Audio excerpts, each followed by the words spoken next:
What's up, everybody? It's a quiet, well, it was quiet. It's a quiet Sunday, 3:30 p.m. here in the capital city of Goa, where we've been hanging out for the last 3-4 days. Just because of construction, there's a bit of noise. Otherwise, it's very quiet going on here. But plan for today is to go. I have a few things I'm looking to buy, a bit of shopping, and then just a few small things. After that, we'll get a coffee. We'll go swim at the beach. Go to my room, shower up, change. Later, go get some dinner.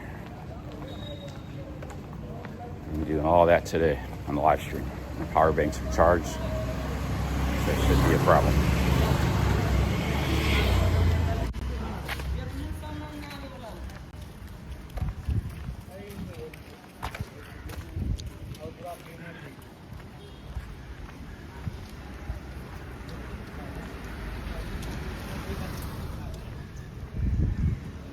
What's up, guys?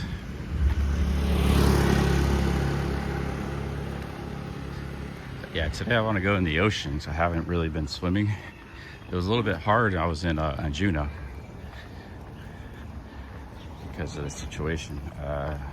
Here we're not actually too far from the ocean. It's not one of the nicest beaches, but whatever. I just want to swim in the ocean. So, and the internet seemed to work, so we'll go there, swim for a bit. But like I said, first I want to buy a few things, or try to buy a few things. And we'll probably get a coffee too, probably Starbucks, thinking.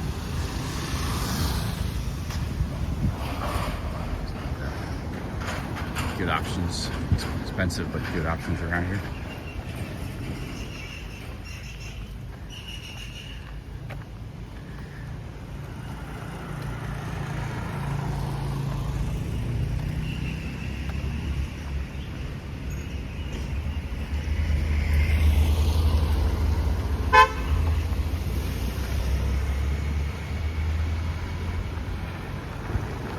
Sometimes you turn on the live stream, it feels weird. Like it's like, oh, let's go do a 6-7 hour stream. You know, all these things. And then it's like when you got the stream on, it's like, what?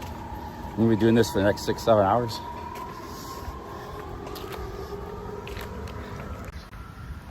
You can fall out of streaming practice. Although I shouldn't be out of streaming practice. Although I don't know, the last couple of weeks I really haven't streamed all that much between the various illnesses and just not really wanting to stream that much, I guess. Not wanting to, but not really wanting to either. So it's kind of, or I've just done some short streams. I haven't had too many marathon streams lately. I have one or two maybe the last couple of weeks. It's all been shorter streams. But whenever I do that, my earnings dip. Marathon streams are what pays the bills. I tell people I was gonna make like a whole a little guide, maybe for members, just various useful information. Like I was gonna do a community post for live streamers, like how to make money live streaming. That's something I could put like in a gated kind of membership. I don't have to offer everything for free, especially very detailed information, like that. And maybe 5 or 10 live streamers will sign up for membership just to get that information guide. But one thing is definitely, if you want to make money streaming, you got to put in the time. You got to put in a lot of hours, man. Like 1 or 2 hours a day. That'll make something, but ain't gonna make a lot. You look for about 5 to 12 hours, even more possibly. Yeah, looking at. I mean, if you're doing 4 to 6 hours a day, I suppose that'd be all right. You could probably do pretty good, because there can't be a redundancy if you're live too much. But if you're live 8 to 12, it'd probably be better in most cases. But yeah, I haven't been streaming a whole lot the last couple of weeks. Actually, ever since I've been in Goa, one of the reasons I ain't been streaming a lot is because of the weather. It's really hot and humid because a couple of times I did try to stream. Right when I got to Goa, the weather got really humid. That's what slowed me down a lot. The weather and the illnesses. I'm actually thinking about going somewhere a little bit cooler. I can stream all day. You can stream 12 hours a day if the weather's right. Walking around if you got a good place to walk around. Like London, or when I was in New York or Ohio. Hey, buddy.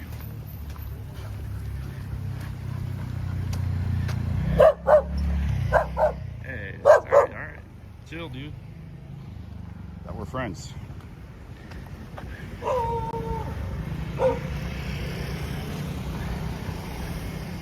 Those dogs are pretty cool. Yeah.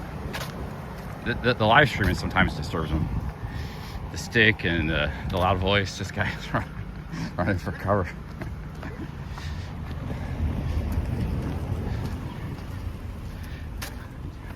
I haven't had any problems with the soy dogs out here. Last scary soy dog I seen was in Jodhpur, which was a long time ago, like a month ago. I was streaming and I was in a little alleyway. The guy wasn't letting me pass. You shall not pass.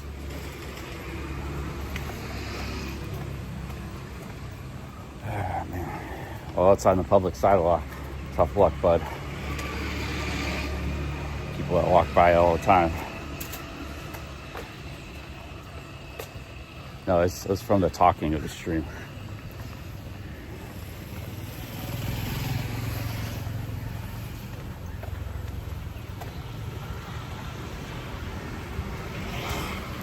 How's everybody doing in the chat today? It's 4 p.m. here in Goa. 4 p.m. in India. Surprising, I think India is all one time zone. That's a huge continent for one time zone. America's got like 4 time zones, not including Alaska and Hawaii. America's not that much bigger than India. I suppose it goes east to west, whereas India is more of a north-south thing. Perhaps it does all fit in one time zone.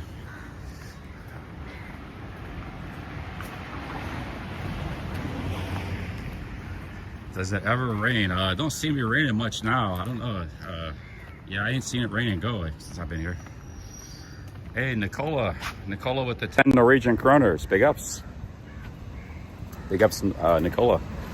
By the way, for you live streaming fans, I don't know, I forgot the name of his channel, but there's some dude on YouTube streaming. They're in Italy. He's streaming live with Harold Balder. It's like an Asian streamer. He's about a smaller streamer. He's maybe a little smaller than me, not real big. I saw that yesterday and I was like, what? Harold Balder's like, he's just hanging with them. He's not really doing it. Maybe he's filming a little bit of a vlog, but the dude's hanging with the streamer all day for like 10 hours. They're having dinner and going around and doing stuff. Thought that was pretty interesting. But I can't remember the name of the channel. I only watched it for a few minutes. I just scrolled to see if it was like a cameo appearance by Balder, Harold Balder, or was it he on the entire stream? It appears like he's on the entire stream and a few streams as well. There's a guy, big ups Nicola. So speaking of Norway, that's what brought me to my made me think of that. That's pretty cool. Oh, Cook Sucks. Yeah, Cook. Is that? Oh, yeah, Cook Sucks. Is he big? I saw him on YouTube. Maybe he streams multiple platforms, but on YouTube he looked smaller than me. Maybe he's big on Twitch or Kick or something. But yeah, that was him. Yeah, he was hanging with Balder in Italy. So I thought that was very interesting.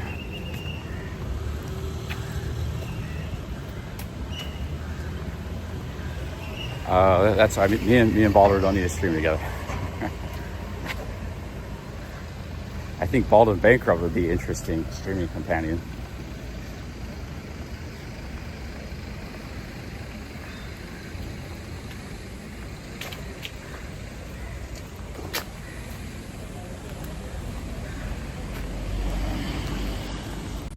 Cook Sucks is a South Korean guy. Yeah, that's the guy. Yeah, I never heard of him before. Yesterday, I saw YouTube randomly recommended it to me. I guess sometimes they do recommend streamers.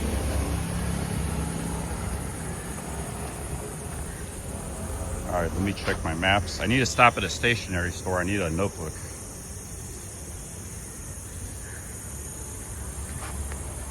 There's a stationery store I have bookmarked, and then we're gonna get a coffee, then we're gonna go swim at the beach. Okay, yeah, down this road is a stationery store.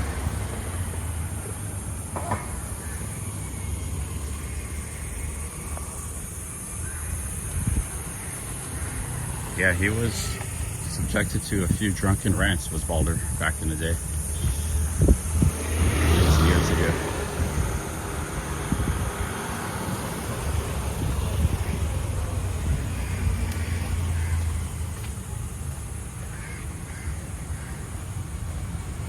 Chris Travels says he wants to meet. Yeah, Chris Travels in Laos. He's in Laos. We hung out 3.5 years ago. Haven't seen each other since, which is kind of surprising given how much we both travel, but we haven't crossed paths. But he said he might be coming to India soon. Might be good for him because he's in a real spiritual sort of groove right now. So maybe India he'll really get really mystical and spiritual and excited. India can do that to some people. He's already in the right frame of mind. So a lot of spiritual stuff here in India. But yeah, he said he might be coming, but it's 2 or 3 weeks away. I don't know if I'll be here when he comes.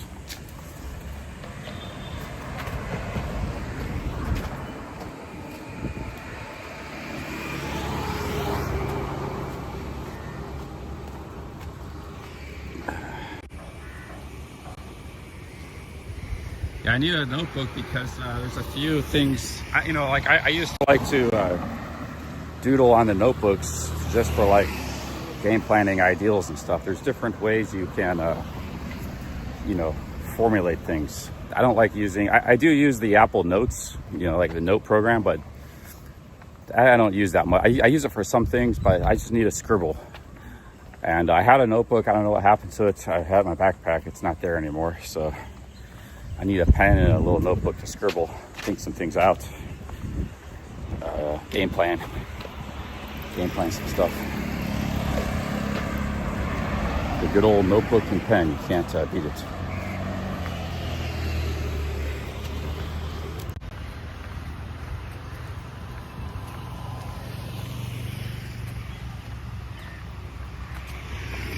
You can make diagrams and things like that very easily with a notebook. That it's not enjoyable or easy to do with a program. I know there's some programs that offer that sort of thing, but I don't like those kind of programs.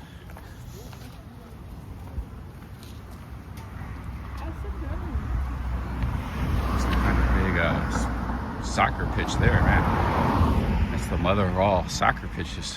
Eight soccer pitches or something there, plus a playground.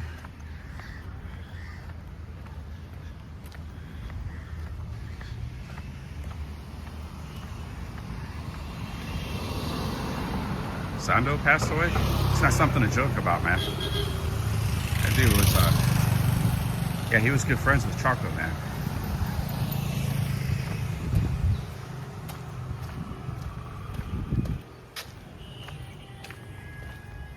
Yeah, he's like my age. He's a cool dude.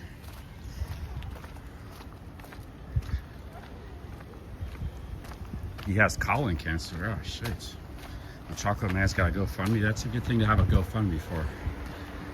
I'll have to check it out, man. That sucks, dude. Hopefully he can beat it. He says he's a young guy like me. He's my age, a little bit older. Okay, yeah, not a joke. I see that. So, big ups, Jones. Not to. I was just saying, sometimes people do make jokes and things like that. I don't like those kind of jokes. If you could see it really happening, then. Thanks for letting us know.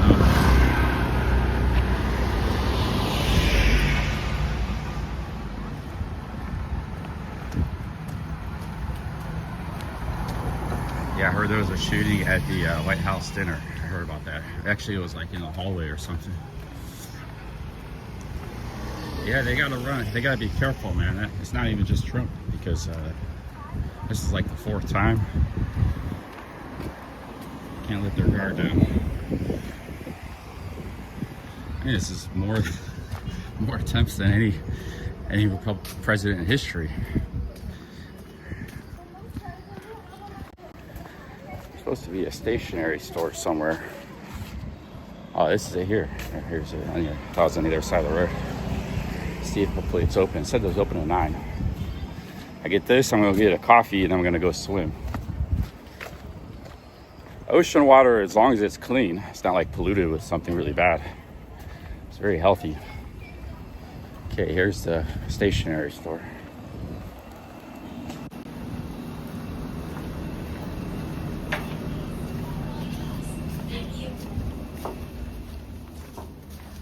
Here we go.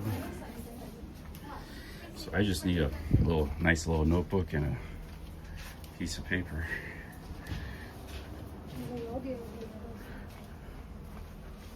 Or a notebook and a, here we go, here's some notebooks. Need a notebook, this looks pretty nice, and a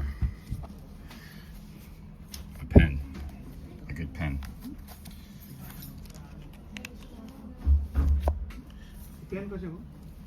How much does this cost? Proudly made in India, 150. That price. What other options we have for notebooks here? I'll go with the little one. I need a little more real estate though. This one's pretty nice. 150 rupees as well. I can get a big one, but I don't know if I need this big of one. It's pretty big.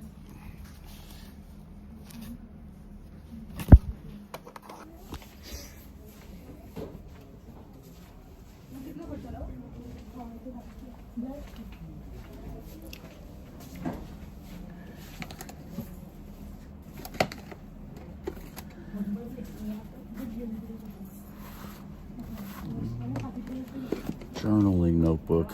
Do I want blank pages or pages with lines? I think I'll go with the small one with lines. Or with no lines.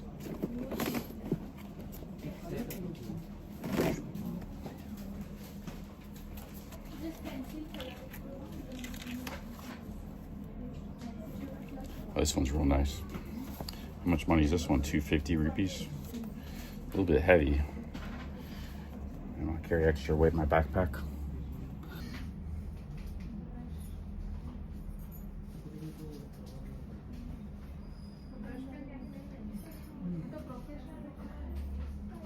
Game plan. If I got some big game plans, I might need the big one though.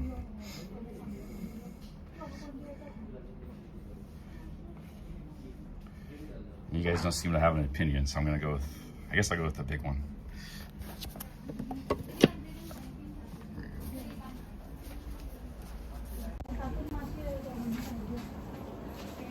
And next we just need a pen and we're good to go. That's all we need. Actually, this won't fit in my bag. I gotta get a small one. It won't fit in the shoulder bag. So, because I don't want to carry it in my hand. Smaller, always better. I think I thought about that. I need to fit in the shoulder bag. Okay, next up we need a pen. A pen. It's gone. So you know where the pens are? Pen? Pen? Yes. Okay. There are these types. Oh, okay. For a childish, this kind of. Okay. And there are some here. All right, thank you. Gel pens. I'm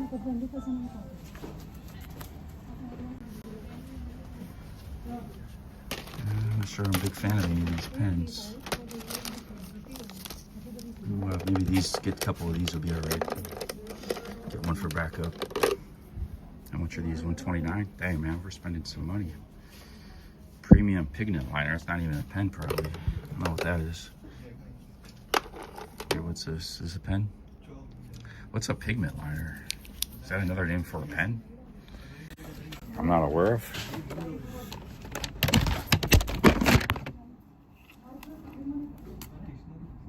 I don't know.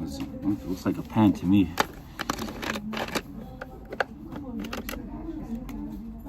I don't know what this is. I've never seen that before. Not a pen. Maybe it's something they use here locally for writing. I don't have much of a pen selection. I guess I'll just have to take whatever I get. Be happy. Man, this is expensive. $250. Yeah, they don't have much for pens. Just have to be happy with what they have. I thought I had. No, yeah, I lost a few things. I'll get the. I guess I'll get one of these 4-in-1 different colors. Okay.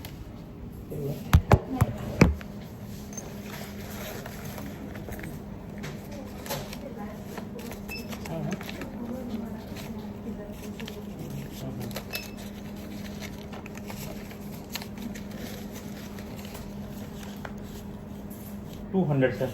200.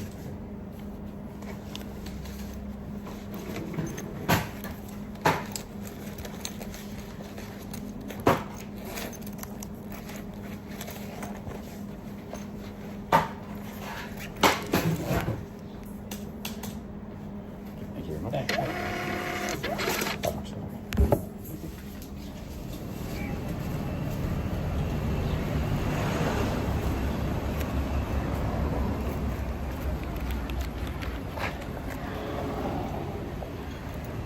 All right, so we got our pen and paper. That's the main thing I wanted to buy today. It's our shopping. Our shopping's done. Actually, there's a couple of other stores I wanted to visit, but maybe I'll visit them later if they're still open. Right now I'm gonna go for a swim. I might visit a clothing store. I was thinking about visiting. I saw a nice one yesterday, but I didn't stop there. You go back there. Let's turn the camera back around here. So right now we're gonna get a coffee and then we're gonna go for a swim.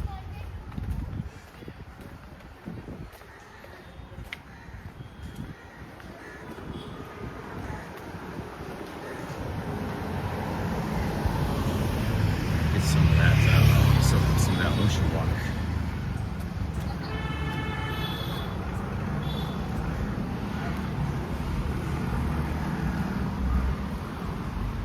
One thing I kind of want to work out.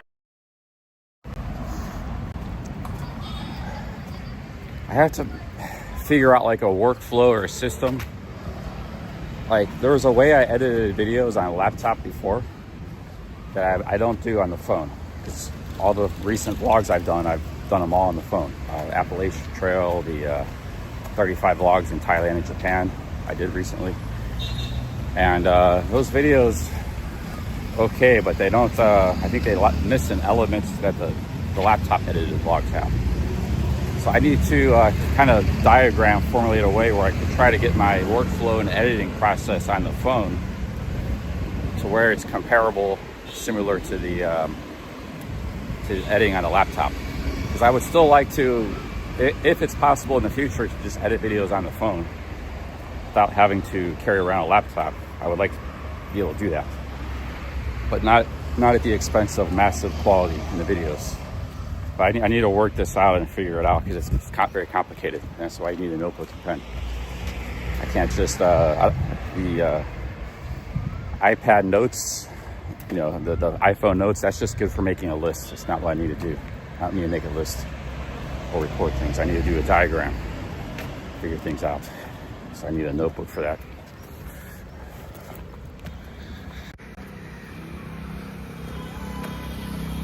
There's like this quest to be able to edit on a phone that I've actually been pursuing for 7 years. And it hasn't really worked out. Ever since I tried editing with my phone was like a decline in my vlog. I'm about to give it up, but one last, if I can come up with, like I said, a good formula where it can be done properly. Maybe it's possible. One hindrance is the iPhone. I don't like their photo app. Very terrible. So that's actually one thing I was going, and it gets in the way too. So one thing maybe is to try to find a new photo video app for storing on your phone to replace the iPhone app. like the iPhone app at all. That could help. That'd be a help. It's still, I have other, it's not the main problem I have. See, the problem I have is the way to organize clips and things. And if you can organize all your clips properly before you start editing the video, it'll make editing easy, and it'll also make it simple, but it'll make it good. Like, it'll actually make the videos good too. I gotta figure out how to do that. Let's go to Starbucks, but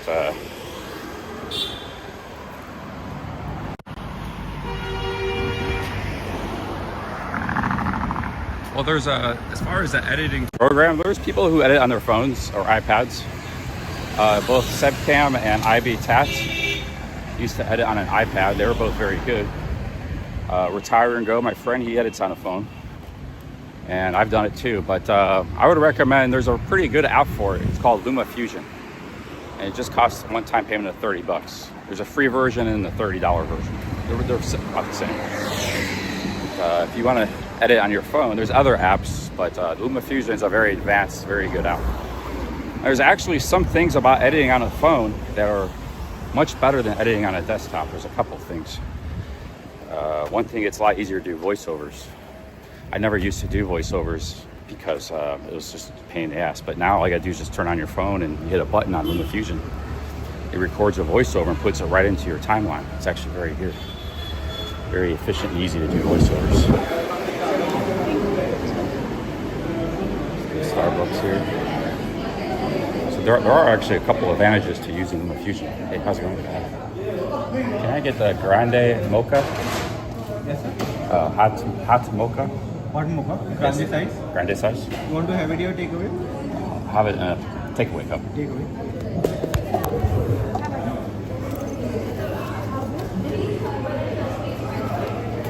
Anything else you want, sir? In pastries, sandwiches? Just a drink. Your name? Billy? Yes, sir? Billy? Billy. Yes, sir. One grande cafe mocha.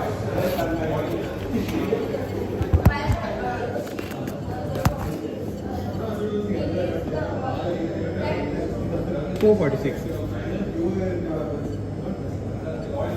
Yeah, you got a large mocha, so you get a lot of coffee, a lot of sugar for the live stream.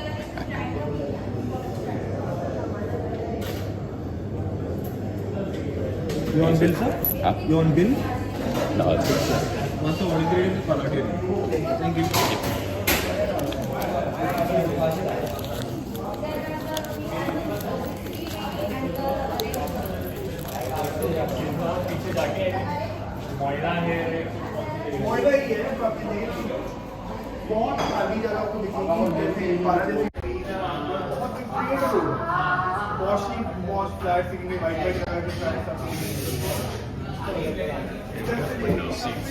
Starbucks here.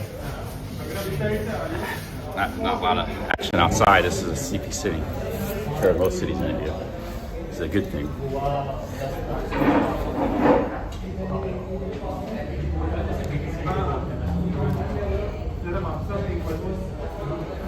Quite a few people in line, so I just gotta wait for my name to be called Billy.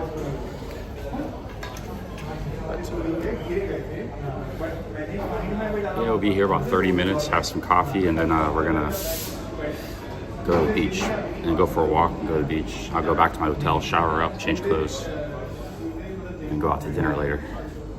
It's a restaurant when I check out. Hey, what's up? Power Director. I've heard of it. I've used, before when I was in Mexico, I was editing on my phone, I used Adobe. There was an Adobe phone program. It wasn't too bad, but you have to pay a lot. You have to pay like $10 a month for it. So it's expensive, and it wasn't as good as LumaFusion. I think LumaFusion is going to be your best bet once you learn how to use it. But yeah, I'm not convinced phone editing is the way to go. I got to be able to. Yes, I don't want to buy a MacBook in the future, but if that's what I need a vlog in the future, I'm going to have to. But it's another $1,000 down the drain, you know. But I had one, but I sold it. Got my money back for it.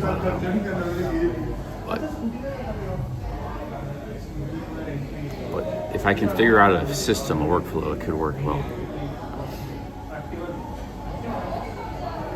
How many kilos have I gained? I don't think I've gained any. There's no scales here, not like Thailand, so no scales. I don't use AI to edit. It's not necessary. I don't use AI for anything other than Google search engine. Google search results.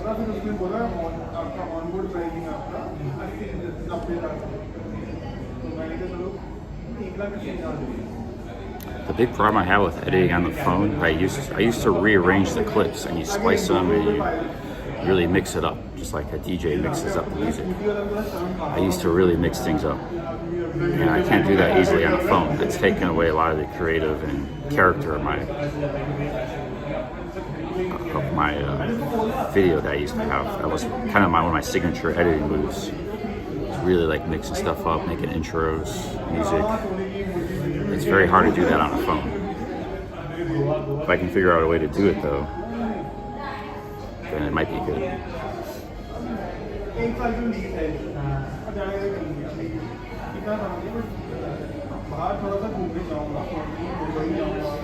You have to think about videos like in segments. You got like your intro, your ending, a few different topics, and then like, I don't know, I have to think some kind of workflow, like a standard for all the videos. It'll be entertaining and good.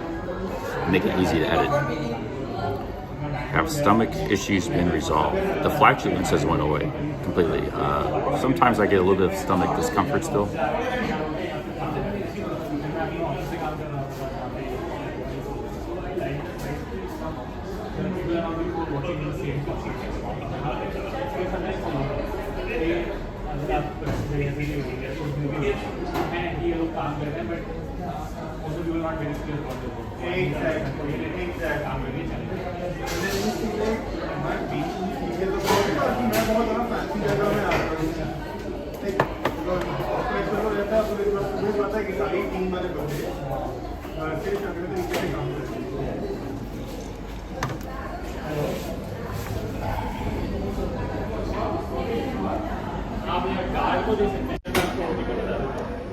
Okay, so I got some coffee and 6 packs of sugar. What's jaggery powder? I saw this the other day. Anybody know what jaggery powder is? I put that in my coffee. I didn't know what that was. Some kind of sugar. This is just sugar here.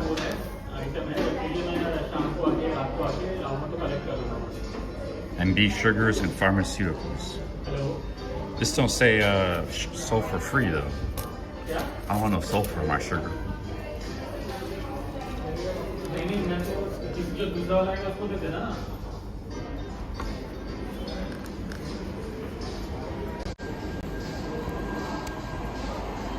आप अपनी shift छोड़ के तभी जाओगे ना जब दूसरा वाला आएगा।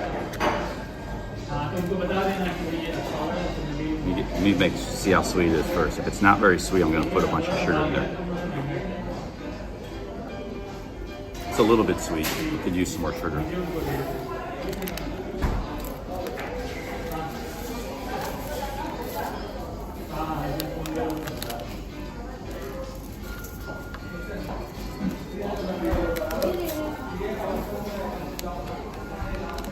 Put a mountain of sugar in there.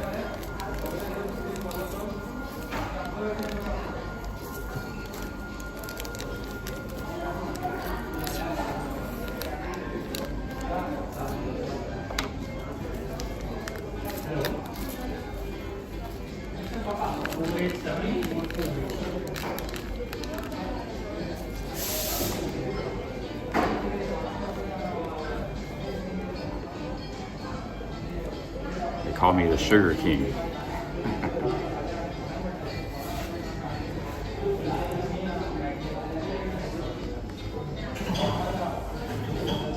Shit, what do I do with my glasses? Did I bring my glasses? I don't think I brought them. Oh, in my pocket. It's amazing I haven't lost these glasses yet because my live stream, I have to constantly take them off to read the chat. Sugar Daddy, yeah, right next to Big Daddy corporate offices.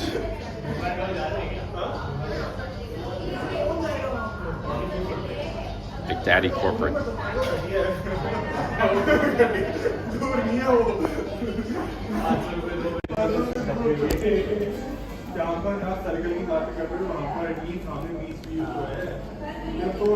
Oh, you think it's ridiculous? Okay, I'm easy. I didn't put enough in. 7 packs of sugar. There you go, 7 packs of sugar.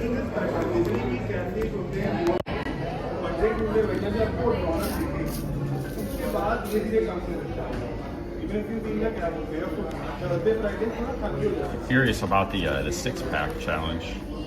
I'm gonna be shirtless here in a little bit when I go to the beach.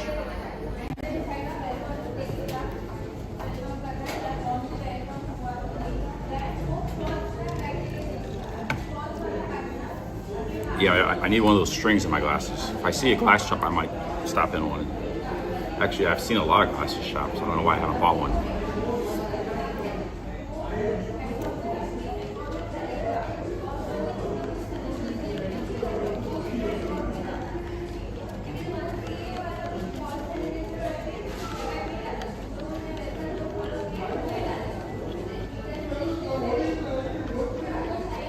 Sugar maxing. Oh yeah, see, it tastes really good too. It's not just like sometimes you want something really sweet, put a lot of sugar on it. Don't hold back. That's if you want it really sweet though. Just do it to taste. If it tastes better, put more. Keeps tasting more better, put more. It's like I eat grapefruit with sugar. You just put one little spoonful. It's not enough. You gotta pour it on. The more you put on, the better it tastes with the grapefruit.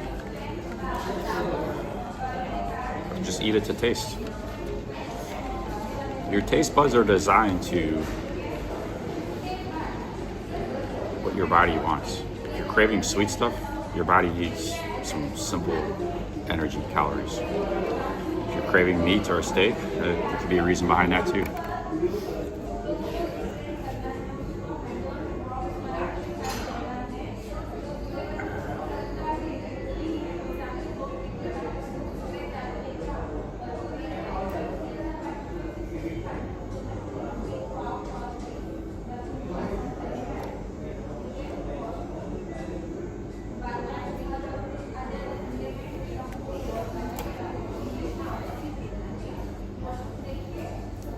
Any egg nest ideals?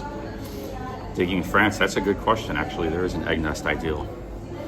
I was watching this video today about the best niches on YouTube, the best and the worst.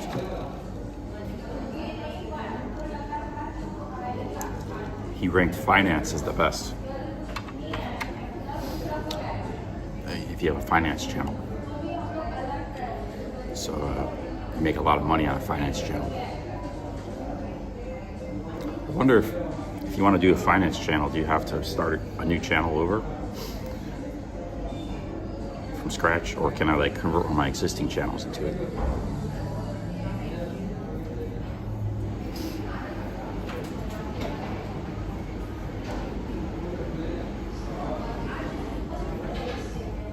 Hey, Terrence Graham with the 5 Aussies, thank you. $5 so you can buy some more sugar. The good thing is sugar is free.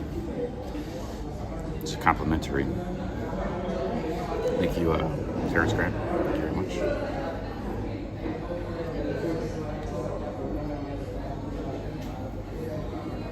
Thank you, Graham.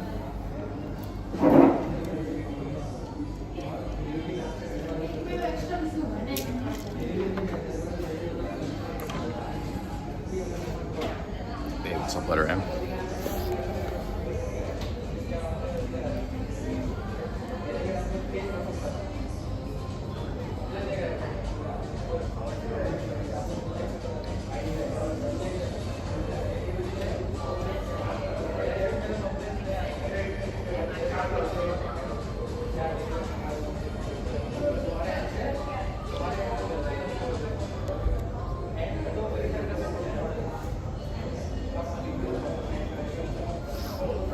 Big ups, Terrence Green. After this, I'm gonna go swimming.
I just hearted your comments. Instagram.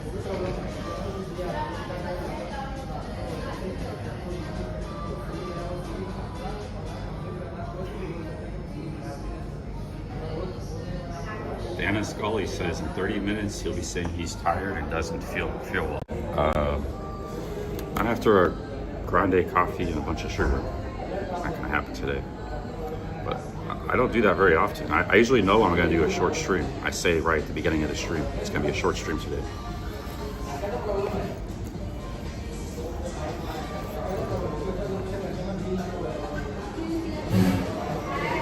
I'm the marathon streaming champion. I mean, there's a few other people that can stream as long as I do, but I'm the marathon streaming champion. So no, Dana Scully, you're just flat out, you're flat out wrong on that one, man.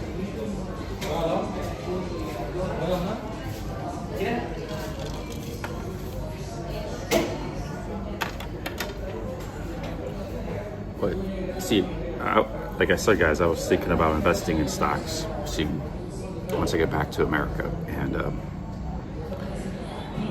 I think if I had a financial channel, it would be from the perspective of a guy who's broke and is just starting out. I think that would be very interesting to people. It'd be something maybe nobody else is doing. Maybe there is. I don't follow the financial genre on YouTube, but my financial channel would just be about hustling and making money, like trying to grow my net wealth. And you follow along my net wealth as it goes. So vlog one would be starting out with, $2,000, $3,000, $4,000. And our goal would be try to grow it up as high as we can.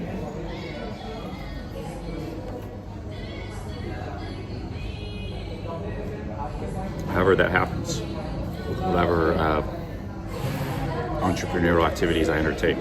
So I will describe all my entrepreneurial activities. I'll describe all my investments. I'll keep a monthly ticker of my net worth. And I was thinking about calling it the $1 Million Man, because that's our goal, get to $1 million. I think it'd be an awesome vlog. Like you have content, there's always content, things to talk about. Stock of the month. What stock we buying this month, guys? Stock of the month. New business idea we're trying out. We'll get some of that sweet financial AdSense, right?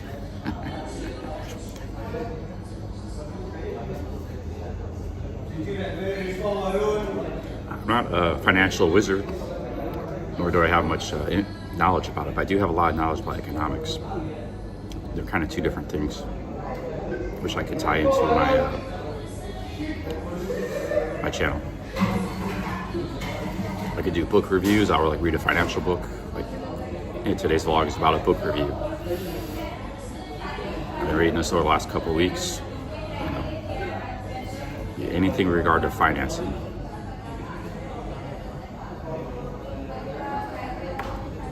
And that's like a syrup, chocolate mocha, 7 things of sugar.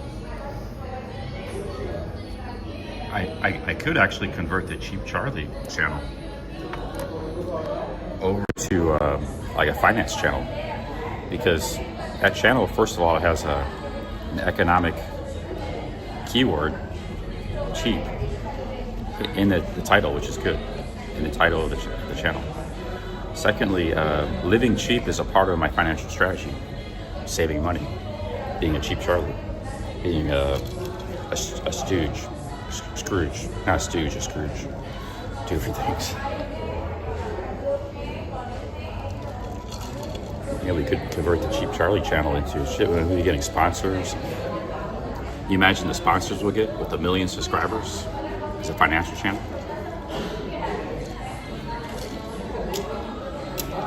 I'll never forget, there was a financial channel named Graham Stephen. This was like 7 years ago when I was at my peak. He was getting about the same views as me, maybe a little bit more, 20, 30% more. He was making $100,000 a month from ad revenue. That was 7, 8 years ago. I was making, $4,000 a month. He was making $100,000 a month. Actually, he might have been making more than that. He did have more views, but not a lot more. He has a big channel. Some of those guys are so cookie cutter, though. I'm never going to have a cookie cutter channel. That's what it takes to succeed. I'm not going to be a cookie cutter channel. But yeah, it's a good topic, man. Everybody's interested in money. Everybody's interested in finance. Everybody's interested in investing. They'll include travel with it, traveling cheap. Maybe living in a fan room in Pattaya, investing in stocks. Maybe staying in a hostel in India for a while.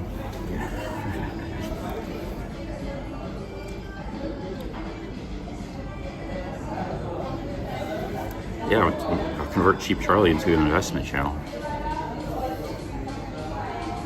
An investment travel channel.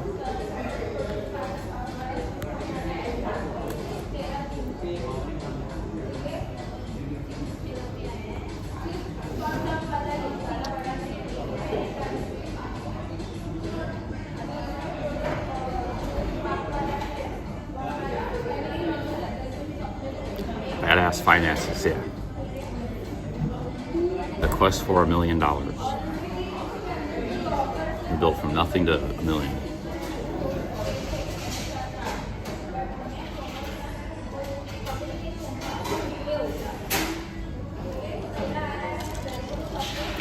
Once you set your mind to something and you're putting it on paper, but vlogging is even more powerful. If I vlog that journey, there's a chance it could happen. I'm starting to sound like Kelly Cowdell here, with respect to Kelly Cowdell, but he's right about some of those things.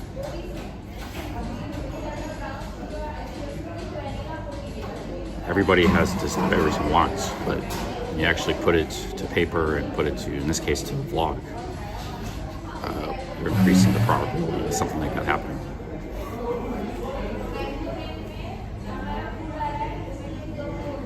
I see this as being, if it were to happen, it's not going to be overnight. It's going to take maybe 10 years, unless the channel is a huge success overnight, which could happen.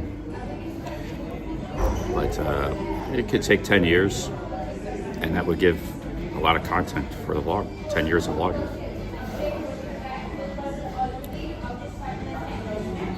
$1 million, yes, that's the goal. I mean, it's realistic, it's possible, but it's also a lofty goal. 100,000 doesn't even buy you a house nowadays. So 100,000 is, I'd love to have 100,000, but it's not rich, It's good, but it's not rich. $1 million is pretty good. I could live off the rest of my life with $1 million. You don't want to say $1 billion, that's just stupid. That's ridiculous. That's unrealistic. You have to start some kind of venture capital company or something. Some kind of tech whiz company. This is something we could do. Maybe $1 million, 10 years. New challenge.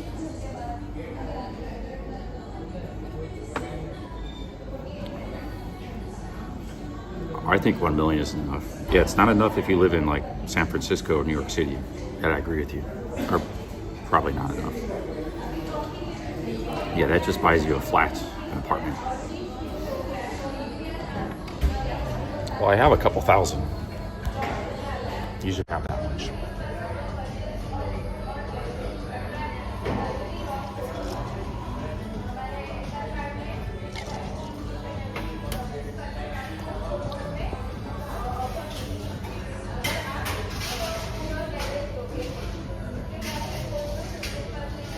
Yeah, there would be a lot of involvement. People could just directly PayPal me money or super chats. They could expedite the goal faster. There probably would be people doing that too. It's like we'll have all of our PayPal links and crypto links. We'll invest in crypto. That'll be a whole video topic. Never bought crypto in my life. Starting now, you know. Some dude might donate 1,000 and it'll be a topic for the vlog, you know, or a mention in the vlog.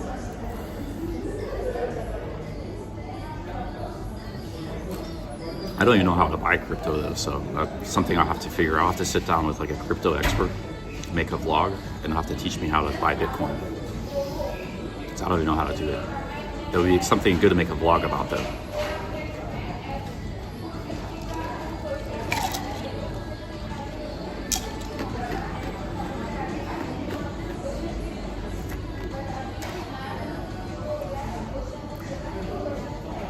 But yeah, the Cheap Charlie Financial channel could be a good channel. Finances and travel. There's a guy who's a stock trader. I met him, Moneyball Austin. I haven't seen him on this channel. He used to send me some super chats. And met him a few times, both in Thailand and Mexico. He's a day trader. So I'm never going to do that. I'm not interested in that. He was trying to combine day trading and travel, but he wasn't doing it right. He's just sticking to day trading now as far as vlogs. For one, his stuff is too technical, the jargon.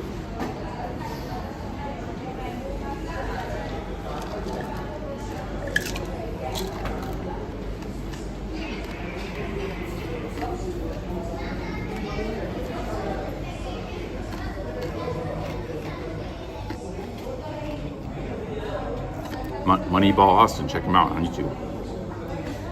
He's from Canada. He stream sniped me in Thailand a long time ago. I also saw him in Mexico. Stream sniped me twice.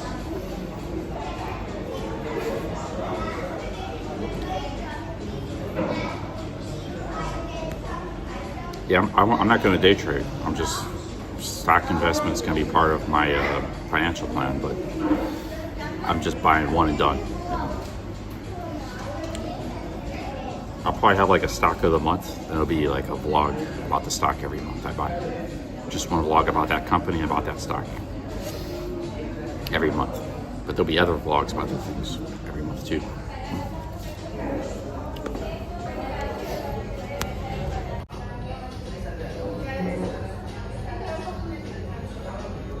Yeah, Marshall, that's what I'm going to do, man. I'm not day trading. Basically, the channel is going to be about travel and trying to, my journey of building a net worth. However I do that. You know, YouTube's going to be part of it, earnings. But, you know, it's not easy to make $1 million. It takes a long time. Even if you did it 10 years, it's $100,000 a year. And you didn't spend any of it. So, it's not easy. The coffee's down the hatch. All that sugar's gone too.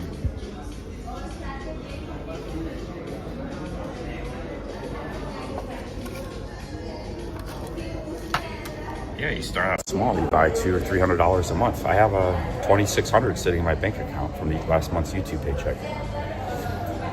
Although I got some bills, I've been spending it already, you know, hotels and things like that. But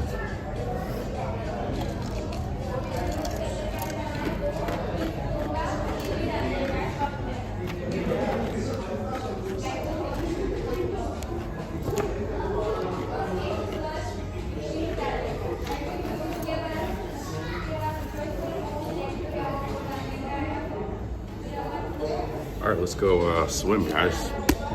I haven't only been in the water once since I've been in Goa. So we're gonna get some swimming going. Yeah, the flight home is like $1,000 exactly.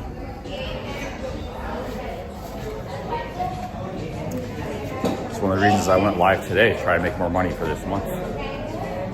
Try to close out the month. It's been a pretty good month too, but not as good as last month. Goodbye.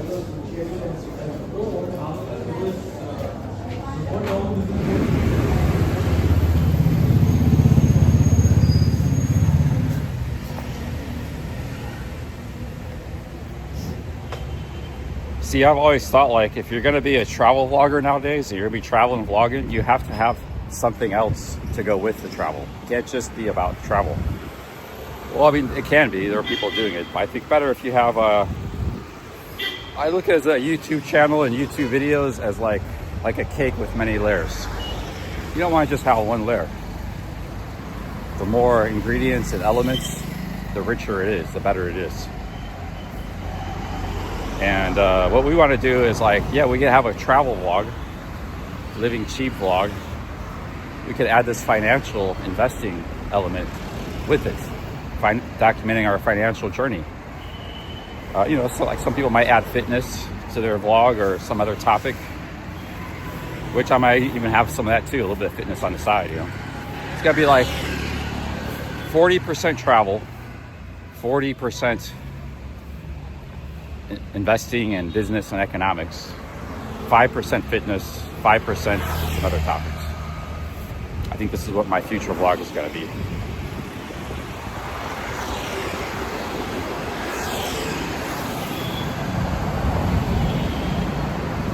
Turn the camera around. Guys, let's go to the beach and do some swimming.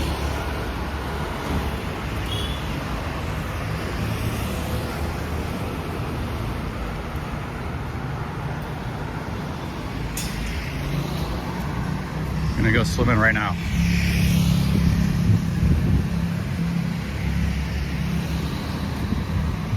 But you know, if the channel does very well and I start getting sponsors and stuff, the financial niche on YouTube is like the biggest niche on YouTube, earnings wise. It's crazy. So this goal could be accomplished very fast.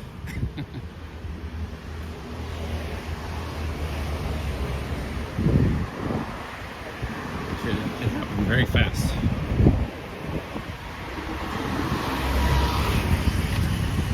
Like I said, if the YouTube does good, YouTube is kind of like pulling all the weight, you know. Like that's really, but you know, I might pursue other money-making interests, and it would be a topic to vlog about as well. So like every business ideal, every opportunity is another vlog topic.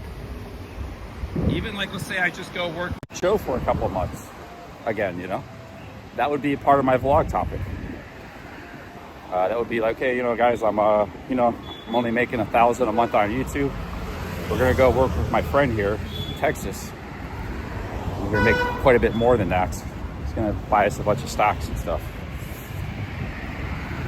So we'll be out there hustling and just documenting it, you know, travel, hustling, investing. We could try the merchant services. Like I'll be, if I can make a vlog about every business ideal, I'll be like incentivized and encouraged to try different things. So all these ideals I talked about over the years with you guys, there's a good chance I could try some of them in the vlogs. Yeah.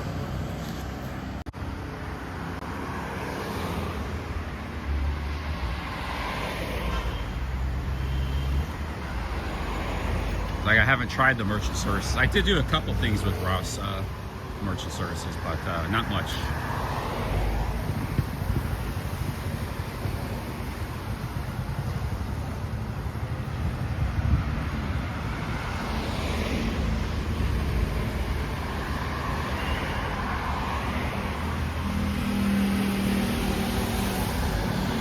Wax has nothing to do with sex. It's grooming. It's getting rid of unwanted hair. Although it is sometimes used in those regions of the body. But it's a grooming thing, just like shaving. 7 times 8 is 56. Anything tougher? That's a pretty easy question, dude. I'm not a math whiz, but that's pretty easy.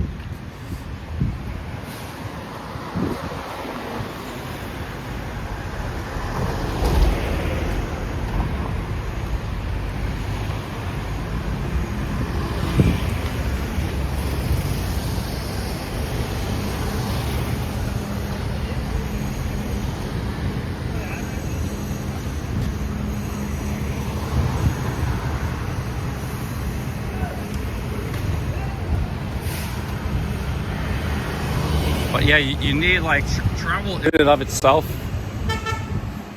It's not enough. And I might not always be traveling. I could be living in Pattaya for a while. Actually, I think living cheap is going to be a big part of the channel still. Living in a fan room, especially with the cost of living crisis.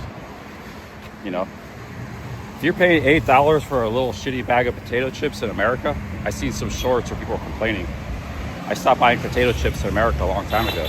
They are very expensive and they're not even very good. And the bag gets smaller. You know, that's your problem.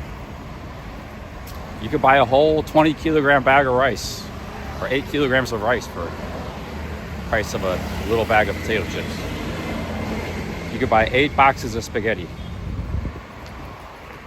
So we're going to be having a lot of living cheap strategies to go with the, you know, that's part of it. The more money you save, the more money you have to invest.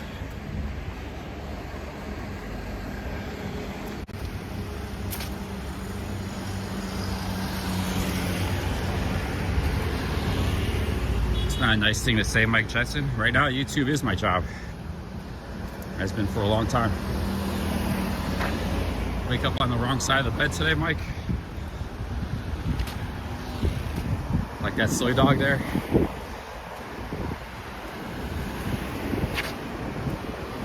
Actually, this could be a very unique, both a unique travel and a unique financial channel. It could be a very good channel.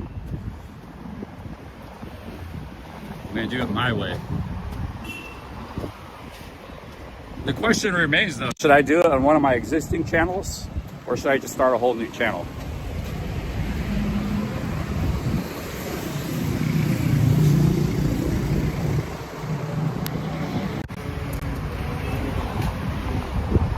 I think if you make good enough content, it'll sell itself. Doesn't matter what channel you do it on.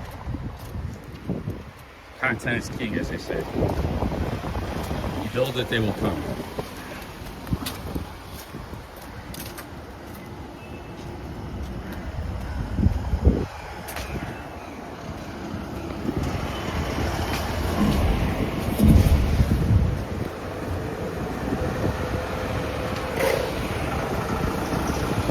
That little bus.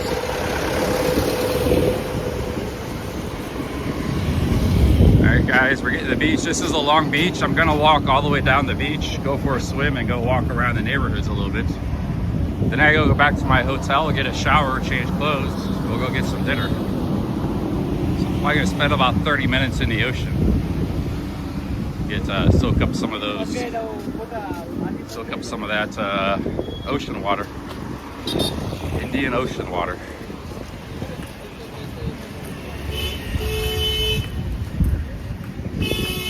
Yeah, we just had a giant Starbucks mocha with 7 sugars, man. We are ready to roll. Whole night of streaming.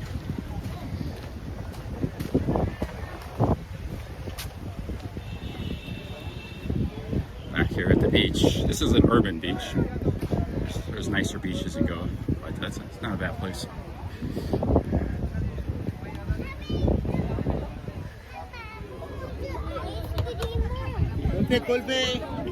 Got some ice cream sellers here. Fruit vendor. They got a little like carpet to walk on. Try to keep some of the sand off of you. It's pretty nice. Nice carpet.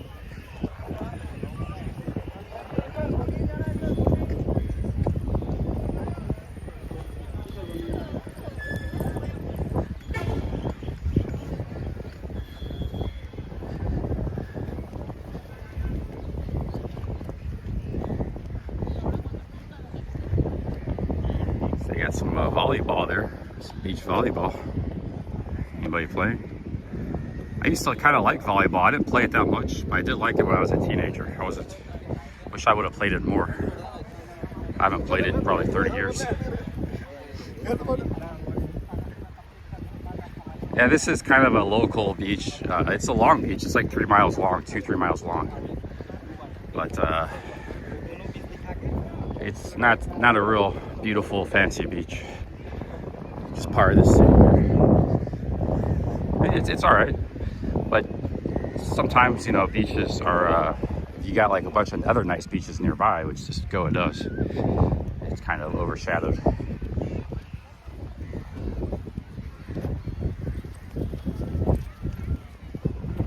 There's a lot of beaches in India. Kerala's got a lot of beaches. Tamil Nadu. Maybe guess Puchar. Here we got the sun setting soon.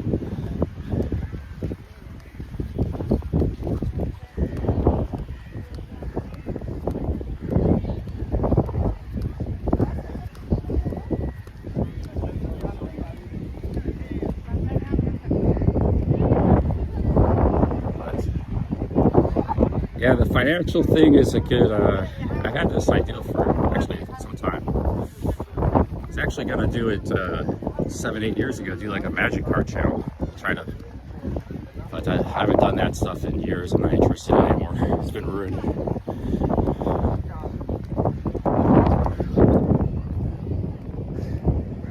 So it's going to have to be with normal things. Yes, this is Panaji Beach. There you go, Stevie.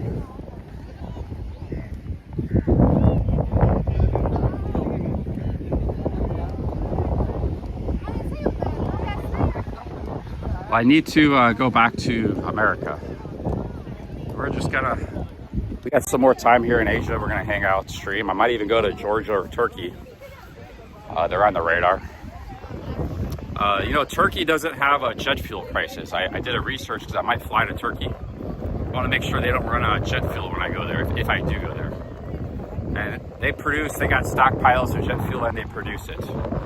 So the jet fuel crisis is only a European crisis. It's another self-inflicted European crisis. But they're trying to broadcast it like it's a world crisis. So, yeah, it's just a European. They got all, you know, they closed all the refineries. They don't have you know, they don't want to buy from America now. All these, they can't buy from Russia. So Europe's put themselves in a box with everything. They've self-inflicted, and yeah, they're gonna pay a price. No more flights for Europeans. So yeah, figure out. But Turkey has plenty of jet fuel. So I might fly on Turkish Airlines to get back to America and go to Turkey too. But I did a search, you know, make sure I don't want to get stuck in Turkey if they run out of jet fuel, which that's obviously, but according to my research, that's not a possibility. They have plenty of jet fuel and they produce it there. And they're neighboring states like Iraq and Kuwait, so they can easily get it. You know, those countries want to sell to Turkey because it's harder to ship it out of the Persian Gulf. So Turkey's got all the oil they can handle, and they're close to Russia. They're like the prime. They don't produce much oil themselves, but they can buy all they want. They have no problems getting their hands on the oil and energy. Yes. So yeah, Turkey's a possibility. Georgia, this is the country of Georgia. We might go there, but we got some more time to streaming. But I'm gonna get back to America soon and regroup, man, my dudes.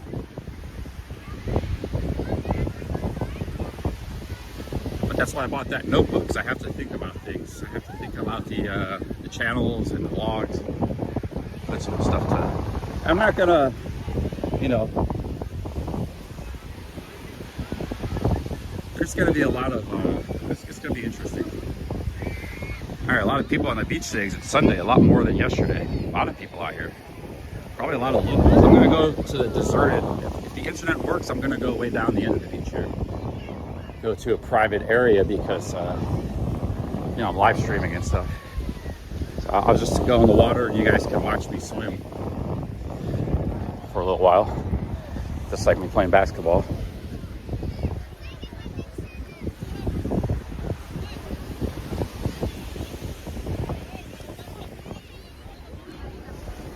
What's up, Jane?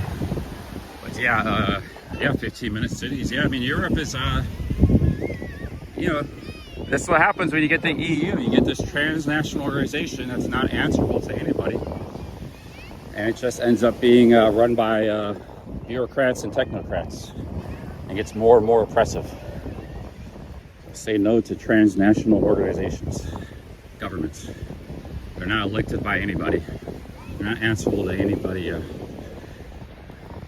know, government has to be answerable to the people. That's what defines a democracy, a republic. The EU is neither. So whatever fad of the day, the green energy was a big fad, and they're paying the price. Whatever harebrained ideals people get.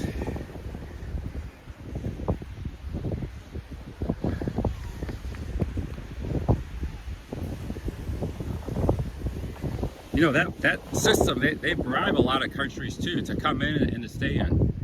There's like a big system of bribery. I don't know where they get all their money from. I guess everybody donates money, every country. But some countries get subsidized if they're thinking about leaving, or they're just trying to get them in the system. But then once they got them in, and they got like, it's like getting a customer, you know, you might give them some perks and some freebies. Once you got them in the system, he's a customer for life. You're just making money off of that. So that's what the EU's do. But you know, Germany was a big part of the EU financial system, big donor, and they're going broke. They're having all kinds of problems. So that's not going to be good for the EU.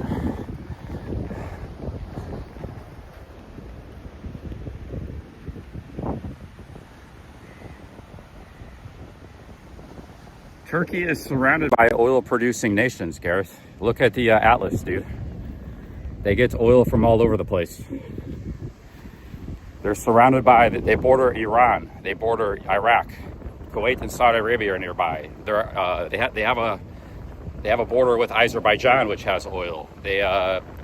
All the oil from the southern Russia has to go through Turkey, through the Straits of man, you're really do you not have it?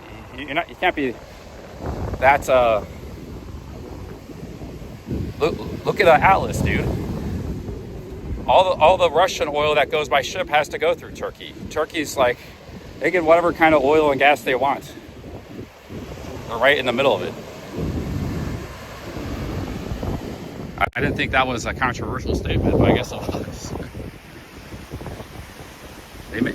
They have big airlines. Turkish Airlines is a big player in the airline world. You know, it's a good location between Europe and Asia, just like Qatar and Dubai. So they're already ahead of the game. They're already producing jet fuel. They got plenty of that. They're not like Europe.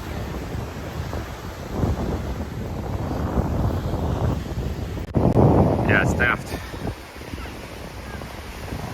Sorry, Garrett. This is daft comments.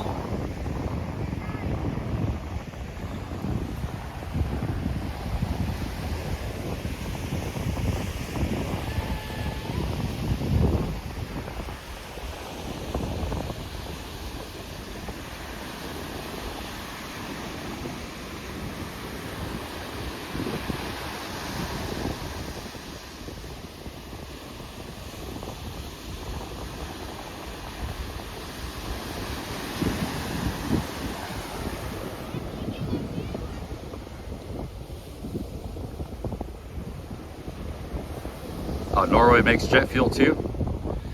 I guess they don't make enough. They make some though. That's good for Norway.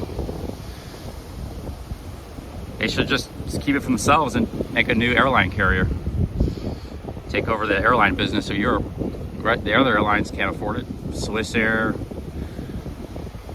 Douche Air, Air France. What's the big one in Dutch? There's a big one air carrier. You put all their rivals out of business.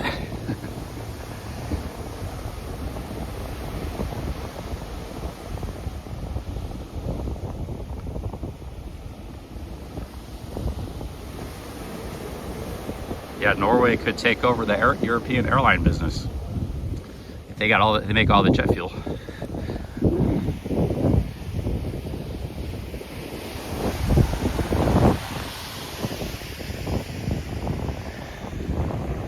Looks like the internet's working. If it's still working, I'm gonna walk all the way down this beach. Looks like it's working for the moment.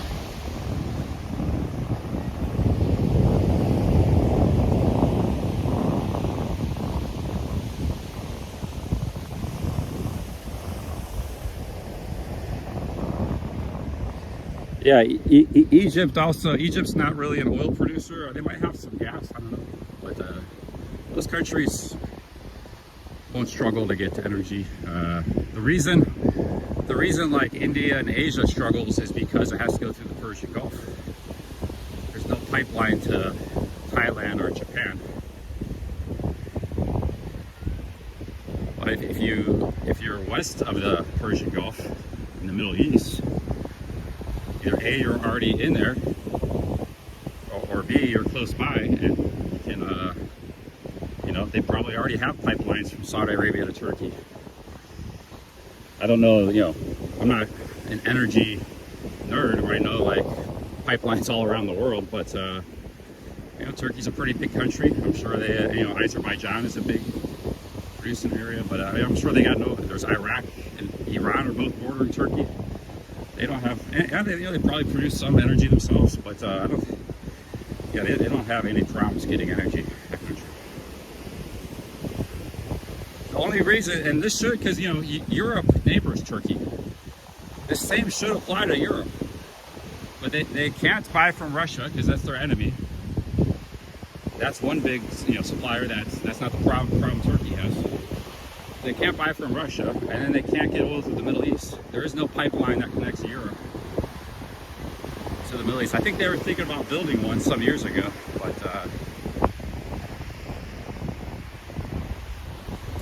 it's a bit complicated because, you know, you got the straits. So Europe, like I said, these are all Europe problems. The jet fuel is a Europe problem. It's not a world problem. These are all self-inflicted Europe problems. And then the media wants to paint it as a world problem. They're trying to make this war like it's a big, you know, causing all sorts of problems. Whereas Europe has caused itself a bunch of problems, what the story is. You know, is it India? I'm in India. India is one of the poorer countries in the world. It has 1.5 billion people. And they don't really produce much energy. They got some coal and they got some gas, but they have to import like 80% of the oil. They're not having problems here. The lights are on. The powers went out a few times. It's only out for like 2 minutes. It comes right back on. And all the cars all the airlines are running, all the cars. So India is, you know, dealing with the situation. Even though they're on the front line, they can't get oil through the Gulf either. So Europe is just self-inflicting itself with problems, guys. But I won't keep ranting about it because some Europeans are probably getting pissed. But hey, that's the like Gareth, if he's from Europe, I don't know if he is or not. But that's the gist of it. But I've seen some YouTube commentators and stuff like Peter Zihan make it like it's a general problem. You know, it's a general worldwide problem, which is not. It's a Europe problem. All right, guys, let's jump in this ocean here.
What's up, guys? I'm gonna go back in and just see if you guys can see me. Maybe I was too zoomed in.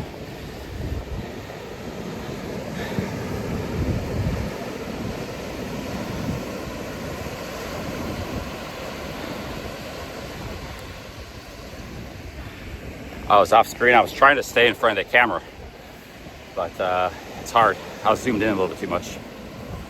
Oh, it's just right at the screen. Okay. See, I'm zoomed in there. That's still a pretty good view. You guys should have saw me. Okay. I'm gonna go back in there. The ocean here is very calm. You know, there's like islands and stuff. Where I was in Baga Beach, there's a lot more rough ocean. There's a big undertow and a lot bigger waves. This is kind of like Thailand beach. It's like, so you see like that breaks up the ocean, so it's a little calmer here. I don't know if it's always this calm, but it seems pretty calm now, and there's not hardly any current. So I like some current and some waves. It's fun, but this is fine anyways. Other beaches you go to, they will have more current and waves.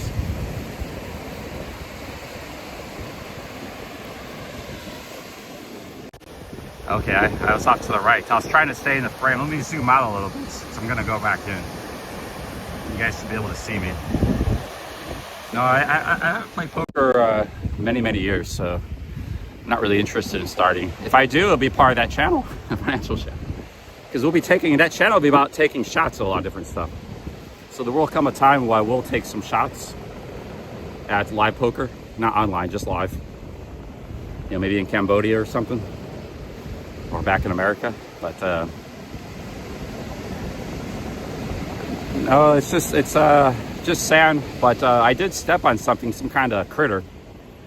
It kind of like it was gonna bite me. I don't know what it was, but you saw me jump when I first got in. It was some kind of critter in the ocean. It didn't sting me or anything, so. And that, what I thought was a jellyfish was actually a plastic bag. I saw it again, so it was just a plastic bag. I'm not a good swimmer, guys, but I can swim, but I'm not a good one. I don't swim efficiently, so I end up getting really tired really fast. Let's go back in the ocean. Yeah, I wasn't trying to get out of frame.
doing stuff here. Nobody tries to take stuff.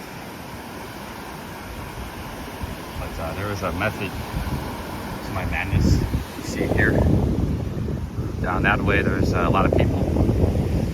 And down at the end, there's a lot of people. So I parked my stuff and my phone where in the middle where there's not that many people.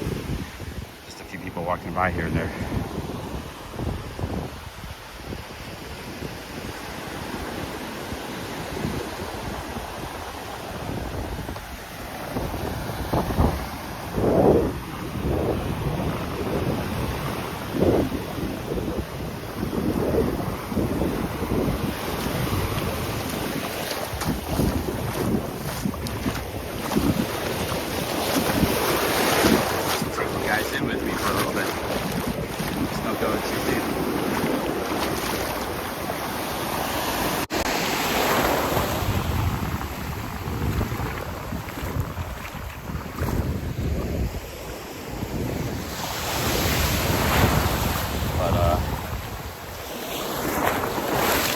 Yeah, the ocean's pretty good for you, man, if it's clean. It ain't polluted. This is very warm water. The Indian Ocean is known for being very warm. It's very warm. Sometimes the Pacific or the Atlantic can be cold. Very warm water. Very warm water.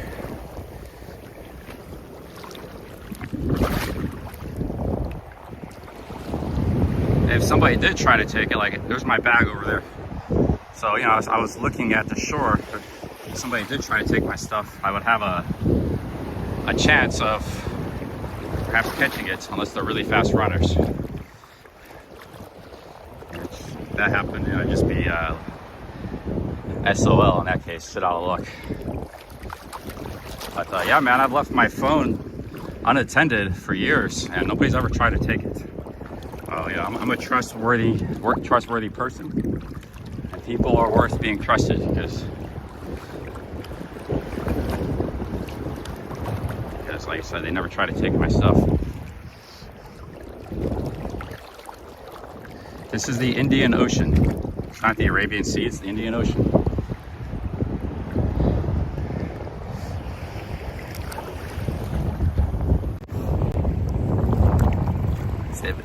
The third biggest body of water on the planet. The biggest is Pacific, Atlantic. I think Atlantic's second. Not 100% sure with that. Indian's third. There's only 3 oceans of water. This is one of them.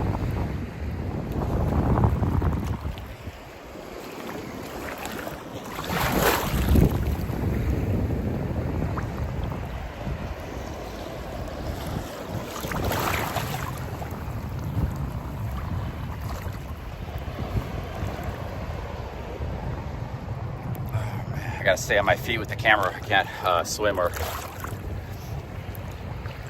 go in the water too much. Don't want to submerge the camera. Look at that. A sea like the Gulf of Thailand or the Gulf of Mexico is a secondary category within a broader ocean. So the Gulf of Mexico is a secondary sea. So is the Caribbean Sea within the Atlantic Ocean. Likewise, the Arabian Sea is in a secondary classification within the broader Indian Ocean. This is the Indian Ocean, guys. It's named after India. Well,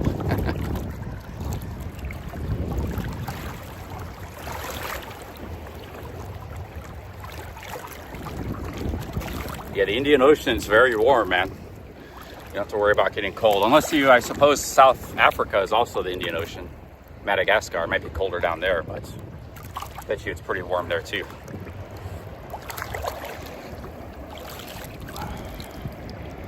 But this is my second time of swimming in the Indian Ocean. The first time I came to India, I was in Kerala, and there's the Indian Ocean's down there too. Very nice beach towns down there. We got some kind of exercise crew coming by. I saw those guys down there. That's the crowd that was down there. So actually this part of the beach is usually pretty uncrowded. But there's a big exercise troop. My bag's over there. Hello.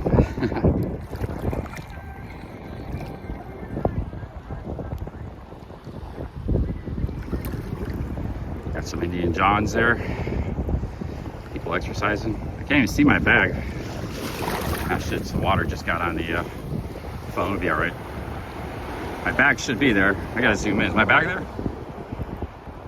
I don't even see my bag. Shit, where's my bag at? Oh, there it is. You lose track of stuff when you're in the ocean. You also get floated, like you can float all the way down the coast and you don't even know it. And it's there. But the crowd is coming here, so they're the exercise crowd. I think it's all the way down there, they're exercising. Yeah, yesterday there was nobody down there. But you see those buildings down there? That looks like a very dense neighborhood, so I'm gonna walk all the way down there after the swim. And then check that area out, and I'm gonna walk all the way back to my hotel. And then I'm gonna go get a shower, change, and go get some dinner. So we're trying to do a marathon stream today, at least 6 hours or so. No, it's I see it. I don't have a good eyesight. My glasses are there too.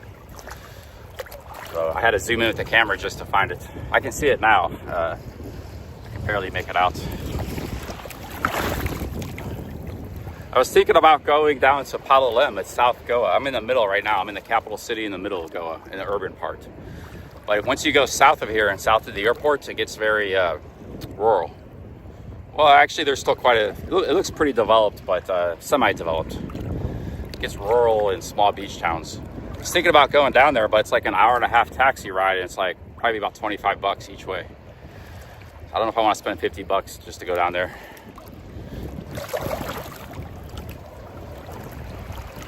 I don't have to see all of Goa because I've seen a few spaces already. I don't have to see everything.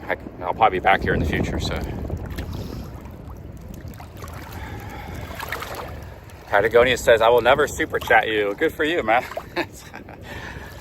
Thanks for proclaiming that. Nobody's entitled has to super chat. There's no expectation. A live streamer only needs a half, 3% of their audience to super chat, and then you can make money. He doesn't need everybody to super chat. There's a lot of people that watch. They forget super chat. They don't even leave comments. They don't even chat. They just watch passively.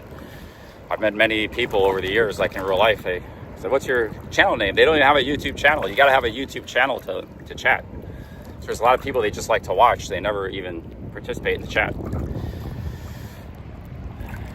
You can watch YouTube without having a YouTube account. I did it for years. I didn't know what a YouTube account was. I just wanted to, I want to watch Durian Rider. I would search for his name. Come right up. I'd be at an internet cafe or something. I watch Retired Cheap JC or Ryan Boundless.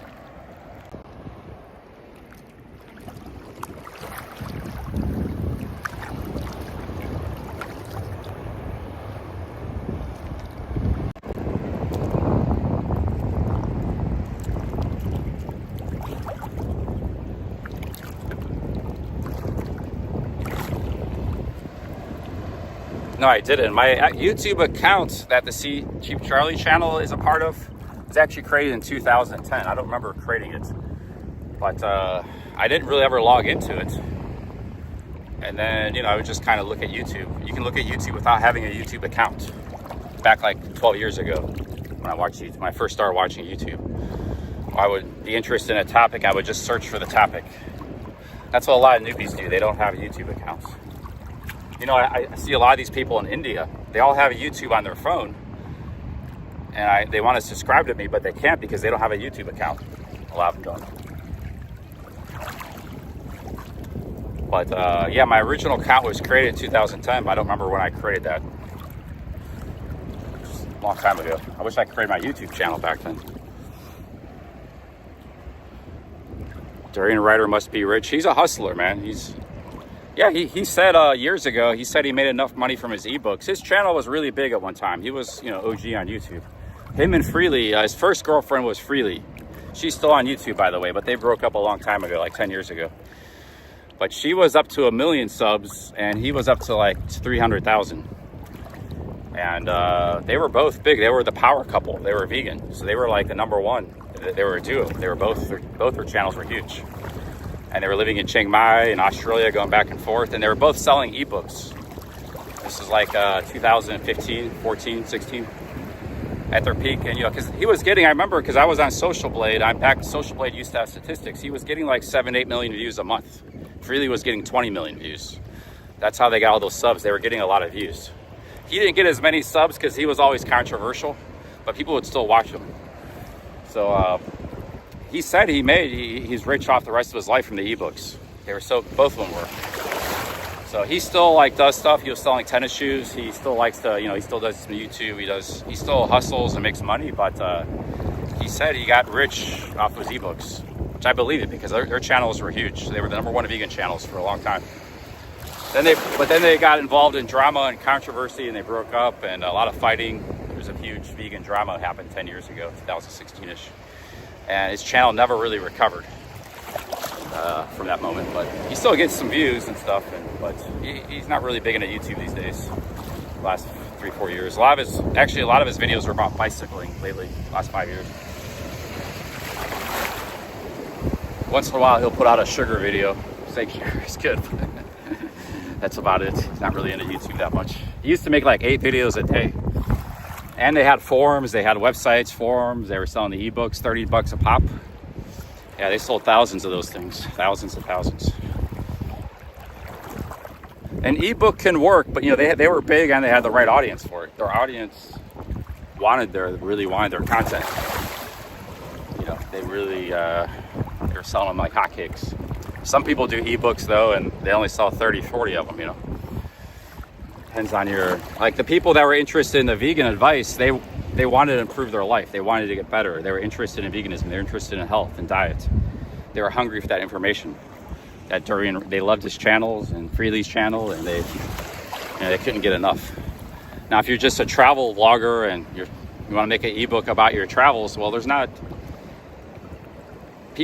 some information people are dying to get their hands on, that really.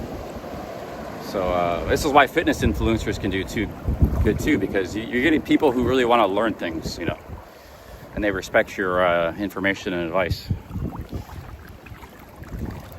But it doesn't work for every channel, the ebook. It works for some types of channels, and you got to be big.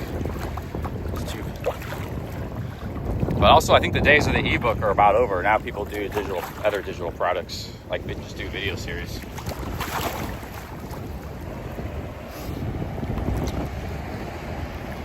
But yeah, he was charging $30 an ebook. I think he had a lot of work into it. It was like 200 pages, so it wasn't just fluff. A lot of research, a lot of documentation. They were a collab. I don't know if they had, I think they had multiple ebooks, or they were selling the same ebook, but I don't know what they were doing, but they were definitely selling something, making a lot of money.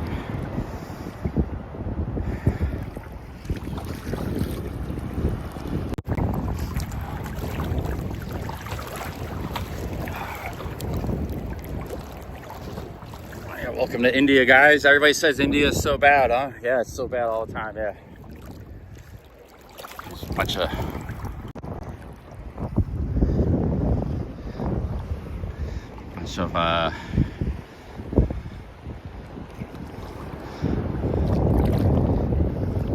India is so bad, guys. So they say on YouTube. Leave my phone on the beach for 30 minutes. Nobody takes it. Beautiful place here.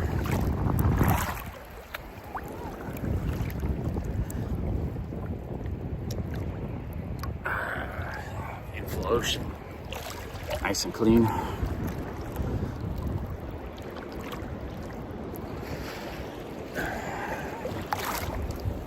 But yeah, I mean, India has problems, and some of it is pretty rough. Some of it's pretty nice. Just depends where you go. Like, people keep going to the same slum in Delhi and then keep saying it's bad. It represents not even 1% of Delhi, much less India. There was actually some really nice neighborhoods in Delhi I saw on this last trip. It's like just lame travel vloggers. I was thinking, the word to say for it, they're just lame, man. They suck. India doesn't suck, they suck. Sorry to say it. If you can't find interesting things and enjoy travel in a country as big as India, you suck. Quote me on that. Yeah, maybe cities aren't your thing. We'll go to the mountains, go to the beach, go to some small towns, find something. If you can't find something nice in India, that's your fault. You're not a very good traveler. I find a lot of nice stuff in India. I also saw stuff I didn't like too, but places I didn't like that much. But I was a little bit disappointed in Jodhpur. I spent like a week there because I'd always heard about Jodhpur. It was kind of cool. I did have some cool experiences. Me and Minto were there. It is a pretty unique place. I don't know. I guess I didn't like Rajasthan as much as I thought I would, but it is a pretty exotic place, Rajasthan. If you like the exotic stuff and the culture, you got a lot of that there. But yeah, India doesn't suck. It's like saying, you know, Europe. It's like saying Europe sucks. It's a whole continent. Or North America sucks. Well, some parts do, some parts don't. If you can't find places you enjoy and nice places in North America or Europe, that's on you. Same as India. India is a whole continent. And it's actually a subcontinent. You got to include Bangladesh, Pakistan, Nepal, and Sri Lanka. It's called the Indian subcontinent. Well, close to 2 billion people, it's basically like a continent. There's also islands too. There's different islands like the Maldives and some very exotic tropical islands. Hey, Wiggler, I will always super chat you. Thank you, Wiggler. Cheers, man. Thank you, Wiggler.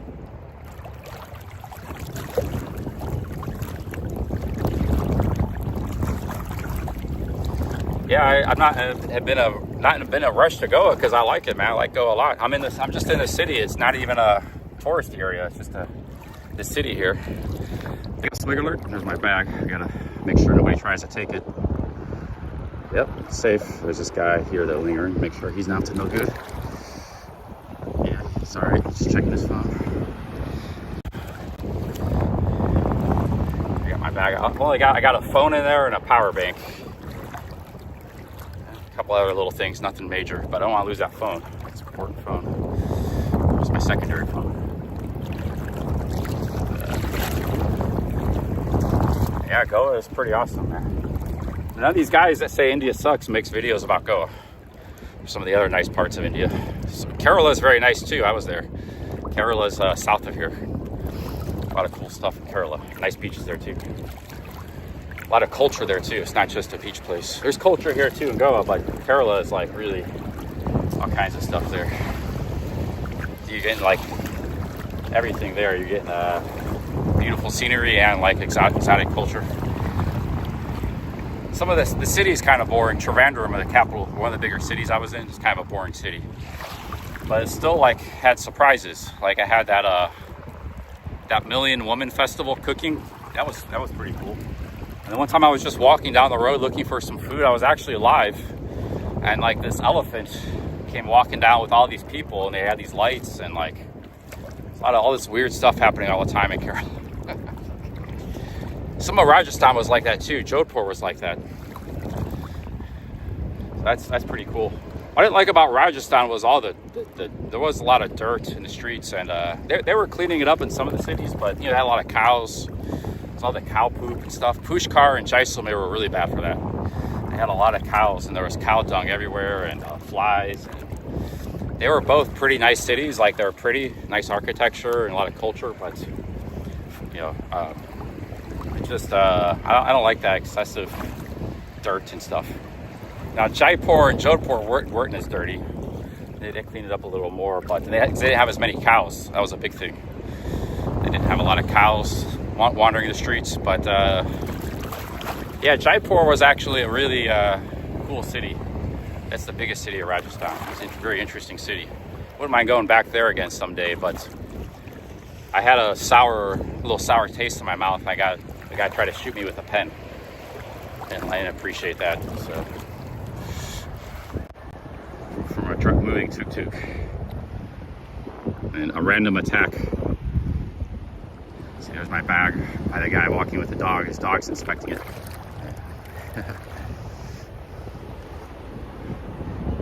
Hope you didn't call the they'll call the police on an unintended bag, like it's a terrorist thing. But I think he realized it was my bag. Yo, big up Swiggler, thank you. Yeah, really enjoying this ocean. I think it's time to get out of it. The backwaters of Kerala are a dream to explore. Yeah, big ups Vincent. Kerala has a lot of things. Like it has the backwaters, which isn't the ocean. It's like this this urban system where people live on these waters, these inland like lakes and stuff, called the backwaters, and it goes for dozens of miles. Then there's like the beaches, and then there's a lot of villages and festivals. Yeah, there's just a lot of Kerala's really action packed. But yeah, I mean, India doesn't have to be your favorite place, but if you can't find places you like to visit here and enjoy, like I said, everybody in the chat, if money wasn't an object, you could find places to go in Europe and enjoy, or North America. You know, if you had unlimited time and money, it wouldn't be a problem. It's the same is true in India. If you just keep going to the same slum in Delhi and keep making videos, India sucks. It's very dishonest, man. That's what a lot of these travel vloggers do. They keep going to the same place, the same like few places. Because those videos sell, they make money, they get a lot of views. But the Indians are really pissed off about it, and I don't know why they keep blaming Americans. Like, I've been watching all these Indian vlogs, and they're from like Israel. There's a guy from Germany touring around right now. He's a pretty cool dude, the guy from Germany. There's a guy from England, a guy from Australia. And the Indians think every single one of them is American. Like, oh, the damn Americans. And none of them are from America. Only one guy was from America. That small brain America. The rest of all from other countries. They think everybody is from America. Like, it's damn Americans, and they say, you have way more. They go on these big rants. You have homeless and Philadelphia and all this stuff. The guys they don't even say anything. The vloggers are like from Israel or Germany or Australia. Like, I was going into chat and saying, dude, the guy's from Australia. He's from Germany. They're not American, man. It's like, so I think there's like, they want to get pissed off at America or something for some reason. The relations of America and India are taking a hit from the vloggers, from all these vloggers from other countries, because they're disrespecting India. It could affect our foreign relations in the future.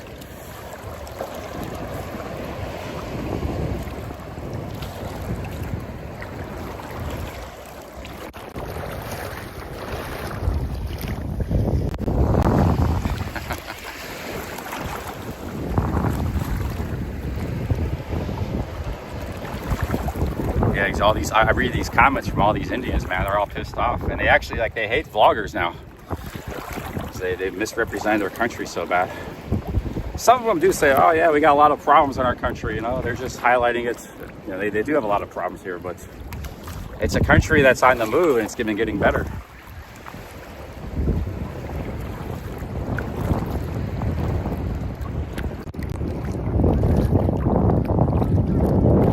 Every single travel vlogger in India is from like another country. There's very few of them are from America. Not even that many Americans travel overseas to begin with.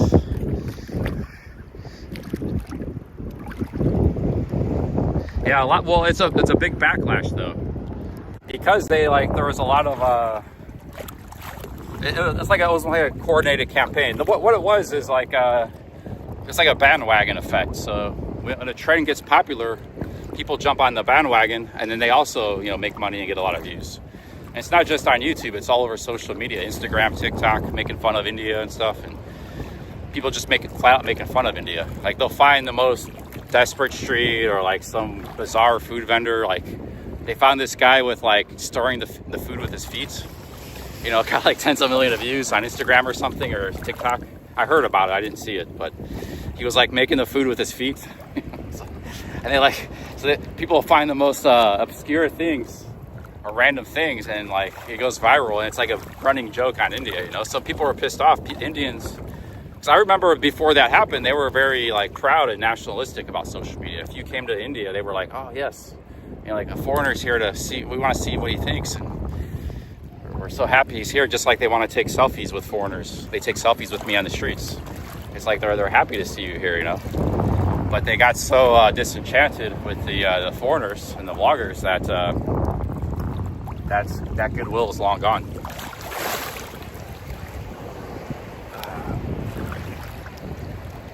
All right, guys, let's go back to coast before I do lose my bag. There's more and more people coming here. Get a little more crowded at the beach. Yeah, it's a big problem. But yeah, they're blaming it on all on Americans. But one of the biggest guys was an American, small brand American, who got popular in that trend. He might have even started the whole trend. He might have started it all. I don't know if he was the guy who started it, but he might have been. I think it was around the same time period, 3-4 years ago. He got 10 million views on it. So, but the rest were all from other countries. Backpacker Ben, England. But you know, there's a lot of just honest travelers too. They're not necessarily trying to put down India. They're just documenting their experience. Guys like Kirsty Boy, you know, he just shares what happens to him. He doesn't have an agenda. And, you know, he was getting a lot of, Kirsty Boy was getting a lot of hate, even though he's an honest vlogger. He's just sharing his, and he's a budget traveler, so sometimes he's in the rough a lot. You're in the budget traveler, you got to ride the buses, you stay in hostels, sometimes you're in rough neighborhoods. So. But, you know, he was getting a lot of hate in his comments from the Indians. He wasn't getting much views either. He was just getting 2,000, 3,000, 4,000 views a video. And big up Swiggler, thank you.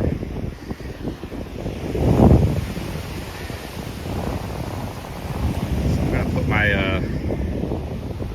shoes back on. The problem is we got our feet coated in sand.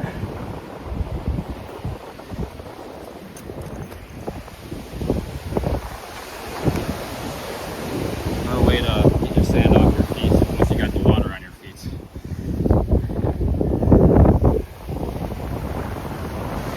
But the sand is a little more compact here, and I'm going to put my shoes on in that compact area. There'll still be a lot of sand, but not as much.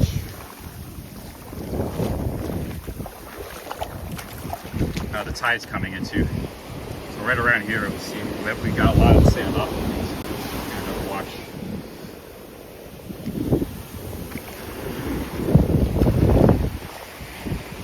All right, now we'll quickly try to put our shoes on.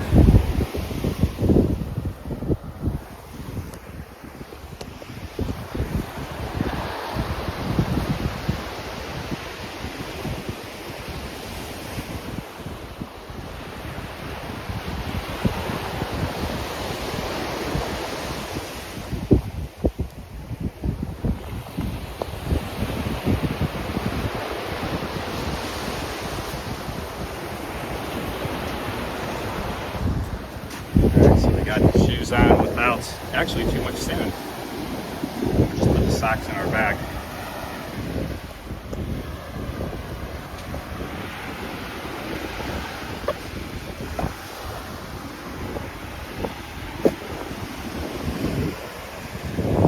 Okay, let's go walk down the end of the beach here. I haven't been down this way.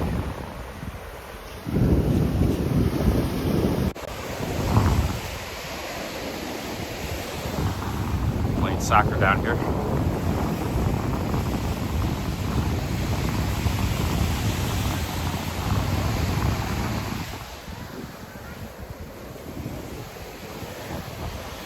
Oh yeah, the water is very warm. Indian Ocean, the water is very warm. Almost like jumping into a bathtub.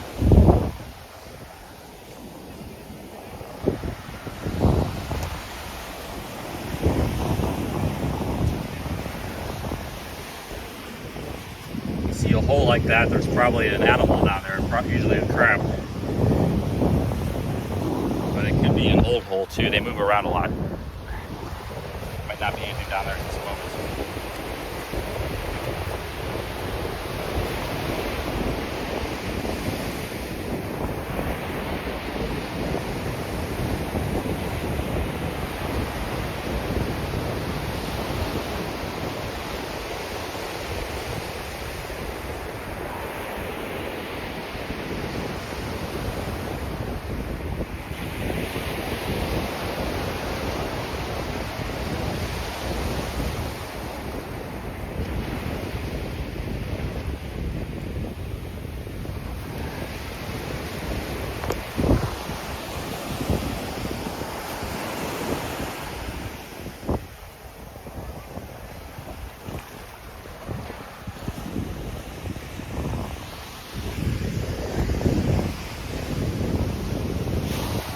someday I'd like to come back to, probably soon, I'd like to come back to a lot of these countries and do hiking.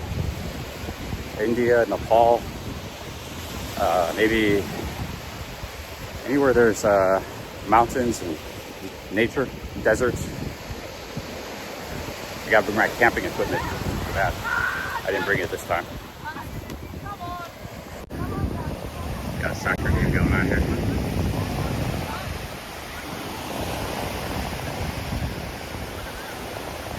I've seen a lot of sports in Goa, people playing cricket in the fields and stuff.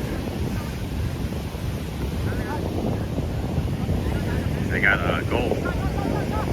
Check this game out here for a minute. This is gonna be a goal here.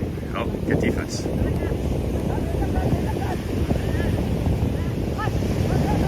guys are pretty good. Playing in the water and the sand.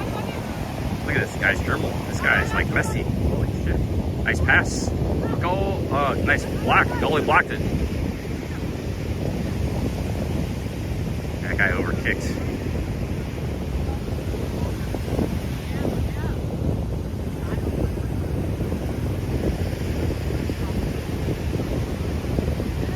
First goal, and then we'll move on to see who scores first. Some of these guys were pretty damn good.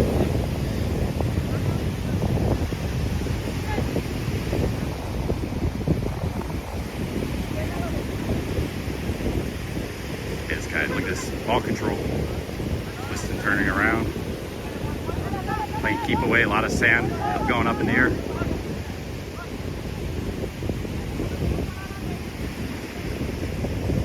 Guys are tough. Ooh, nice kick. See, that guy had a direct kick on the goal and the guy blocked it. These guys are no amateurs. And they're good. Goalies are good.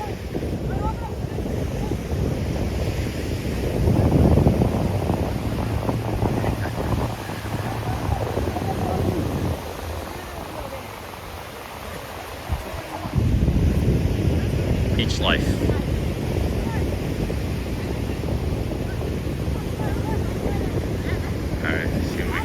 The guy in the yellow's got it. Oh, got stolen by the guy in red. The ocean's out of bounds.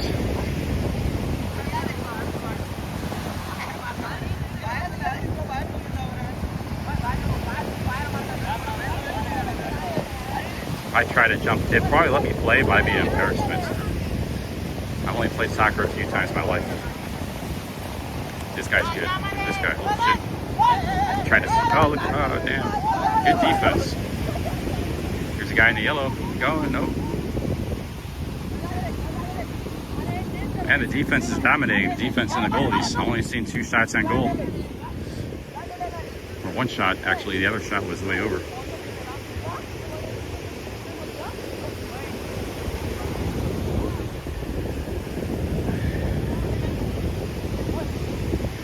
We're gonna go to a nice restaurant later. I'm gonna walk down the end of this beach. I started at the end down there. I'm in the middle now.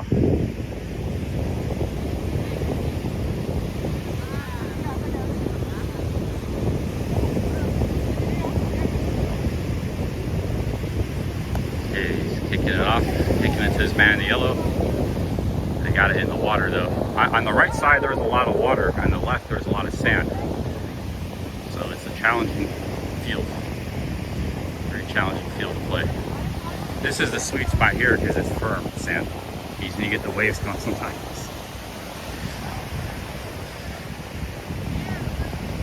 Very challenging soccer pitch.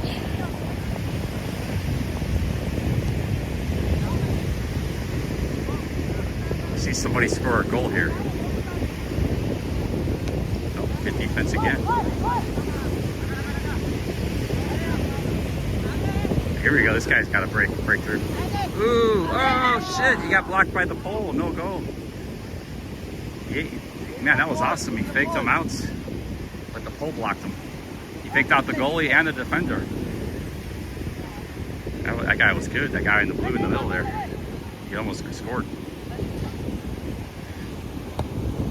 Just off by a few inches. All right, let's move on there. That was close enough for a goal.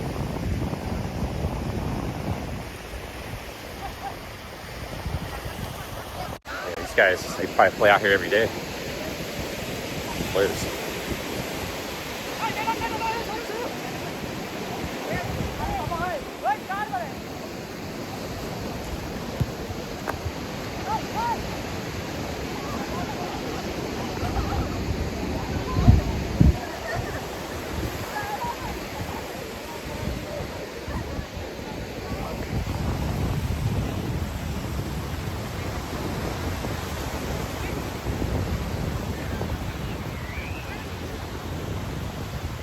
And the reason I'm not going to stay in India much longer, guys, I have been here about 45 days, a month and a half. It's just, it's very hot to stream in the daytime. That's kind of why I don't want to go back to Thailand too. It's hot in Thailand, same as here or even hotter. It's really hard to stream there in extreme heat. And they got all these restrictions. You got to have 20,000 bahts when you enter the country. They might reject you. So there's actually a lot of countries I can fly to. I can even fly to Cambodia right now from India. They got cheap flights to Cambodia, Delhi. So, but it is, I think it's time to move on pretty soon. I can't stream in the extreme heat from about 10 o'clock to 4. I can't go outside.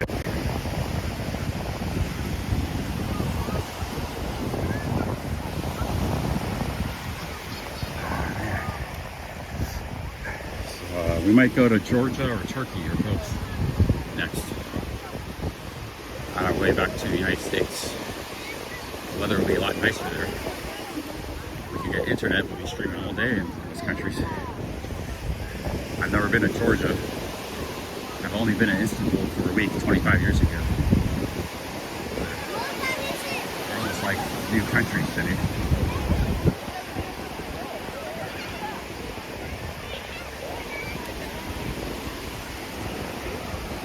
Ukraine is a possibility too. You can go to Ukraine, yes. Basically, anywhere except the EU. If it's not in the EU, it's a possibility to me. I don't want to go to the EU. If they're not in the EU, I don't care if it's Ukraine, Russia, either or, I'll go. Sunset's coming down here.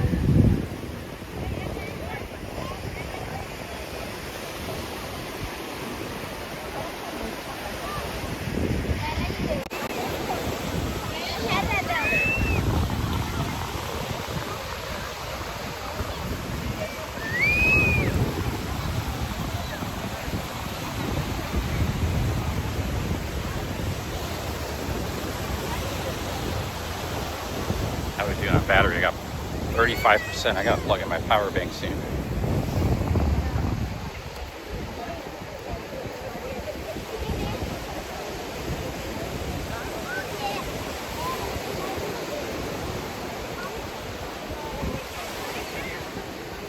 Yeah, a lot of countries don't wear bikinis. Thailand, they don't either. They only do if they're like they have a Western boyfriend or something, or they're like overseas. A lot of countries don't do that. I don't think they do much in China. That's a Western thing, very Western thing.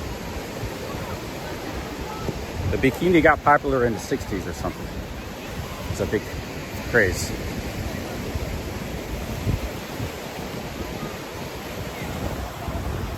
But they didn't used to, because people used to go to the beach in the 20s and they had like dresses on and stuff, like Coney Island.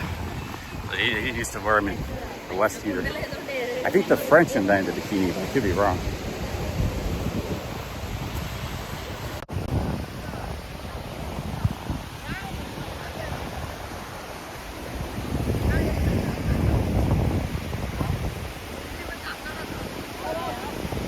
Yeah, beaches aren't really part of the culture in Thailand. Like, they go there because A, there's tourism money, tourists, they work there, or they're like fishermen. It's a fisherman's community. That's where Ross's wife, they were a family of fishermen in Rayong. And so they spent their life by the ocean. People who spend their life by the ocean, they don't go to the beach for like fun, because they lived there their whole life. That's Ross's family. I met some of Ross's family in Rayong. Some of his or sisters-in-law and stuff. His wife comes from a big family.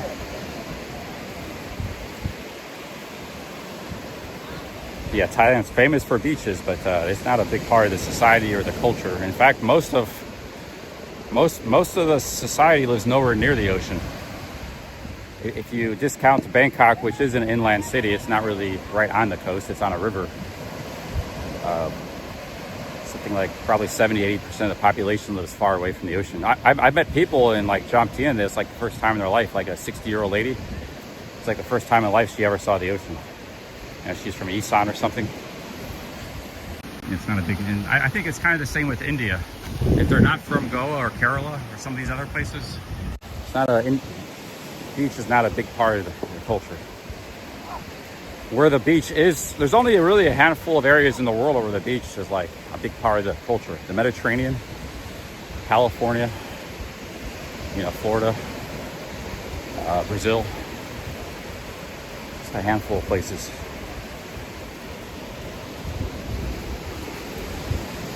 The beach at best is like an economic resource, mostly for fish, or a port for ships. That's just traditional use, but maybe to collect seaweed and stuff.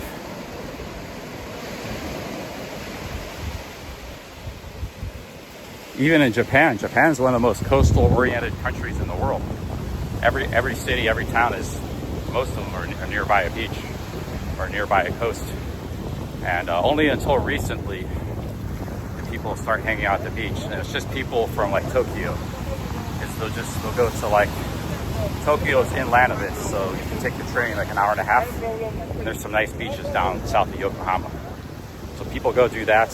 Some people do fly to Okinawa, where there's nice beaches. But even in Japan, the beach is not a big part of the life or the culture. Now fishing is, boating is, working out along the coast is, but actually just going to hang out on the beach itself, unless you're just going for a walk or something, and it's not a big part of life there.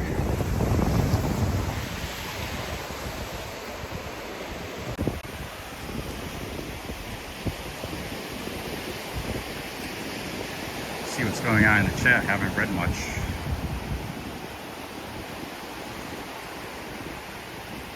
I don't know if I'm going to Turkey yet, but it's an option. They have jet fuel. They have plenty of jet fuel. That problem only affects Europe. It's another self-inflicted Europe problem. So this isn't the cleanest beach. It's an urban beach. There's more cleaner beaches. It's not terrible either. Could be worse.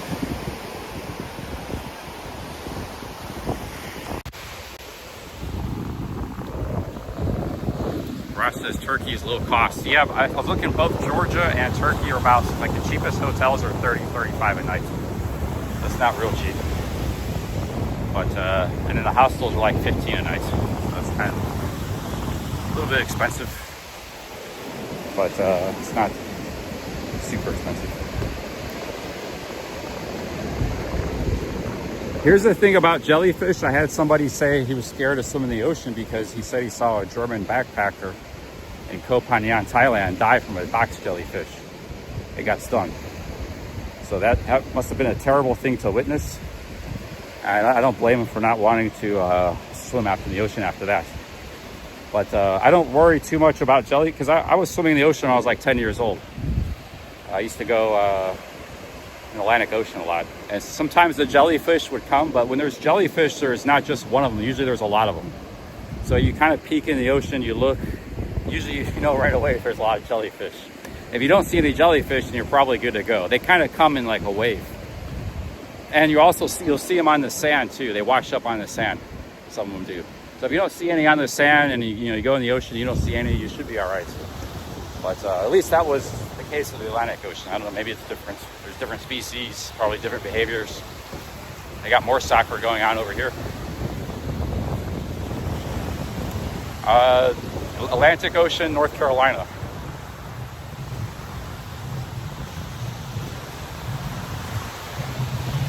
Quite a bit, yeah, half my family's from North Carolina. So quite a bit of time down in North Carolina beaches.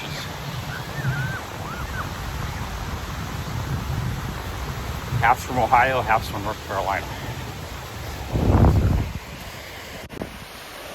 My dad met my mother on holiday and vacation. He used to go down when he was like 16, 17, 18. Him and his brothers and sisters, they would drive down to North Carolina. It's like a 15-hour drive and go to the beach and stuff. That's actually like the closest beach. I guess there's like Maryland or something too, but they opted for North Carolina, and that's why I'm half Southern, half Yankee.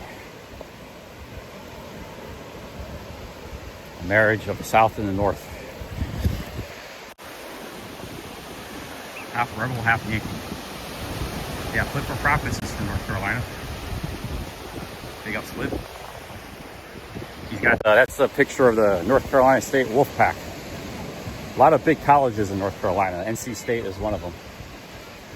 My grandpa was always a North Carolina State fan.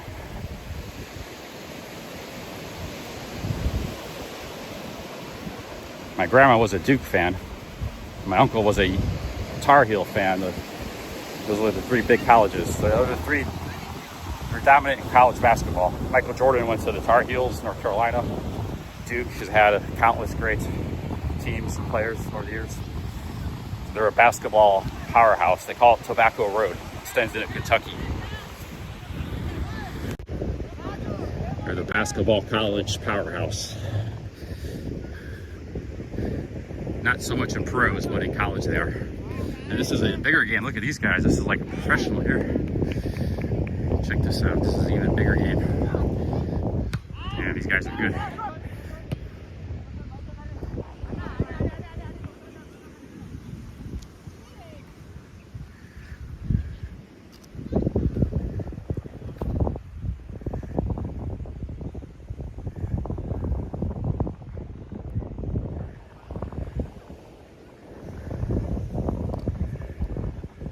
I've never been stung by a jellyfish, so I don't know if that helps or not. That was in some movies and stuff.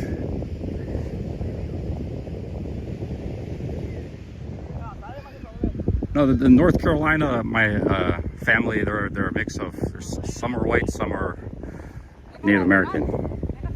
My mom's from North Carolina, she's 25%, so it actually, my grandma's half Indian.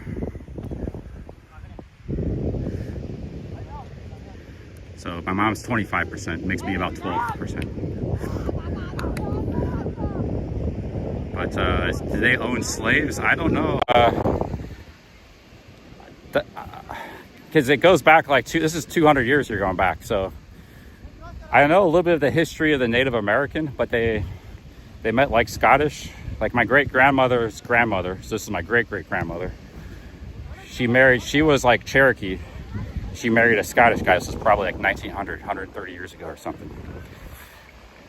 So who knows? That was 50 years after the Civil War, so 40 years. So it's a long time ago, man.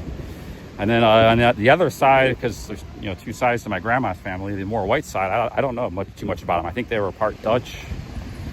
I don't know a whole lot about them. I should ask my grandma more about them, but I don't know a whole lot about them. I know I'm on the Yankee side. I did have a great grandfather who worked in the railroads in the Civil War. He was the head of the railroads that ran all the railroads run all the supplies in the Union Army. He ran the railroads. There was actually a historical record of that. He was like the main railroad guy of the Union of the North. The railroad was one of the strategic advantages. Because the South, they didn't have much railroads. They were all on horseback. We had modern logistics thanks to my great-great-grandfather. he helped the Union defeat the South. That's why I've always been a big fan of railroads. Not that, they might still be slavery. The North might not have won.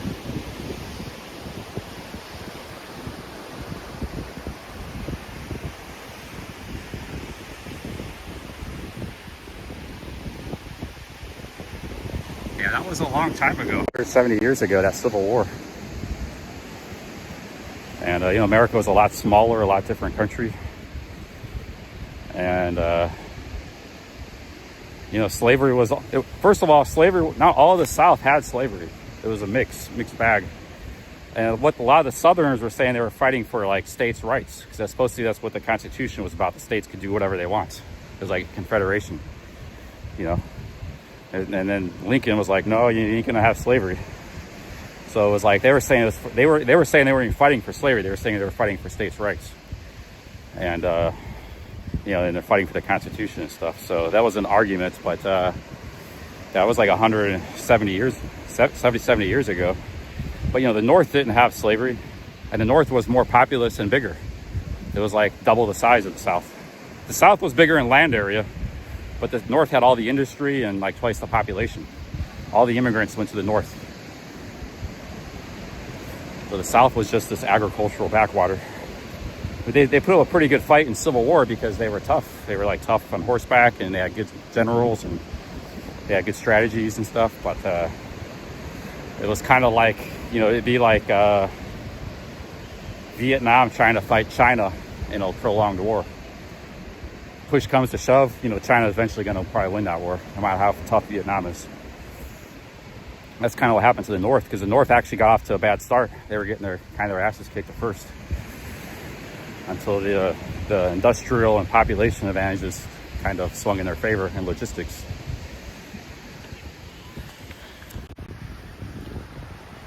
The South now is like a boom. They call it the Sun Belt. It's a booming. All the cities are booming. The North doesn't really, people are leaving the North. That's been going on for decades. But at the time of, between the Civil War to the 1960s, a 100-year span, the North was where it was at economically.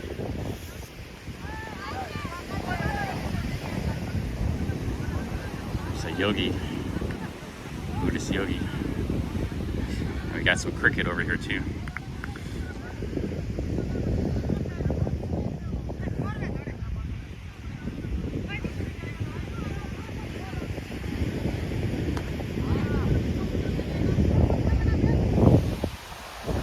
Just watching the sunset, stargazing, sun gazing there.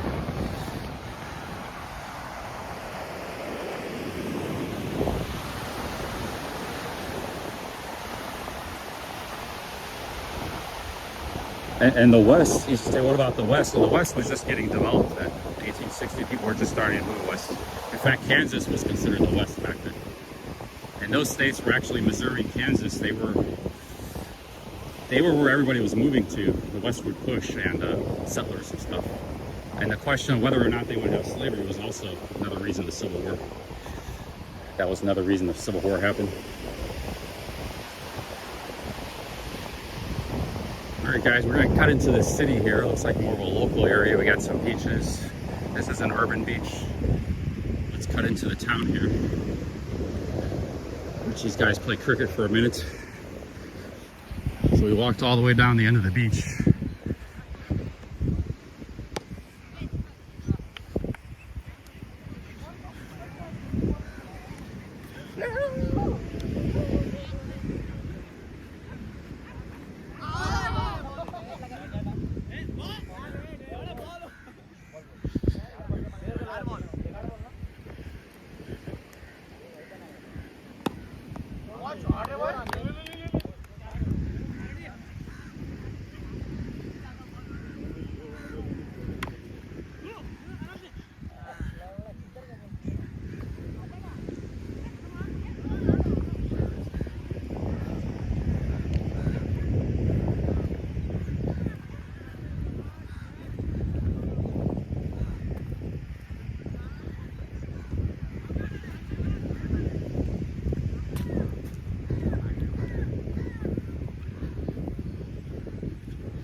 The city here. I gotta go back to the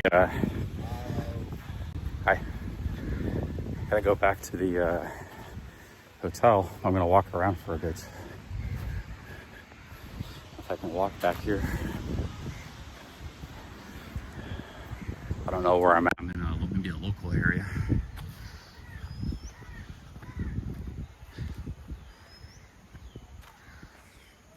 As long as the internet works, I'll walk anywhere.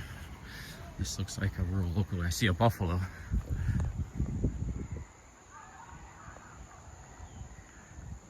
That's a big Big one there, man. I was zoomed in. Look at those horns.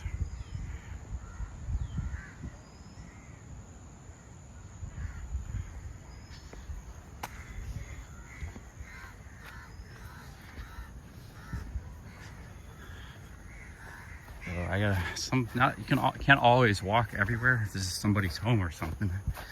We're looking for a public street. Might be somebody's home. Can't really tell right now. When you walk randomly when you're traveling, you gotta sometimes have your wits about you where you're walking into. You don't want to walk where you're not welcome. It looks like there might be a street up here though, so if I was really out of place, that guy would have given me a strange stare, but he didn't pay attention to me. So.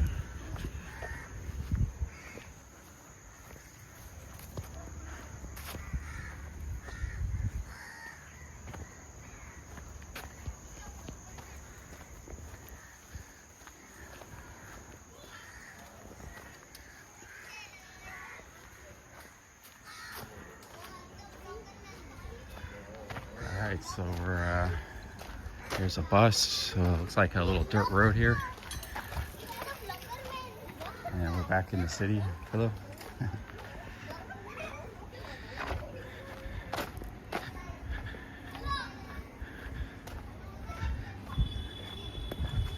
Oh, I hear some beeping horns. You know we're really in the city, don't I? That's good. So it's still a very local going area. There's 1.5 million people. Okay, this is a main road right here. It's a little residential area. There's 1.5 million locals that live in Goa. And there's a lot of people from other provinces that move here for economic opportunity or start businesses. A lot of people from Delhi move here. So they live in places like this. We just walked through. Looks like we're already back to a main street. In fact, you got a Harley Davidson dealership right there. You can't get any more on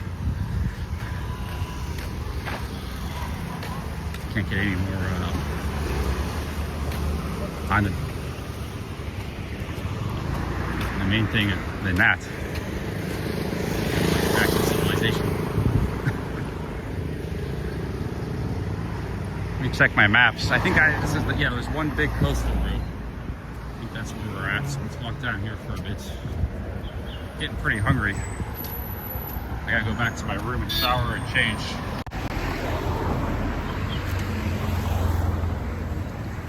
Yeah, this part of India is a very. You got Mumbai.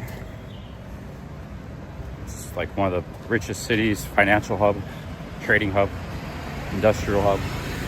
You got Pune, which a lot of people don't know about that city. I was there before I came to Goa. And that's a very prosperous city, I could tell. Like a lot of tech.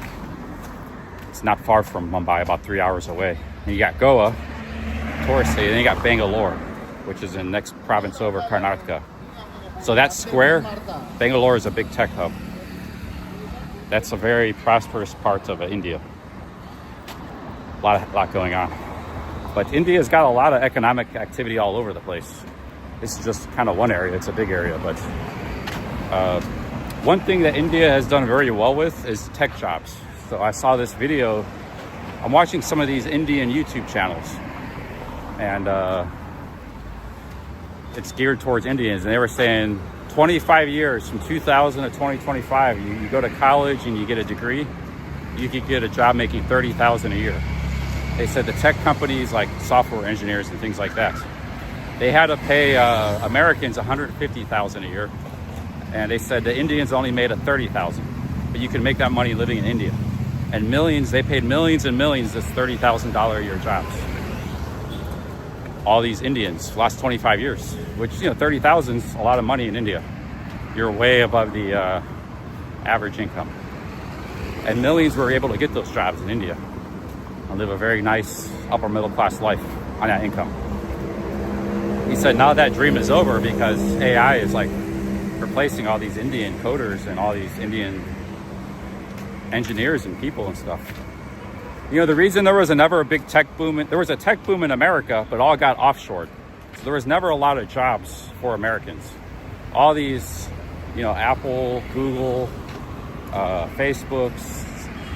None of it was ever, there was the office, corporate office, and some high-end jobs inside America itself. I lived through the tech boom. I remember the stocks in the late 90s and everything. I was like, wow, man, we should all be getting rich off of this. This is a huge industry America has created that the whole world's benefiting from. But the companies spread those benefits to the rest of the world. You know, they moved corporate offices to Ireland, like a lot of countries were beneficiaries. India was. Every country other than America itself, other than Silicon Valley and a few places like Austin, Texas, a few cities.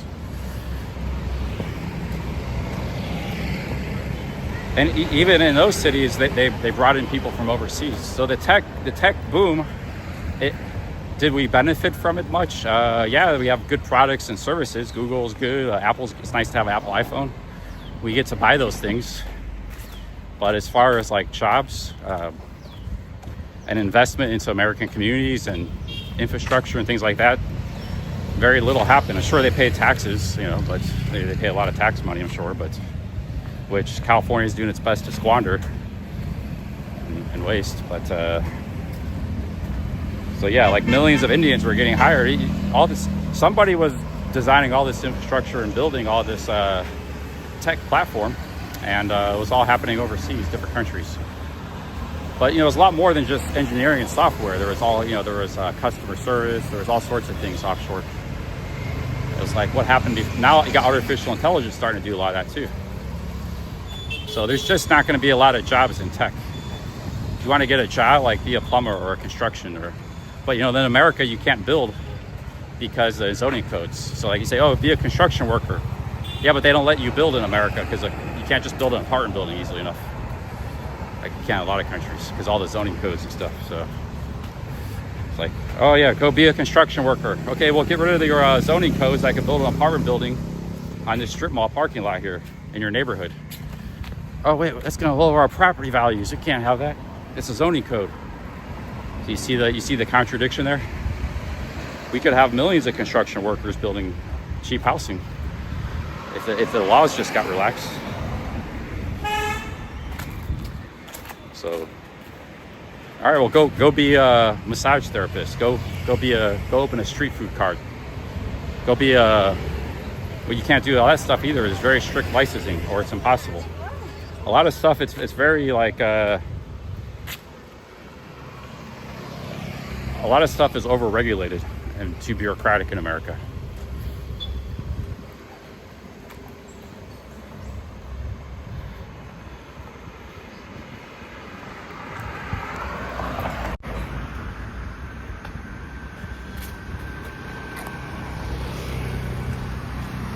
Or the small guys priced out. You know, a few construction guys could get together, get a loan from the bank, and build an apartment building like this in their city. So they used to do, and they use their skills. They got work equity, but the small guys priced out. Even big guys can't. It's very difficult for them with the legal structure to build anything. And they got lawyers and stuff, teams of lawyers.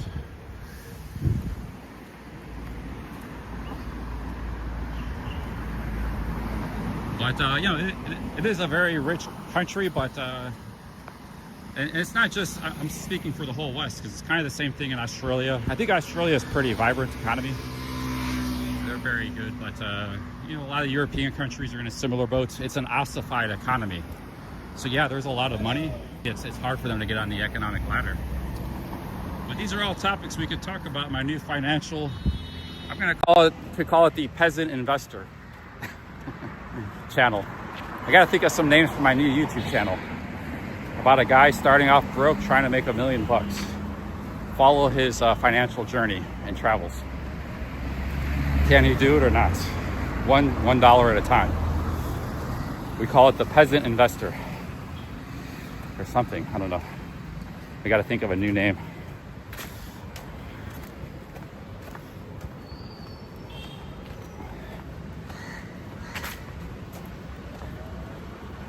Yeah, economies can get dynamic.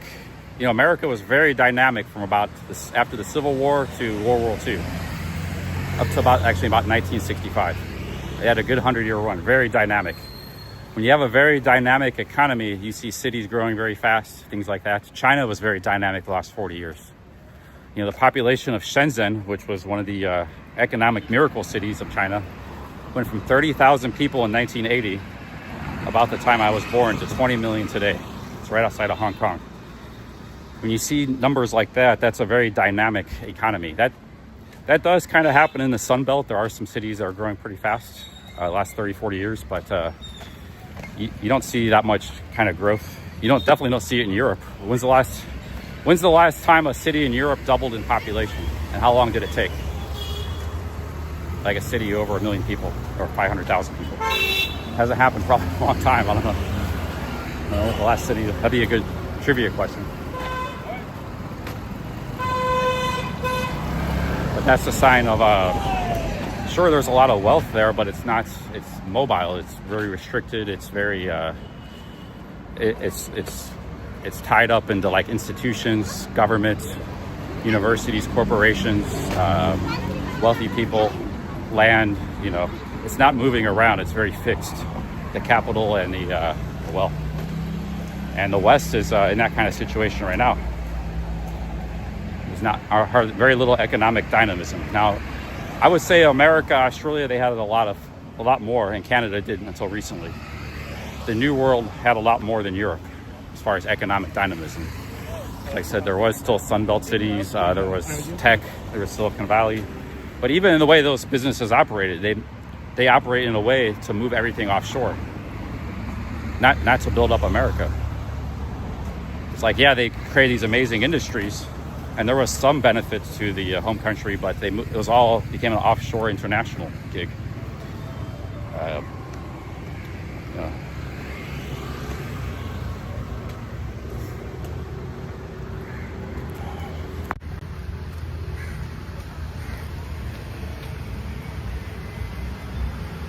There's another park. I might have to take a taxi or bus back. I'm out in the boonies here. I catch a ride on a motorbike, hitchhike.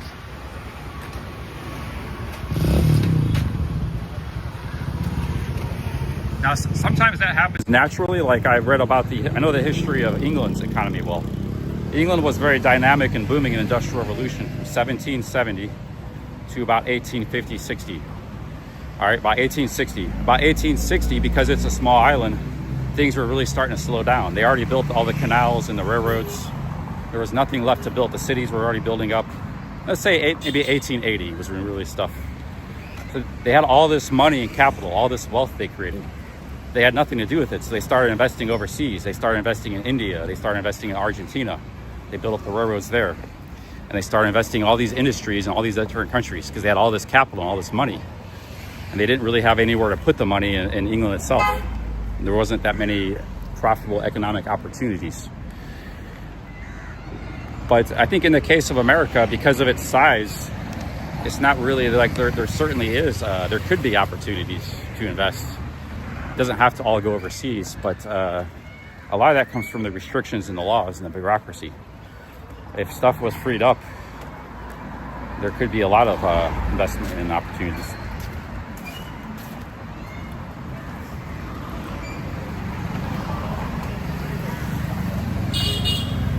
Yeah, I could hitchhike. Everything, the new economic vlog, peasant investing, the peasant investor. Everything is, we got to save every dollar, man. We try to save everything we can. Hey, how's it going?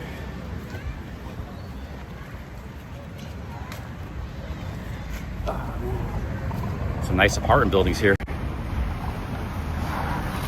One day we'll have one of these ourselves, the peasant investor.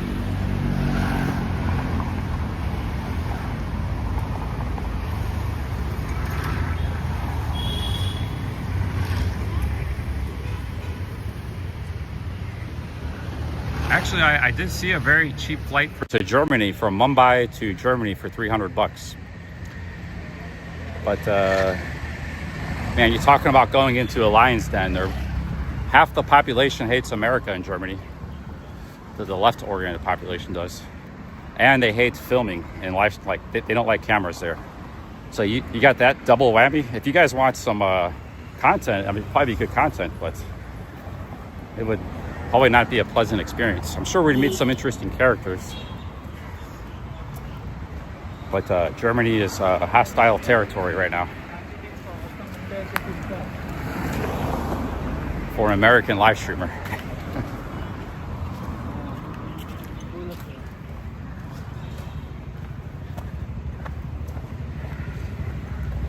Yeah, it's not part of their culture to live stream and film stuff on the streets. They actually have strict privacy laws too. So does Switzerland. And when I had run-ins with Germans overseas. By the way, there's a German guy who PayPal'd me a few bucks. Thank you. So not all Germans will be against us, but a lot of them will be. It's not a good time for Americans in general to go there. To all of Europe. It's not a good time to go, but England might be the only like decent place. Maybe Greece, maybe Eastern Europe and England. But Spain, France, Dutch, maybe Scandinavia is all right too. But Germany, Italy, I think they're all no-go right now. The main European nations, like the Western Europe nations outside of England, it's all a no-go for Americans. This was something at one time. I don't know what it was. Nothing here left now.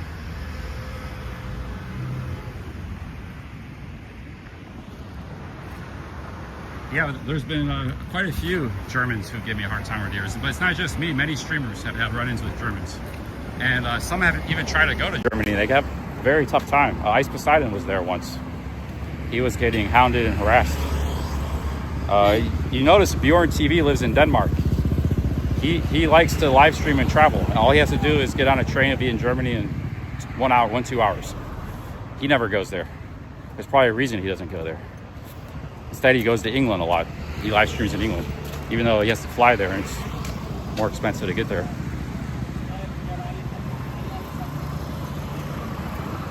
So I gotta take a bus or a hitchhike.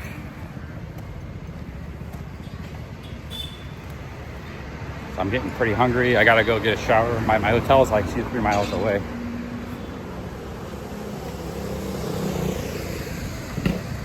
But yeah, there was a really cheap flight from Mumbai to Germany.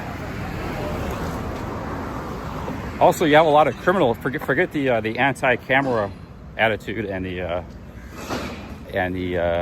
anti-American attitude. You have a lot of criminals on the streets there too, drug addicts and stuff. So, I don't know. Yeah, walking around Germany streaming might not be the best place to go right now for an American live streamer. I do want to go there someday though. Visit Netherlands and Germany and Belgium.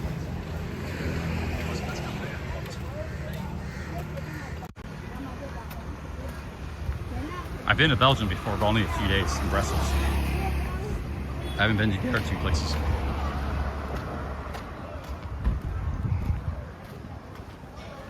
Does this bus go to Panjim? Bus running? No. Got taxis here. This bus only gets running. I need to go to Panjim.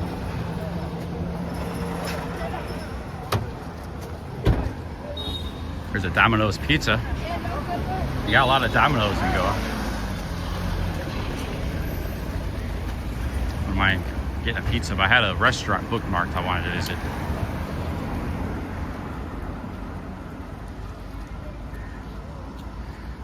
Tonight, I'm gonna save my appetite for that. I was actually thinking about getting a Domino's last night. I didn't. I just ate fruit, but the thought crossed my mind. I have a delivery app. I can order food online. I've done that about 6 times since I've been in India so far.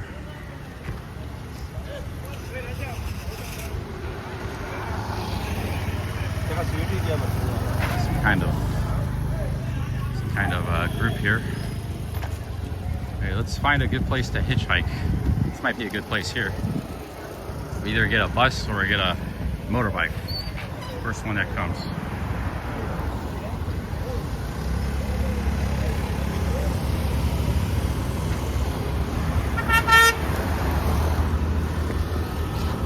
I'm gonna set my camera here and hitchhike my dudes.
that. Look.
Hitchhiking, you need a sign saying where you're going to. I don't have that.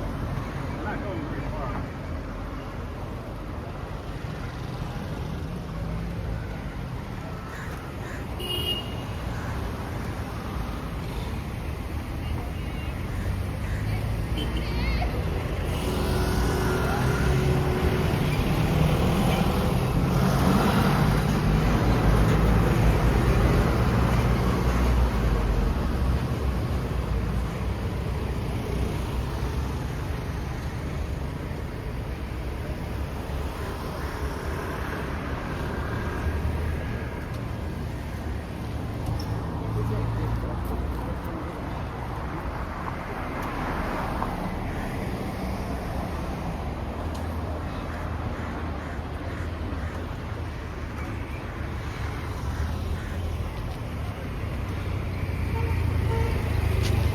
I guess I could just walk back. Maybe it's not that far, 2 miles.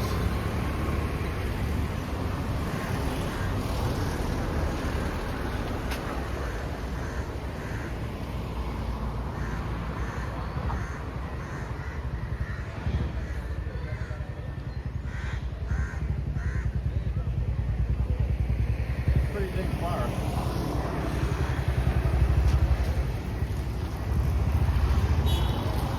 Here's the maps.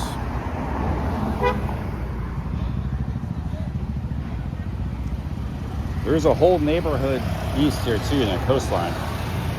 But I'll be walking further and further away from my home. It's getting dark. Don't look like hitchhiking is going too well.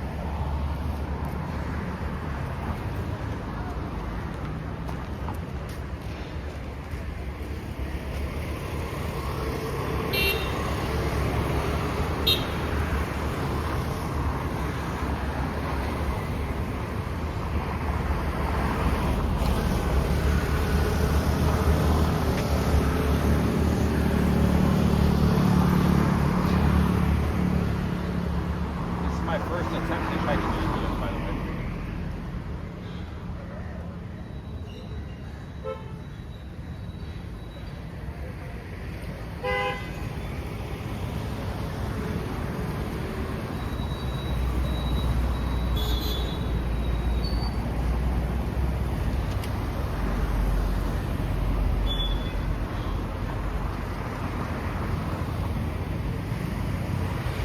Nobody wants to stop and pick me up.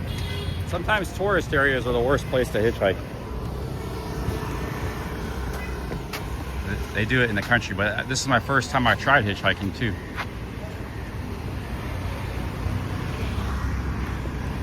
There's a beautiful Coca-Cola lady there.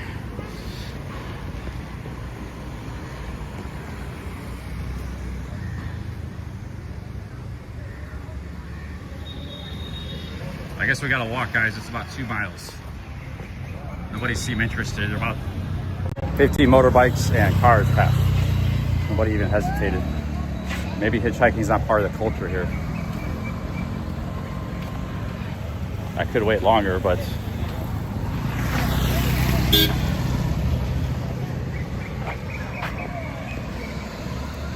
usually you don't have to hitchhike. Like in other states, you know, they got the tuk-tuks everywhere. You just get a tuk-tuk, it's very easy. Or they have Uber, they have both. They don't have Uber here, and they don't have that many tuk-tuks. So this is kind of a state where you might need a hitchhike, where you need your own transportation.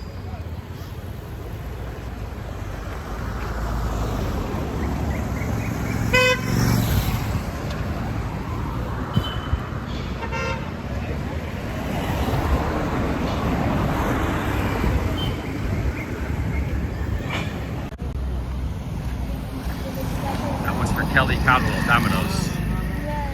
Domino's. Big up Kelly if you're watching. They got many Domino's pizzas here. He loves pizza.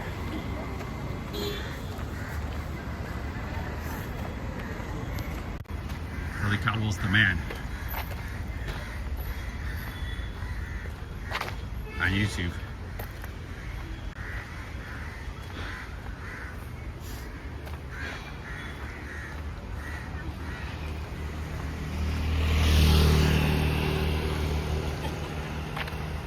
Here's some old buildings. Look at that ruin. It's been an old estate. It's in ruins now. Old Portuguese estate. We got about a 2-mile walk, which we can do in 40 minutes. Good exercise.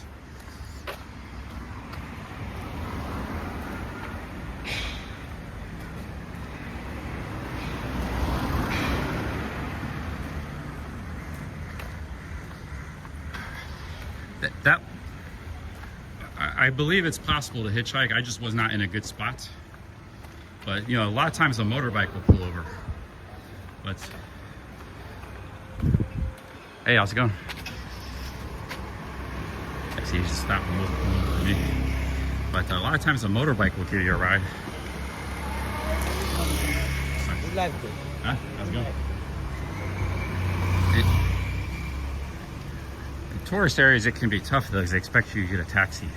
But here, there's no Uber, and the taxis are kind of few and far between. There ain't no tuk-tuks.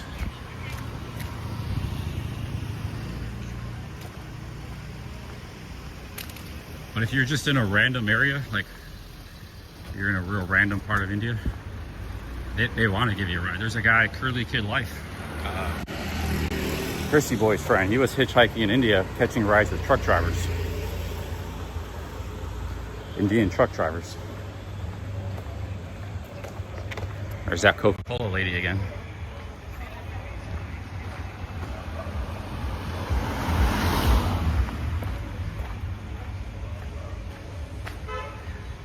Yeah, I'm gonna start. Let's brainstorm some good ideas for. We could just go back with Cheap Charlie, but let's brainstorm some good ideals for a new channel. The Peasant Investor is one.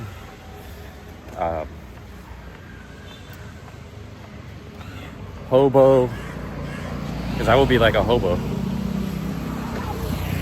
What's a financial word that starts with H? Hobo investing. Hobo finances.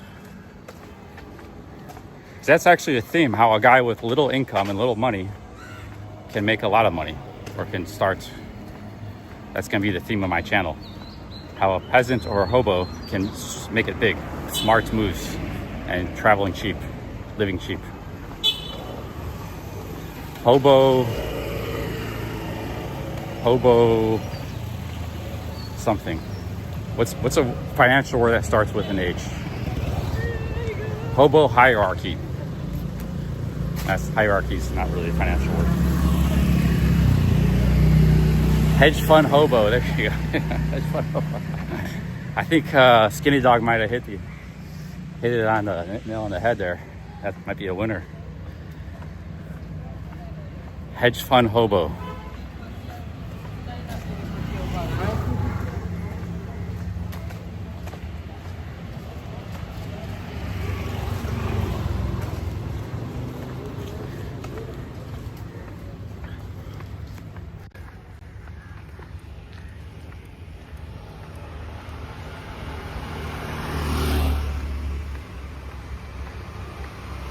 High yield hobo, there you go. I have a lot of investing friends, people like Ross too. I mean, I can make a really good channel, I think. I might just start a brand new channel, guys. Cheap Charlie, you know, that's actually a pretty good name for a, I don't know, man, it really is. These little details and questions, really, analysis paralysis is what happens. Stops me from my success back in the day was just went out and did it. I didn't think too much. I just threw stuff at the wall and went out and conquered. And I spent years thinking about things. And the result is indecisiveness and lack of action.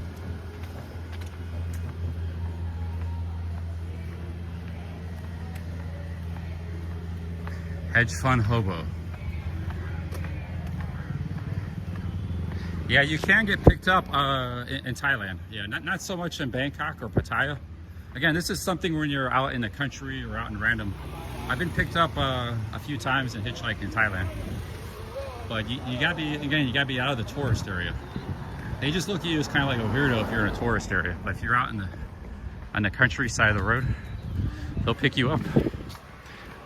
One time I didn't even ask. I didn't even know where I was at. I'm glad they picked me up. I was kind of in a no man's land. I thought I was closer to the city. Cheap Charlie Capital, yeah, that's pretty good. Could be a whole new channel, Cheap Charlie Capital. Keep the CCC going.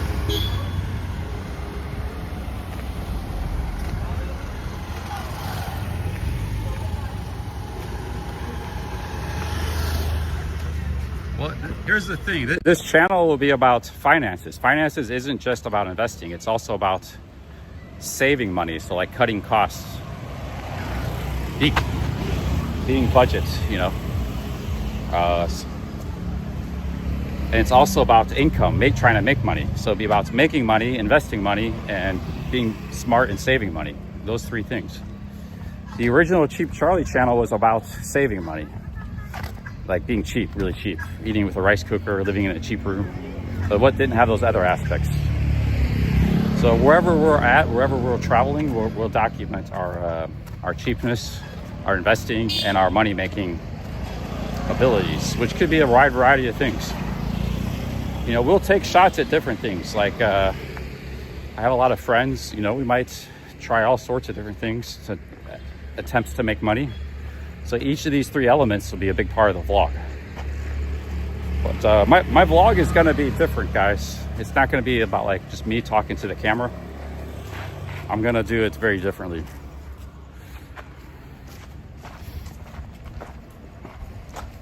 I'm going to do a little bit more quality over quantity. So I'm not going to be pumping out tons and tons of videos. But I will maybe do like 6, 7, 8 quality videos per month. Like one every 3 days. Once I'm rolling, you know, once I'm doing good.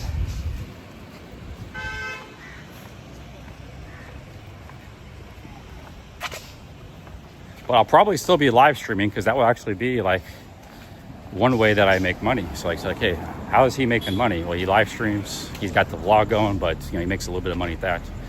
He's got all these income sources. He's getting some dividends on his stocks, which that might only be, you know, $50 a year to start. But it's something. He's got all these income sources, you know. Maybe he's got an ebook. And all these like new income sources or potential income sources will be a part of the vlog. It will be a big topic for the vlog.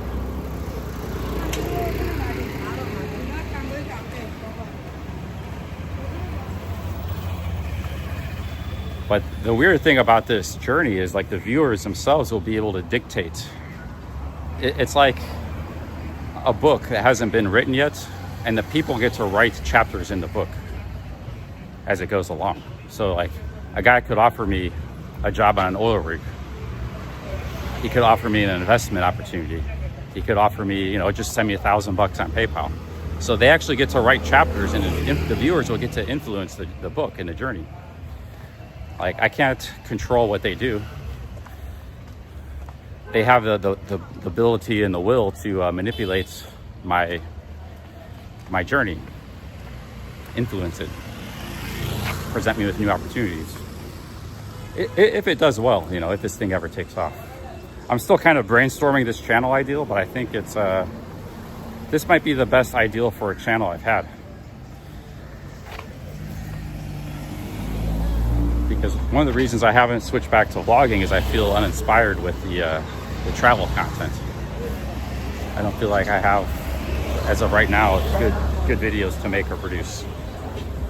Those 35 videos I made recently weren't very good. Very interesting in my opinion. Even though a lot of you guys said they were good, but they weren't good for me.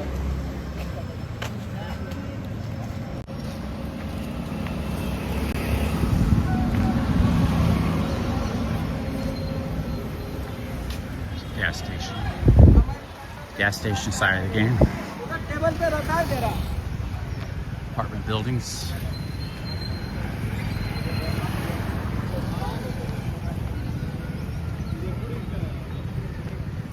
Well, I have to get going. Like I said, first I gotta decide what channel, start a new channel or go to one of my old channels. This one or the CCC primarily.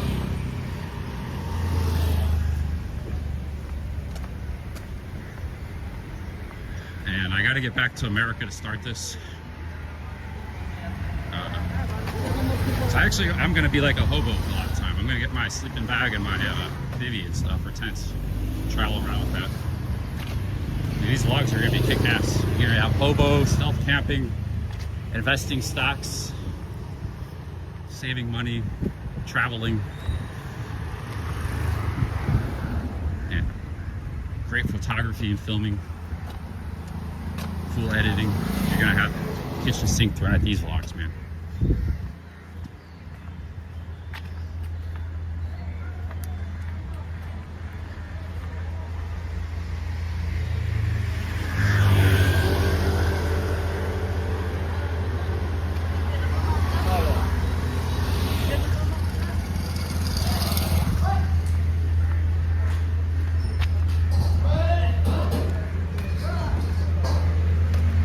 Hey, Charlie Chang's. We got Charlie Chang's here.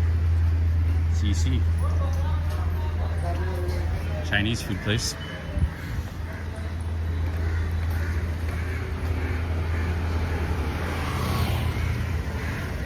It's a nice city, man. It's all nice apartment buildings.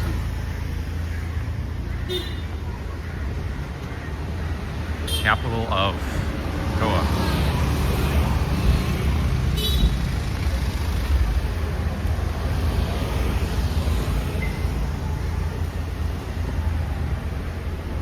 Miss Sevinger said, I never used a gimbal or cared about video quality in the past. That's why I've used thousands of dollars of cameras and lenses over 8 years.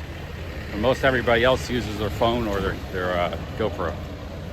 I could have done the same thing, but I chose to spend a lot of money on cameras. Most of which I've sold by now and don't have much left, but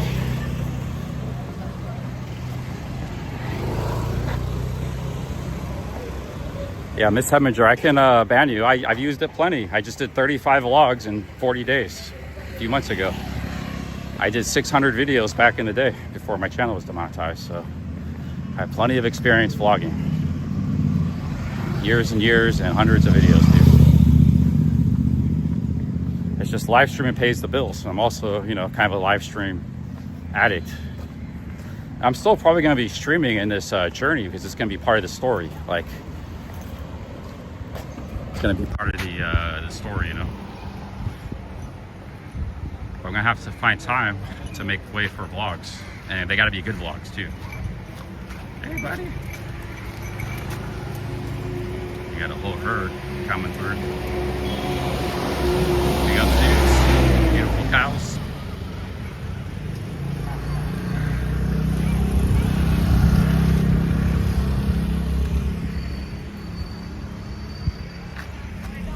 Yeah, you don't see a whole lot of cows in Goa. Maybe they're probably in other areas. This is just the capital. You don't see them in the beach cities too much. But they, there was quite a few in Arjuna,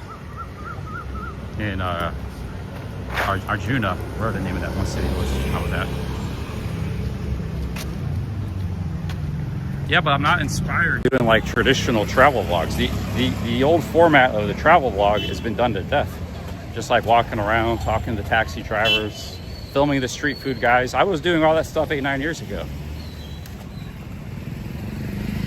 Like, that's played out, it's stale. Everybody, I've been watching a lot of travel vlogs since I've been in India. Everybody's doing the same stuff. And it's just boring now. and a lot of people are struggling. Like, you got to come at it from a fresh angle, man. Like, you can still talk to taxi drivers and film the street food in your vlogs, but you got to have more than that. That's just a little side thing. A little, you know, you happen to be going buying some street food. A lot of these people, they walk by, they film every street food cart, and they don't even ever buy anything or eat it, you know.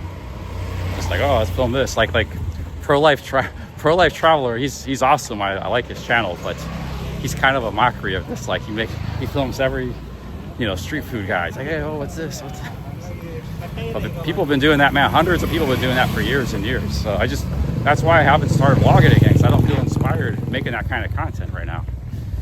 I don't think it'll do well.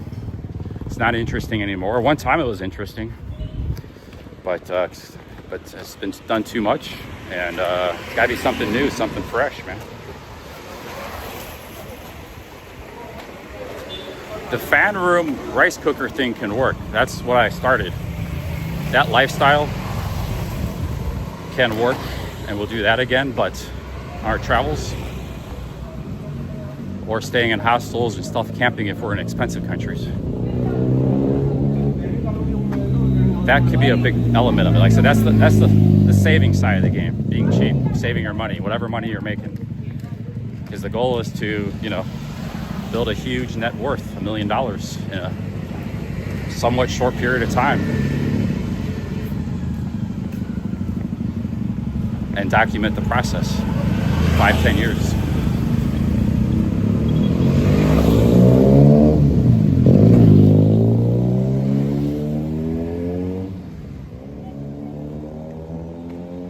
Rich Mar says, answer me. I haven't been reading your comments. What did you say?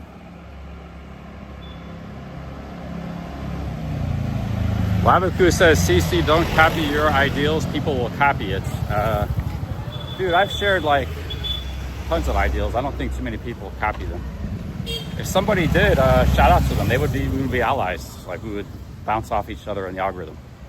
But I have my own filming style and ideals. It comes to vlogs, so it'll still be unique. I'll probably get started on this pretty soon when I get back to America. Like I said, we got probably another month overseas. I might go to Turkey or Georgia next.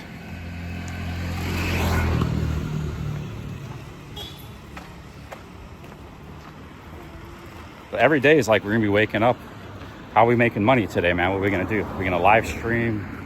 You know, we got the vlogs. We're gonna go out, try to do some merchant services. We're gonna acquire a new skill set. Every day is gonna be a money making opportunity. We're gonna invest in a stock today, our monthly stock investment.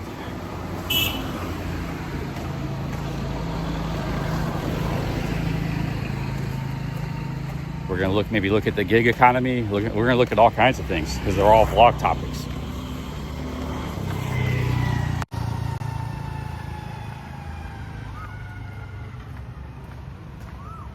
Yeah, I would definitely host people like Retire and Go. Well, Retire and Go was on my vlog the third day. We spent all day together. He was on my vlog in Tokyo. We crossed paths in Tokyo 5 months ago. He was on the third vlog, so he would be a great guy to, you know, anytime we cross paths, hang out. I think he's a cool guy, you know. Like I was just hanging out with him, not streaming.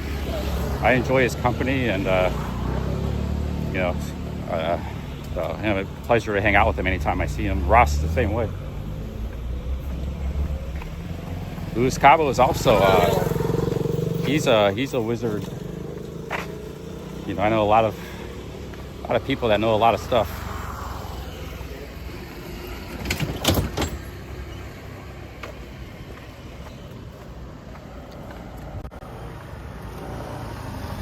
Who makes 4K? I don't make 4K a month. I used to a long time ago, back when I was a big vlogger. Last month I make 17,000 a year for the last 6 years. It's been very consistent with live streaming. Last year was actually 14,000, but I think the average since 17,000 in 7 years, which looks like a lot of money. It's like 120,000 I made in 7 years of streaming, but it's over a 7-year period. So that's a long time. It's like comes to 17,000 a year. I made on streaming on YouTube.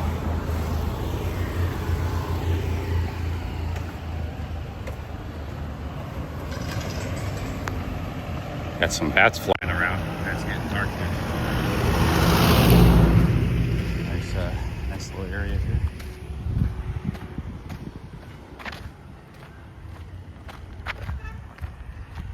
Yeah, I would. Actually, though, like, I gotta be able to film anywhere I go, anything I do, though. That's a condition. Like, if a job wanted to hire me, especially if the vlog got going, unless it was an insanely good job, and they said you can't film.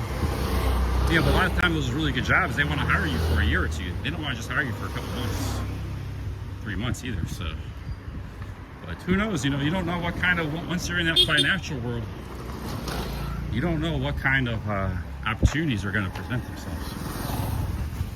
And we if our content is good and people really love our channel and videos, my channel and videos, I say our because I feel like you guys are my team. You're a part of this. You've been helping me a lot.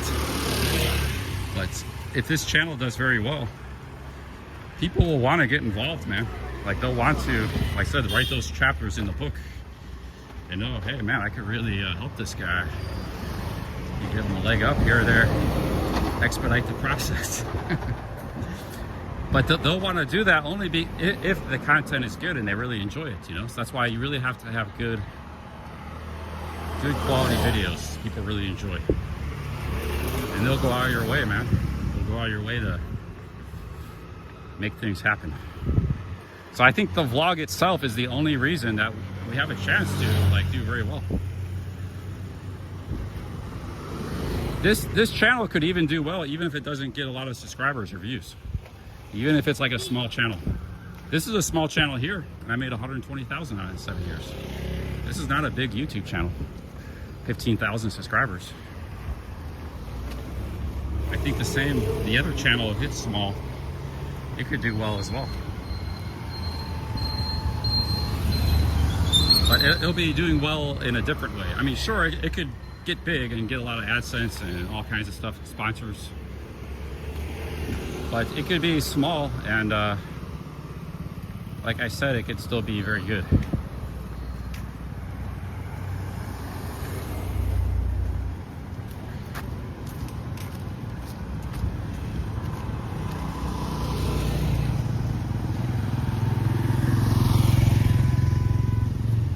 Yeah, my goal is to get $1 million. That's the goal of the channel. The road to a millionaire. Hobo hedge fund. The poverty investor, or the peasant investor. Ernie the entrepreneur.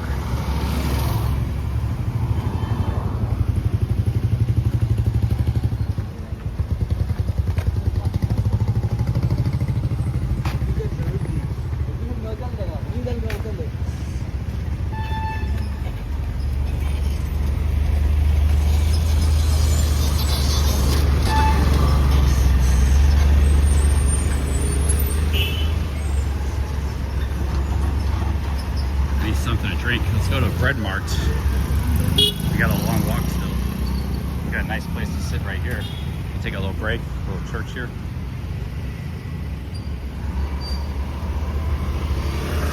I'd rather work on making $1 million.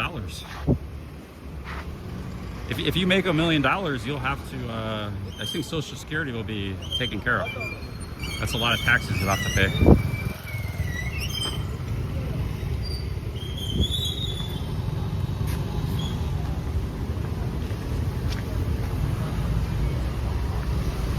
Looks like it's just a bakery. We need something to drink.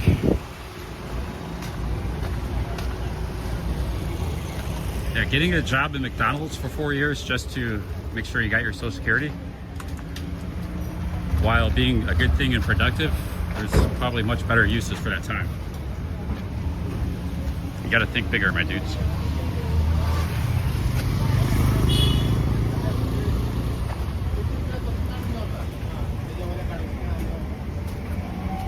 Okay, we need something to drink. We're gonna go relax.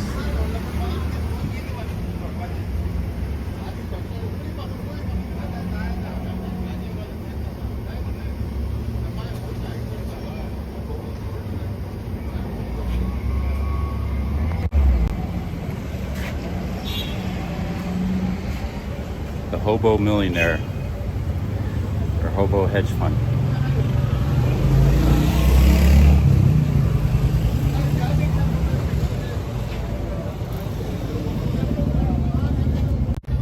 I'm turning into a camel. I haven't drank anything in hours, dude. It's starting to catch up to me now.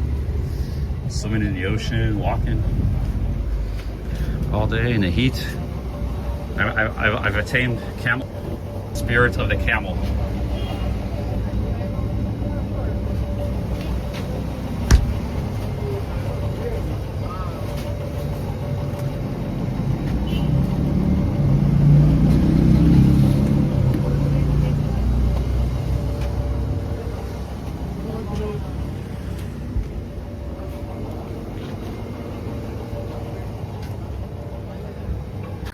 Carb max, and they got rice, sugar.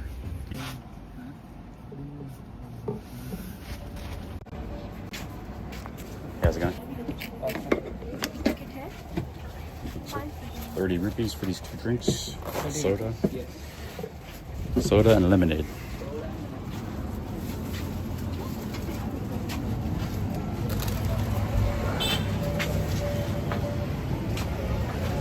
We'll go by that church and sit and rest for a minute, finish our walk.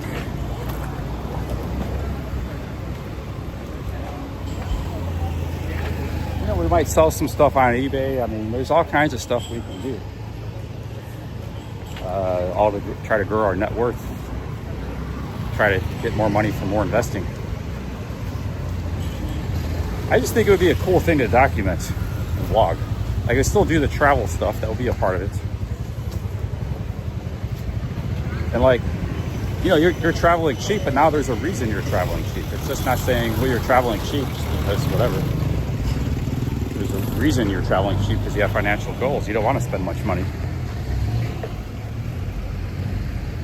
It also ties into the life search. It's all related, interconnected.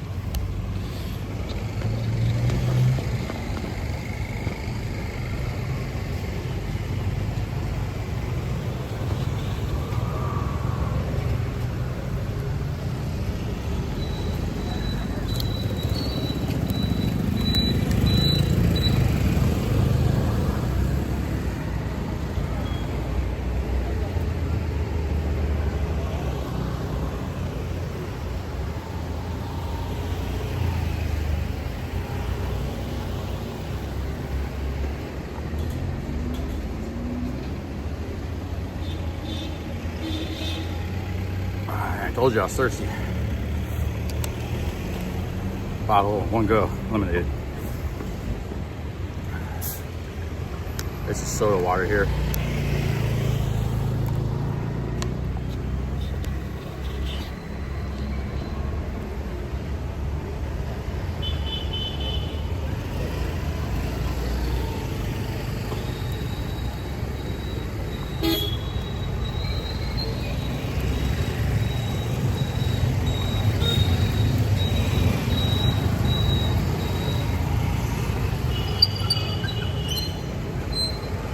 I don't know where my glasses at. There you go. Negative $100 to buy a new pair of glasses. Bad start on the financial.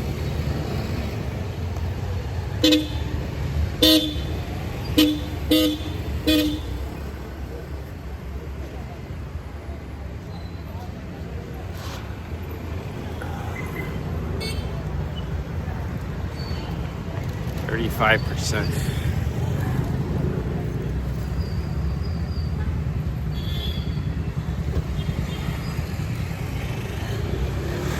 35% battery.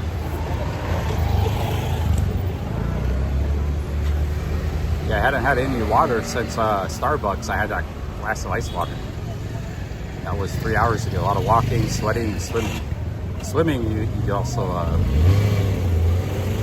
I said, I got like camel-like abilities. Your body can kind of adapt to, I think, being pushed a little bit with the dehydration.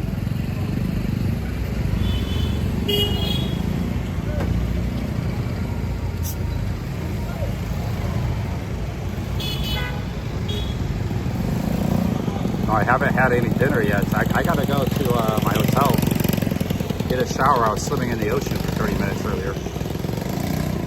wash off the salt water and the sand. I was at the beach. And then I've changed to a fresh pair of clothes to have waiting for me in my room. And we'll get a nice dinner. I got a place bookmarked, looks really good.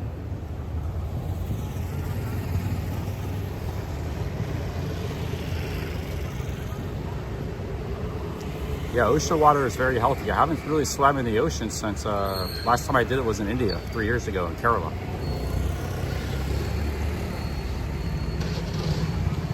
We should be doing that every day. At least every day I'm here in Goa.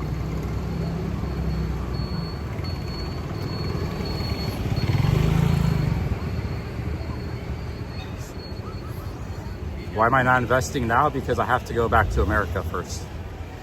Straighten some things out. I got about a month to think about things before I get back to America, and I've actually had this ideal for years. I was actually going to do it with magic cards because there's a whole big magic card thing. 7 years ago, I was going to start a new channel, talk about magic cards, but I didn't, and I don't like magic cards anymore. I haven't done it in 7 years, so it's just going to be a general sort of more of a general channel.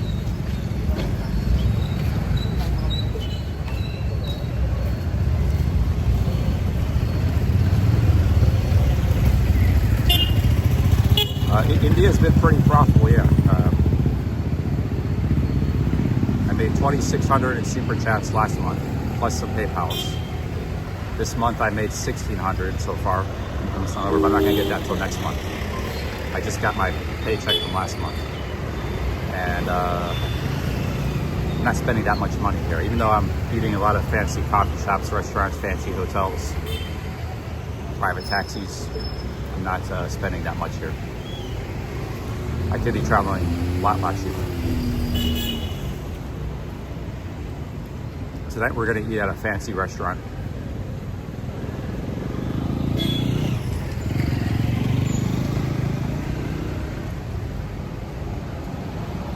Ho Chi Minh says the target is unrealistic. Well, people say $1 million is not that much in today's world. That's like just enough to buy an apartment in London or New York. So there is that. But two, I think there's a strong synergy, exponential growth factor by creating this sort of channel. In so many ways, it has ability to multiply exponentially your earnings and opportunities. I guess it's gonna be like a Pandora's box of success.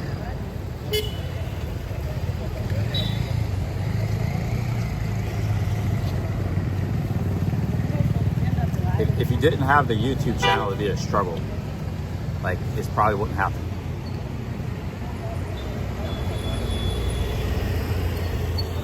The YouTube has a possibility to all kinds of things to happen.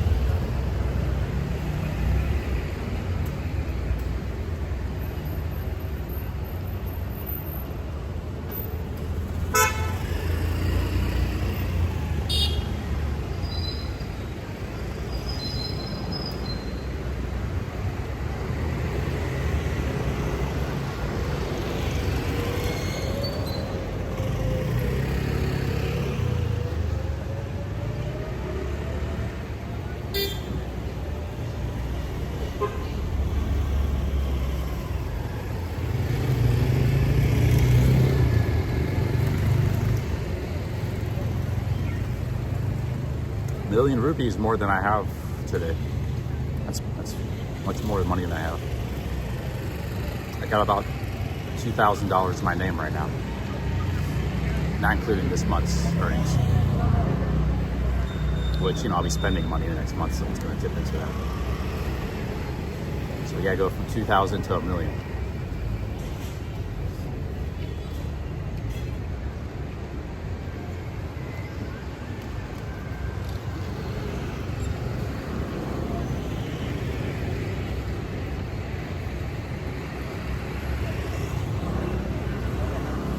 Hobo Financials. How about Hobo Financials? Is that a good channel name?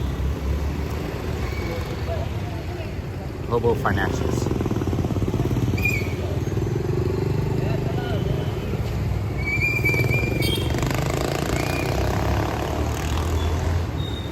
Credit card debt is, well, actually, I owe, the problem is I owed, my one credit card, I owed $1,000. I didn't realize I had so much. I didn't check that account. I do owe $1,000 on that. So yeah, I don't have a lot of money. I thought I only owed $300 on that. I owed a lot. So the other credit card's like $300. So I got about $1,300 in credit cards right now, which I'll probably pay half of this month. That's another thing too, like these credit cards, all these things, I'll be working that system. One thing I've never really taken advantage of is airline miles. We could be signing up for airline miles. We're gonna be trying to grow our net worth. Like whatever trick in the book we can, that's ethical and legal.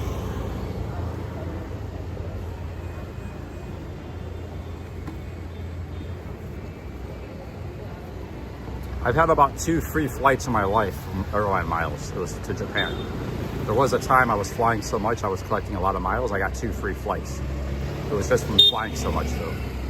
It wasn't from credit cards. You can actually get free flights from credit cards. I just started using credit cards like 4 years ago. But the airlines like to give you free flights from credit cards. So there's all these things I could be doing to make money, save money, profiting, vlogging, and all potential vlog topics. Well, I fly a lot. That's why I had 2 free Japan flights before. I used to fly a lot for business, for Magic Cards.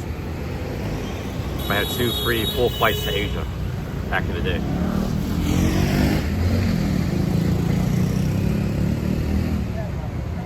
But I don't even, I fly different airlines now. I don't even have any miles to keep track of it. But the miles is one thing. You get free miles with these credit cards. It's like a whole system kind of game. It's totally legal. You just have to go in and you sign up for a credit card. They give you a bunch of miles. You spend some money on it, which you're going to spend anyways. You get the miles and you get a new credit card. Do it again. Before you know it, you got 3, 4, 5 free flights.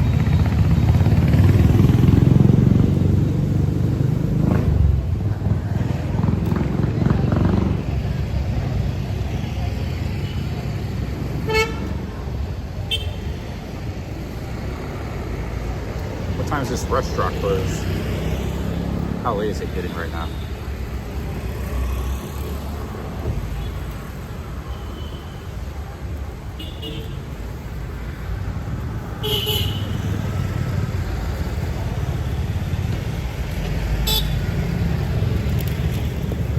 Will we go spend new?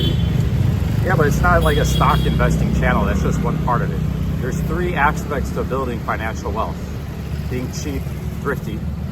That means, well, the first aspect is income. Everything starts with your income, right? You don't have income, you have nothing. So you have to make money. So that's one aspect of it. That's the first part. You have to make money. That's a big topic in itself. The second aspect is not spending your money, being thrifty and smart with your money, being very cheap.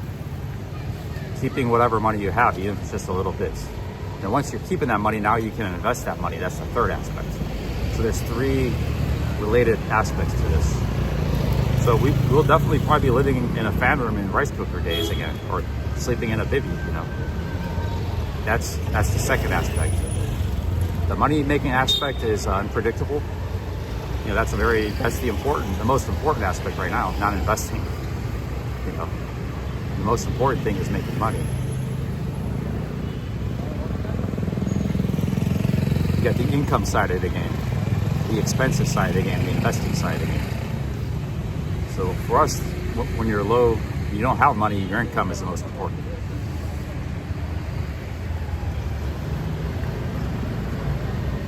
And really, I'm not too good at that because all I have is a little bit of live streaming, you know.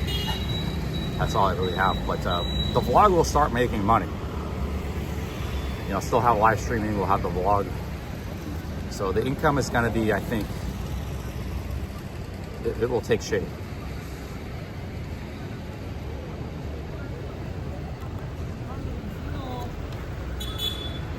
I mean, you gotta spend. You're gonna spend some. I'm gonna go to a nice restaurant tonight. You're gonna spend. It's just not spend too much. And the less you can spend, the better. That's the more money you have to invest each month.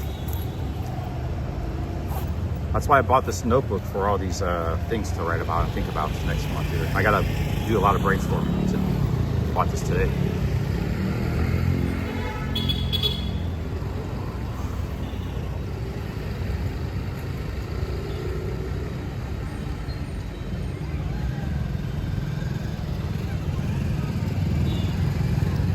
Okay, checking my maps. Still pretty far. What time is the restaurant close? 11 p.m. It's 7:40 today, so we got plenty of time. We got 3 hours. I'm not even really that hungry right now. When you're dehydrated, you're not usually hungry. But I probably will be.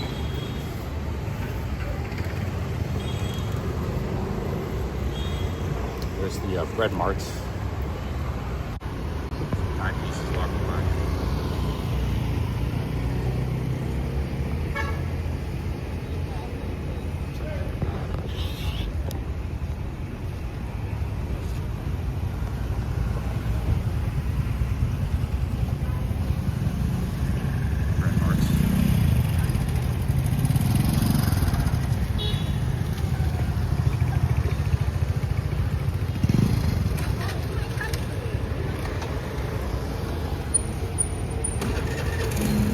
Still got a ways to walk.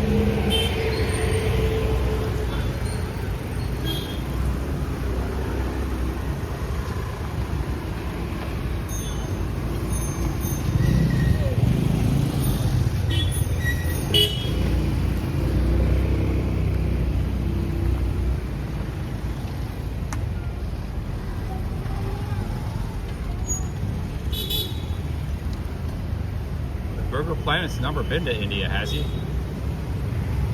Oh yeah, he has. He was here with Ice Poseidon. Yeah, those guys are just in Delhi, a few other areas. All right, I gotta throw these bottles away. I see a trash can by Bread Mart.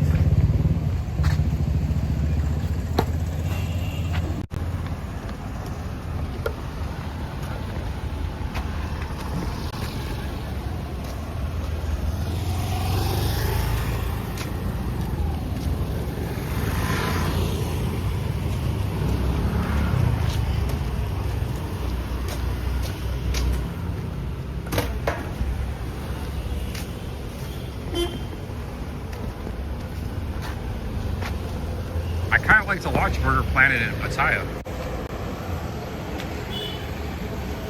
But as an aspiring millionaire, I have to, I can't waste time on these frivolous activities in the future. I've done a lot of that, a lot of frivolous. We gotta monetize our time going forward.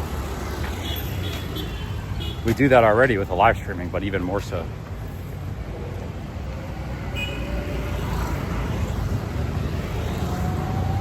If we're gonna do something for entertainment, it has to be making us money in some way.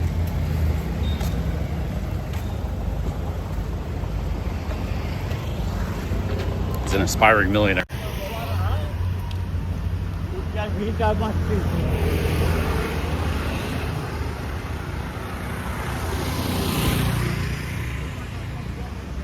Health is the most important thing. I agree, man. That actually our health and fitness is gonna be like 5-10% of the channel. I'm gonna, the 6-pack challenge, that stuff. I'm not gonna be a health channel, but it'll be in the background. I'll be talking about it sometimes, a little bit here or there. It'll be mixed into the contents a little bit. 5-10% of the videos.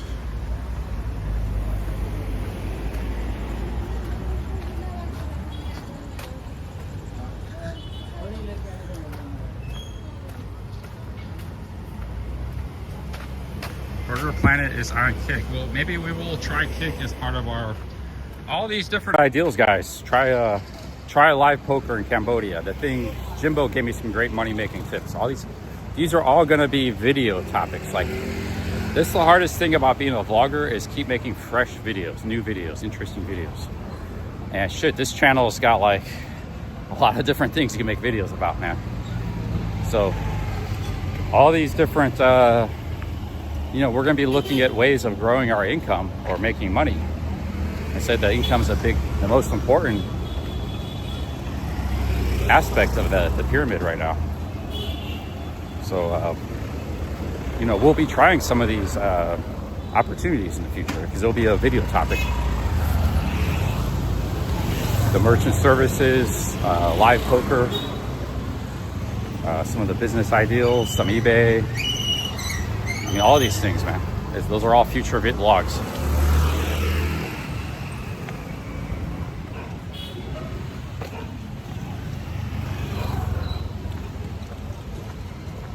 The vlogging is going to be organic. You know, it's like, okay, you know, I got like 3 videos to make this week. I make 3 videos. This video took 2 weeks to make. It takes 2 weeks to make. I'm not going to push things.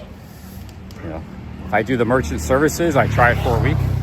That's a week-long video it's going to take to make, whether I fail or succeed or fail. You know? So it's going to be very organic, high-quality vlogs.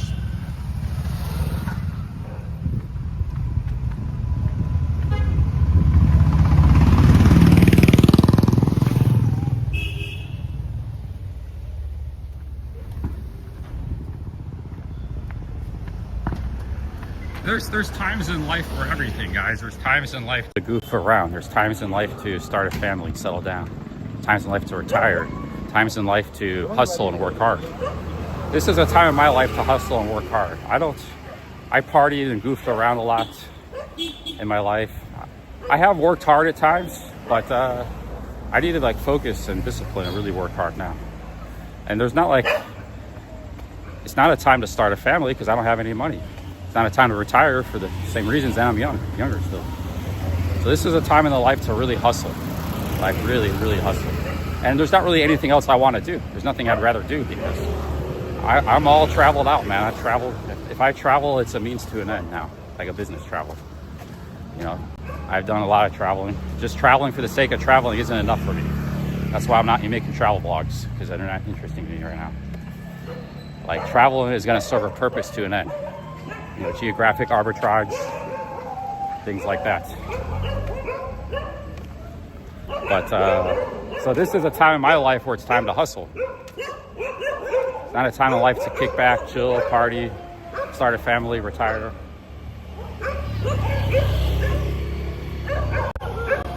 This is a time to really work hard.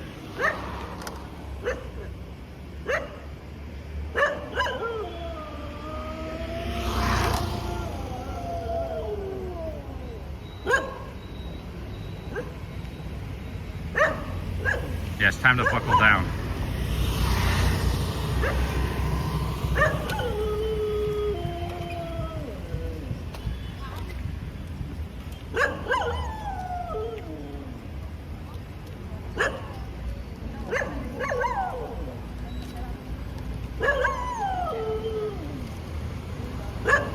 My time to thrive. But yeah, like this doing the kick, that will just be another video opportunity. We try kick for a week or two. Because I actually plan on streaming through this, basically, you know, you're gonna have your bread and butter. At the time I start this channel, the streaming will still be my bread and butter. It's my main and only really major and only source of income.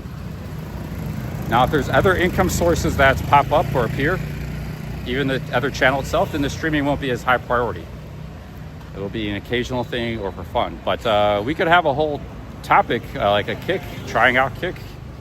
You know, I'll go into the financials of YouTube streaming and say, let's see what goes on with kick. You know, I heard you can make a lot of money on kick. That'll be a whole video topic. So this will actually get me trying out different things. Even if the channel doesn't do good, one of the things I'm trying might do good, you know? I think the channel will do good, and like some of these things I try will do good, and the investing will do good. Like everything's gonna do good. That's how I'm gonna make $1 million. But the key is action. You have to be action and doing things and trying things. You have to be very busy and taking action, taking steps, experimenting, trying things. As an entrepreneur, everything you do is an experiment. It's trial and error until you hit on that thing that really succeeds.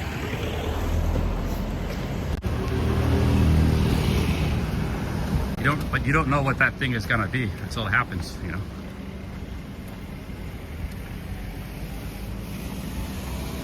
All you can do is give yourself, be in the game, give yourself the most opportunities. You know, one thing is kind of like, it's making some money, but it's not worth the effort or the time. Maybe it's time to cut it loose. You gotta try the other stuff to try. So it'll be like, I think this is gonna be like the best YouTube channel ever.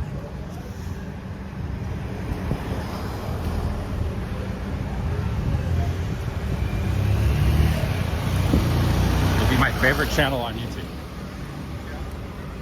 I think it's gonna be a lot of other people's favorite channel too.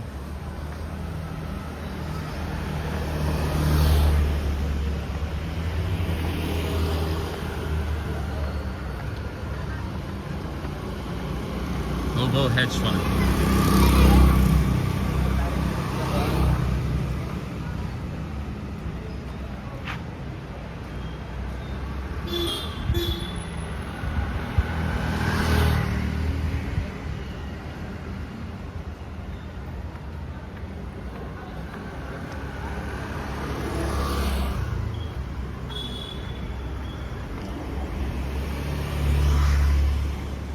A lot of nice apartments. That's a very awesome city, man. I could see living in Goa for 3 months as part of our, I'm actually gonna be running like 3 YouTube channels. I'm gonna have Hobo Hedge Fund. I'll still have Cheap Charlie and Paradise Travel, maybe do some hotel reviews, some random videos here or there. And then I'll have the live stream channel. So that will be part of the mix. I think the Hobo Hedge Fund is gonna do so well that the live streaming is gonna be irrelevant. It'll just be something like we do for fun once in a while. I'll talk to you guys. The income part of it's gonna be inconsequential. The Hobo Hedge Fund's gotta be like a force of nature once it gets going. It might take a year, but it's gonna be very strong. In a lot of ways. Like I said, it doesn't even have to get that big to be very strong.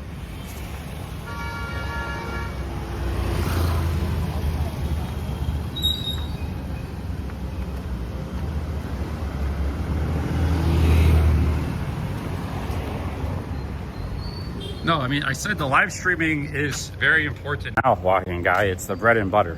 But things are gonna be changing. There's gonna be a lot of moving parts.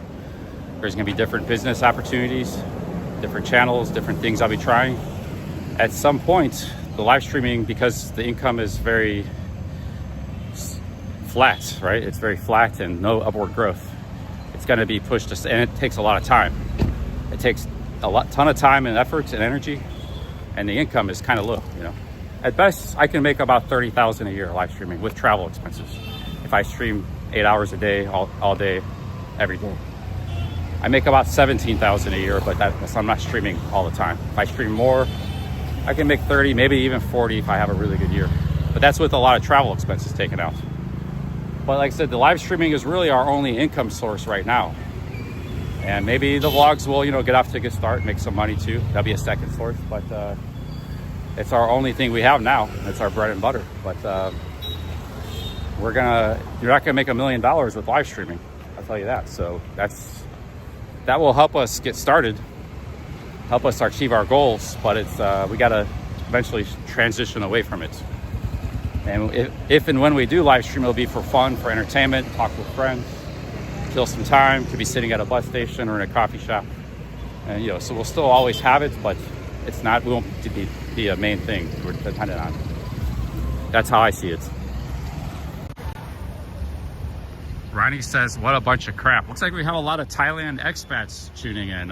What's all the negativity? Why are you guys so upset? I've seen about 3 or 4 Thailand expats, one of which I just banned.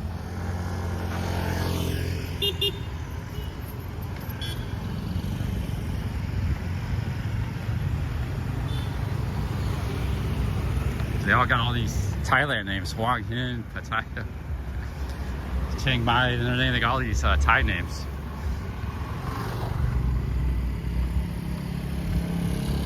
Yo, London Manny, big ups. London Manny, he's been one of the MVPs of the India trip. 5 British pounds, thank you. Thank you, London Manny.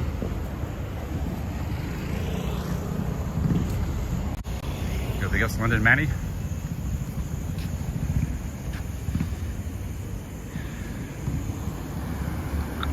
I could start it on this channel. I mean, this is a very good channel. I think you guys would, you would like my content and follow me.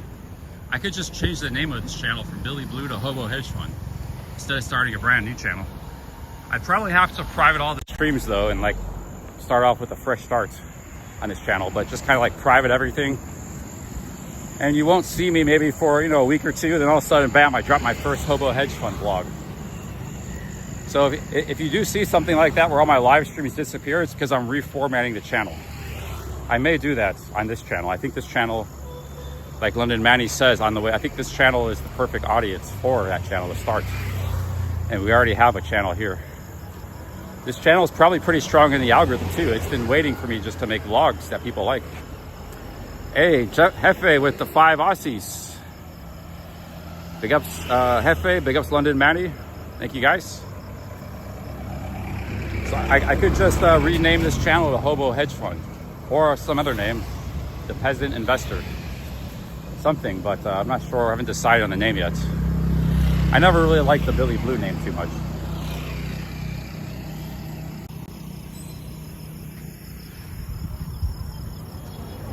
Am I still working out? HK57, big ups. Honestly, since the 6-pack challenge ended, no, haven't worked out hardly at all. But I have done a lot of walking, very consistent, 5 to 6 miles per day, average.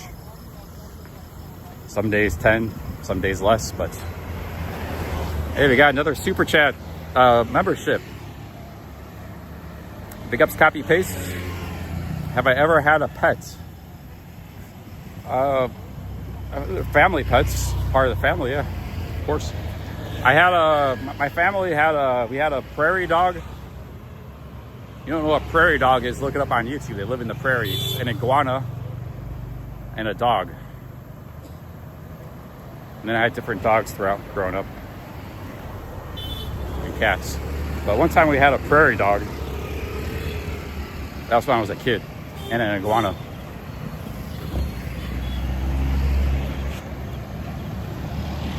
Hey, Danny Sylvester with the 350 Aussies. He says, no one cares what you think, you're a bum and a failure.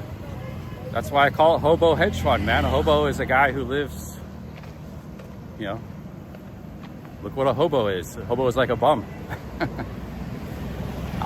You're looking at a hobo that's about to make $1 million. Big ups, and you just helped me with that. Danny, thank you. Thank you, Danny. You're helping me with on the way there. Thank you very much.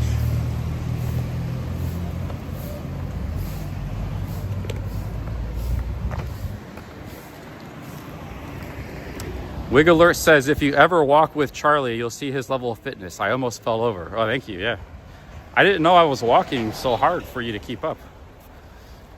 But, yeah, I was playing basketball a few months ago during the 6-pack challenge with fit, super athletic, 25-year-old Thai guys in their prime. So I'm not like, I'm not a super athlete or super fit, but I have some. I'm not a pushover.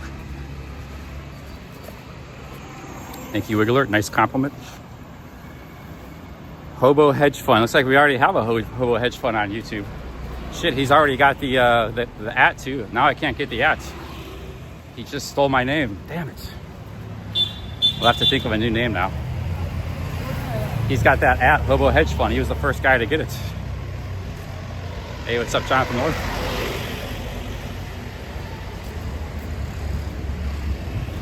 I guess that's why you don't talk about your ideals on YouTube. Somebody will take it. That at sign is a unique. Only one person can have it. It's a unique handle.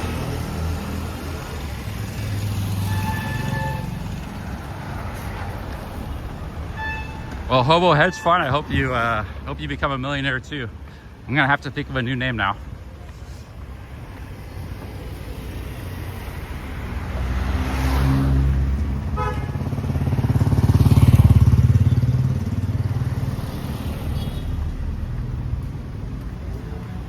All right, we should be getting close to the hotel. I gotta check my maps.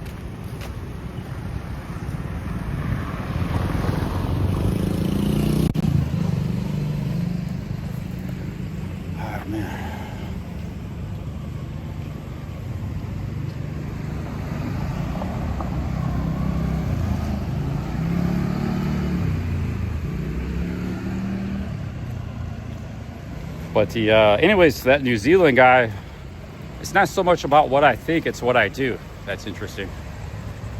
Everybody has an opinion. Everybody has things to say. And I'm not really any more interesting or better than anybody else. It's what I do and put into action and film that will be interesting. I actually admit I'm not the best presenter or talker for vlogs. I'm not very good at that. I can talk to a live stream, but not a vlog. So I'm gonna have to maybe work on my filming and editing more. It's not gonna be a guy sitting at a table talking for like 10 minutes about buying a stock. It's gonna be a very different kind of vlog. That's not my strength. So actually I kind of a little bit agree with you. Hey, London Manny with the 5 British pounds. That's a very elitist thing though. It's like a guy who wants to make money and do well. You want to call me a bum, that's fine. So I am going to be living like a hobo in a hostel and maybe even camping. Way to save, but that's going to be a way to save money and get ahead. It's like you got a guy who's working hard and doing the right things, going the right direction, and you want to put him down. That's a very elitist attitude because he's not there yet. That's what you see a lot of people do in the, some of the Western countries. See how it's going? Oh, we got a couple of big super chats here. Miss Seafood with the 10. They judge you on what you are now, not what you could become.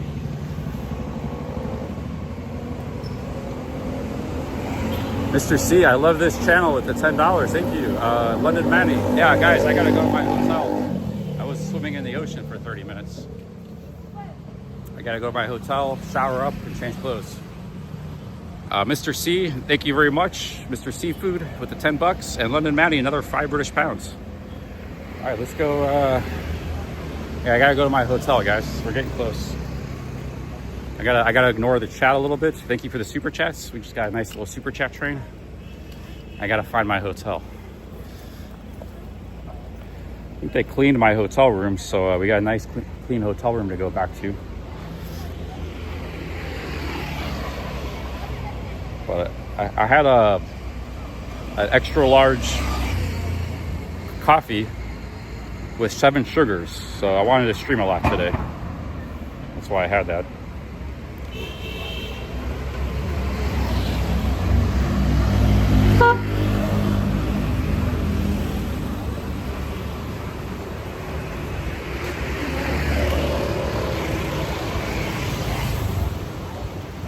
This is a very laid back, beautiful city, man. Very laid back, very beautiful, tons of trees, very green, no trash. All the sidewalks are sidewalks. This is, I think, the best city I've seen in India so far. It's a little quiet, a little spread out. You need a motorbike, but there is a lot of stuff in the city. It's the capital of Goa. You want either a car or a motorbike if you live here. Very nice quality of life. I could see living in Goa for like 3 months sometime in the future. So I can make a bunch of videos here. There's a lot to explore. We could be doing the, some of this new channel, the Hobo Hedge Fund. It's going to be taking place all over the world. I could be in Thailand in a fan room for a few months. I could be here for a few months. Be back in America for a few months. It's going to be very dynamic. Yeah, I could see coming here for a few months. You don't have to worry about visa. You can stay here up to 6 months at a time. Get a cheap apartment and get a motorbike. It's not that many people doing that. Everybody is, you know, I don't blame people because they only go by what they hear. Like, I've lived this lifestyle for 25 years. The guys like me and Wander Nirvana, we've been all over the place. And we've been doing this, but not everybody's like that. They just kind of maybe getting into this lifestyle. So they hear about Da Nang and Bali, you know. They just go about what the places they've heard. The places that were recommended by other people. Or Chiang Mai, Thailand. But it's a very herd mentality. Everybody's going to the same places. Goa is perfectly as good or better than most of those. I'd much rather be here than Chiang Mai. Bali, Goa, they're similar. But this is a lot more peaceful than Bali. Bali's a lot of traffic, a lot of congestion. But Bali can also be very beautiful and unique. You know, Da Nang or Goa, again, probably Goa. But Da Nang could be good, you know. But Da Nang's not that cheap. Like, I don't know if you can find a cheap apartment in Da Nang for $100. So people just go by like what they've heard, you know, the digital nomads. And Goa's like a secret off the beaten path. It shouldn't be, but I think there's a lot of Indian digital nomads here. But as far as foreigners, very few.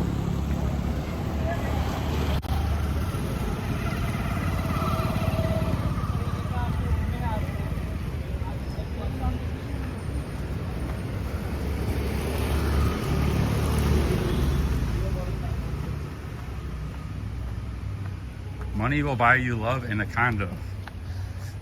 Sounds good.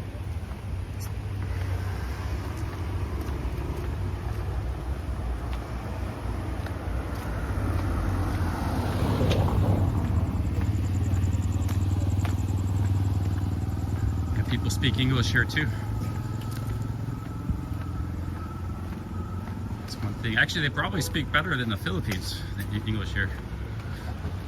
In Asia, this is probably number one, maybe Philippines number two. I'm not sure which one's better. They're both good. Bam, Retro Rocket, 100 Hong Kong dollars. Thank you very much. We got Hong Kong. Did I miss somebody's super chat? We got London Manny, Mr. Seafood. We got some nice super chats tonight. Oh, Danny Sylvester. Yeah, I already got him. Happy Pace with a member. Thank you. Jefe Perro. Hefe, thank you very much. Hefe, London Manny. Thank you guys. Quick $50 in super chats. Thank you very much. Retro Rocket, enjoy your time in Goa. Thank you, man. Yeah, I've been here almost 2 weeks, I think now. It's been good. No complaints about Goa, man. It's an awesome place. One of the premier places of the world to go to as a traveler or a digital nomad.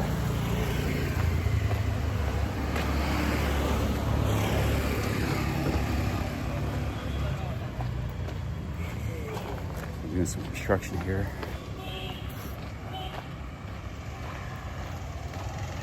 You'll be in Goa on Friday, HK? You're coming to India? The more I think, if you're talking about Thailand, I might not be going back to Thailand. Actually, everything is against going back to Thailand right now. There's like many other better options. So, I have to have 20,000 baht, which I have no way of getting. They don't have an ATM at the customs, so I have no way of showing them 20,000 baht. I'm at high risk of being rejected from the country. I need to get back to America soon. It's not any closer to America. I won't really have anything to do there. Like Thailand is just not in the cards, I don't think right now. Not right now, maybe in the future, it's another time. What we might do is go to Turkey or somewhere else. Even Cambodia. They got a cheap flight to Cambodia from Delhi, direct flight.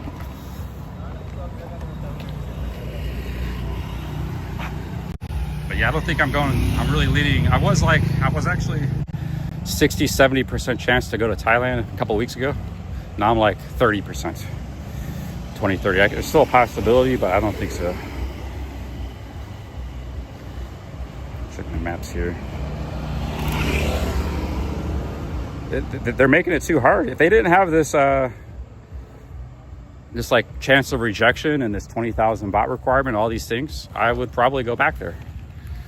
But they're making it really hard, man. They're making it too risky.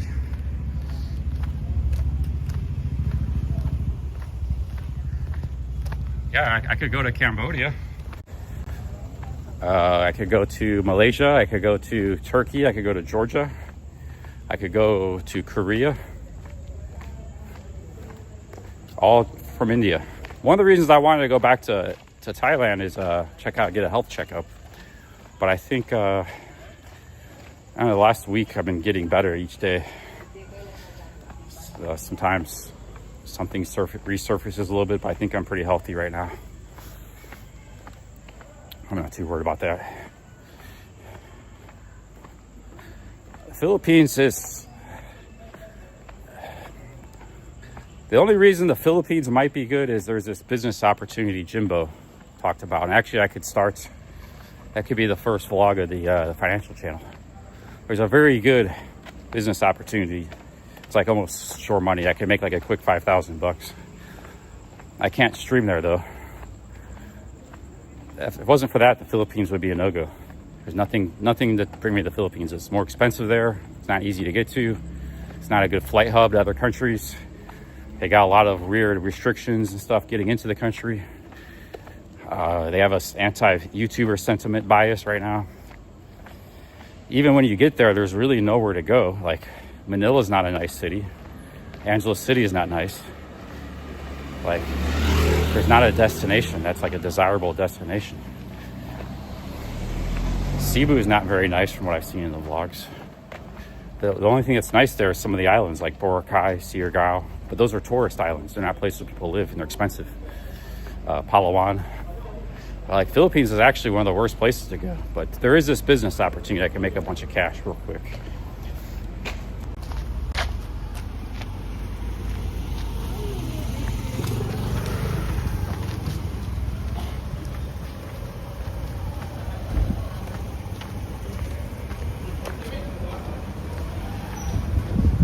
Okay, we're at the hotel. I got a shower and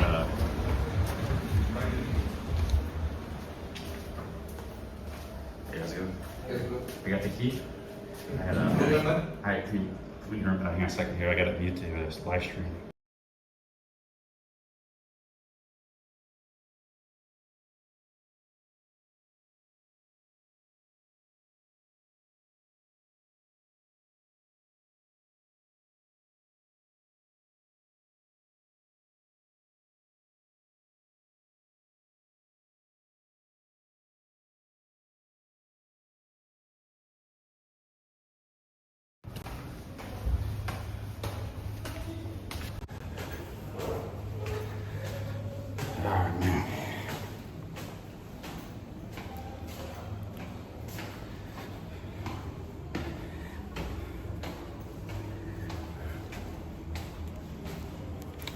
Hey, we got 204 in the chat. So guys, I gotta get a shower, change clothes, and it's very hot and humid out there still. You see I'm sweating a lot. But I gotta get a shower and we'll go get some food. I could order food and stay in my room. But I think we'll go to there'll be aircon in the restaurant.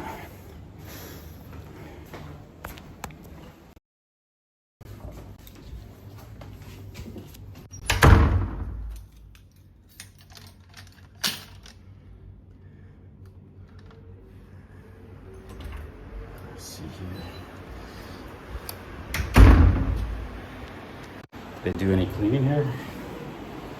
God damn, I guess clean. I guess not clean. Sorry. You gotta request cleaning in India, the hotel rooms. That's how it works.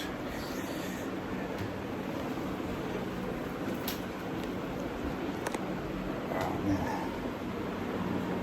Alright guys, I'm covered in sand and salt. Swimming in the ocean, so I gotta wash my because for the Hong Kong dollars, man. You don't see that very often. Retro rocket. Cheers.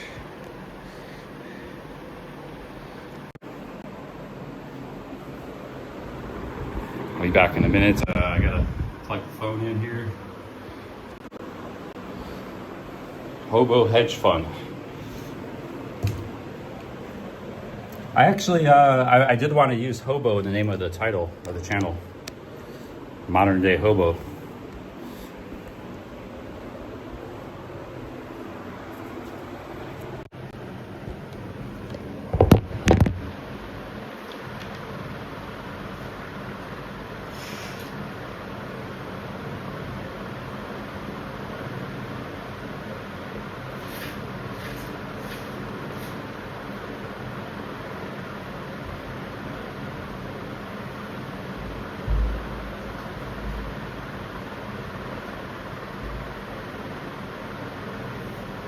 second, guys.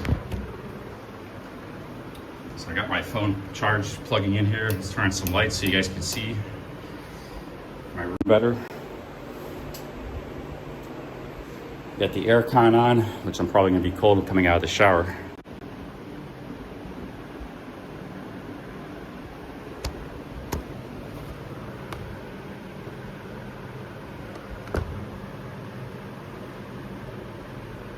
Okay, I got some underwear here,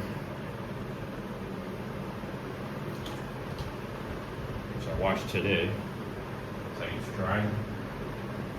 And I got some pants and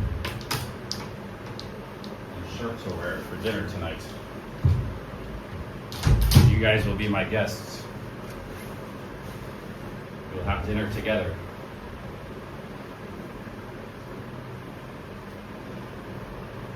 In this beautiful city of Goa.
I gotta wash this stuff. And I might be wearing this tomorrow, so I also have to wash these clothes, socks, while I'm in the shower.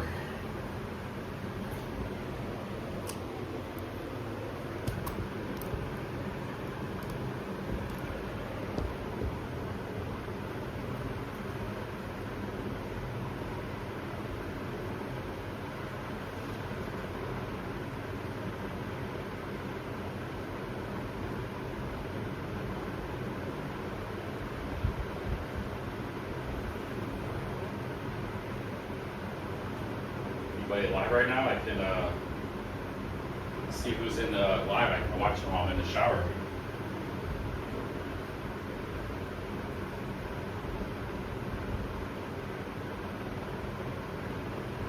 Oh, Kelly Caldwell's live.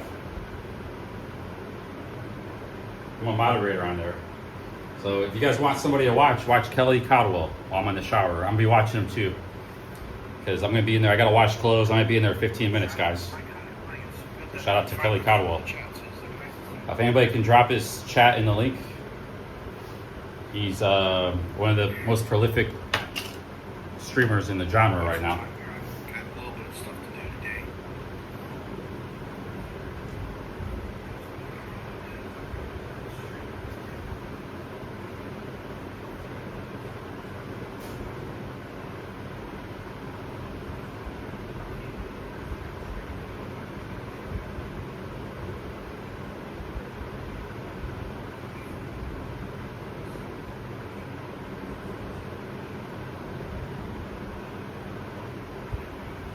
I'm gonna cool off for a little bit. I want to get a shower right now because I'm still hot from walking around. So I'm gonna cool off for a minute, just watch a little bit of Kelly Caldwell before I get a shower.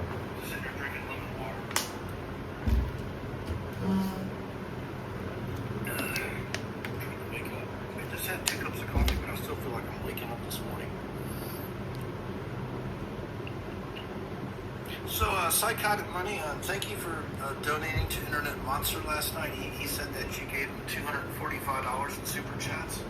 So shout out to you, Psychotic Money, for donating.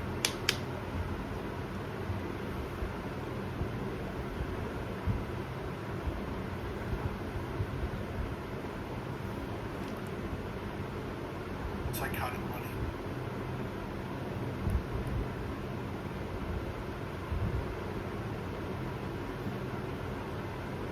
ABC Guy, that's a good question.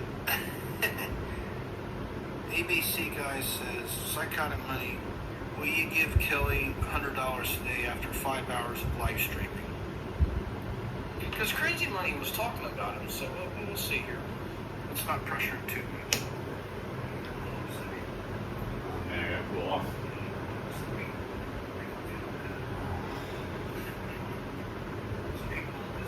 Chief Charlie, how are you today? Sorry. Oh, just give me a shout out. Chief Charlie, how are you today, Chief Charlie? Good to see you in the chat. How are you this morning, Chief Charlie? How's everything in India? Hey, go check out Kelly Caldwell, guys.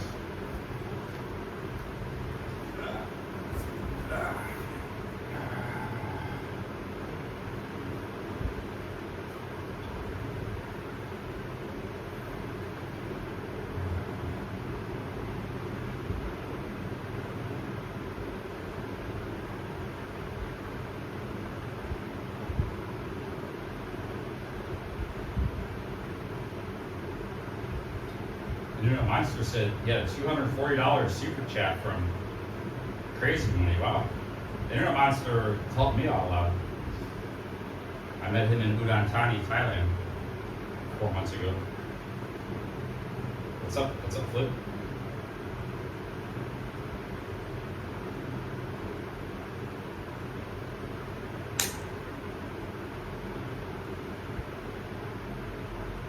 What am I doing, Hobo Hedge Fund? I'm cooling off right now. I got the aircon on. I'm very hot from outside. Once I'm a little bit cooler, got the fan going, I'm going to get a shower. There's no rush. I'm going to get dinner. Right now I'm watching some Kelly Caldwell. And reading the chat, which I don't always get to do when I'm walking around.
Backside for a minute. Prostrate is called.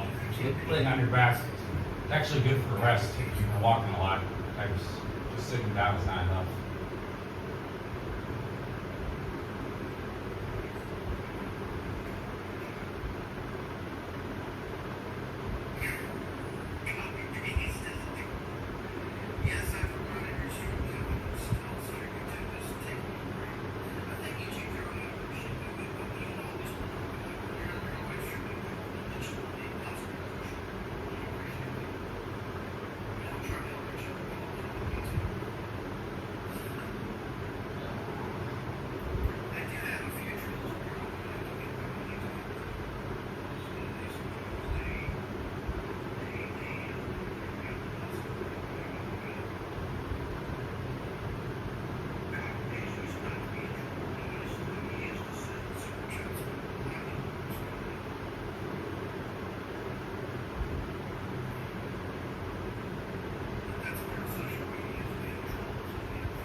Time to get a shower.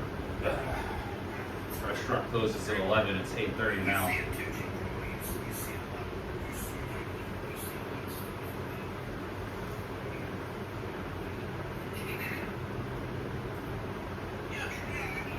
See what I just did there? I stood up without using my hands. That's a good test of physical fitness. You can sit on the ground and stand straight up without using your hands. Which, I'm not that great at that, but I can do it. I need to get back on the exercising.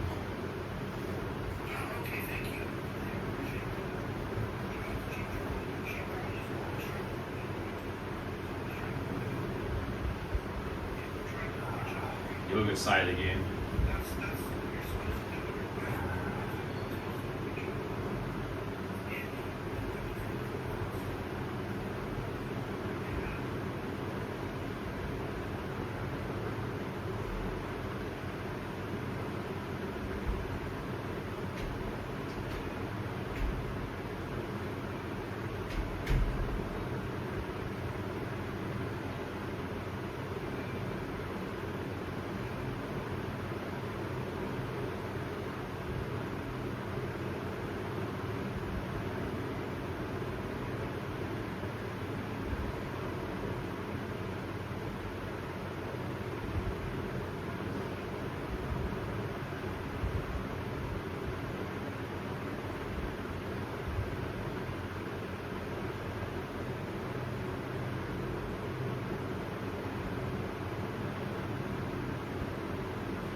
time today.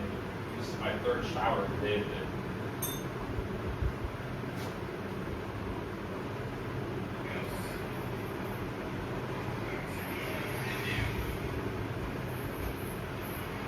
Hey, big ups to OG, my dad. I saw that $2 super chat. Thank you.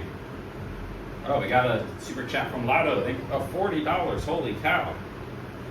Let me get my shirt on. So this is my clothes. Yeah, big ups Lotto. Thank you very much. I got my clothes here, so I'm going to dry these.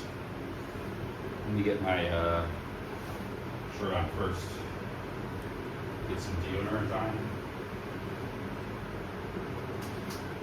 Wow, Lotto, thank you, man. That's very generous. Lotto, OG, thank you, guys. That was while I was having a shower, too.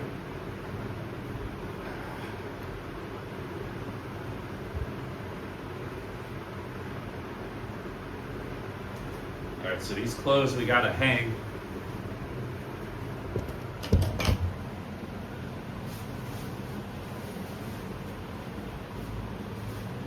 What I do every day. I've only been to the laundromat once in the last 6 months. I wash the clothes by hand every day. This is the shirt you guys always talk about. We'll hang this somewhere else. Big ups Lotto, man. Very, very generous super chat. Thank you. Having a strong day today.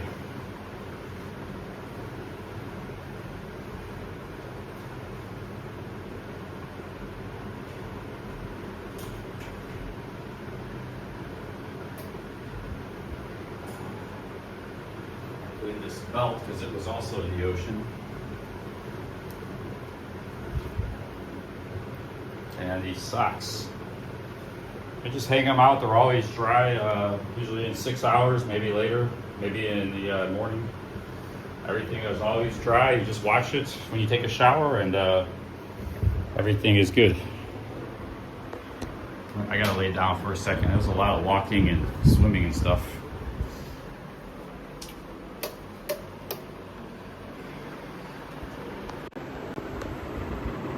Gotta lay down and rest for a second. I get some socks on though, so my feet don't get cold. Yeah, big ups Lotto, man. 40 Lotto Retirement Strategist. That's a good name for the kind of channel I'm talking about doing. Retirement strategy.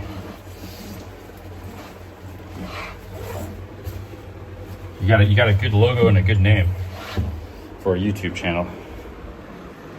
Do I have socks? I gotta rest. I'm tired, man.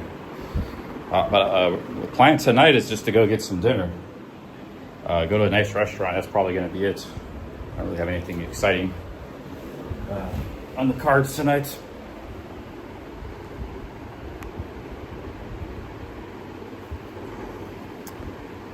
Hey, Last Day Cash says he's flat broke. Last Day Cash, man, save it. If you're broke, don't super chat me. You super chatted me a lot last few months. A lot of Denmark kroners.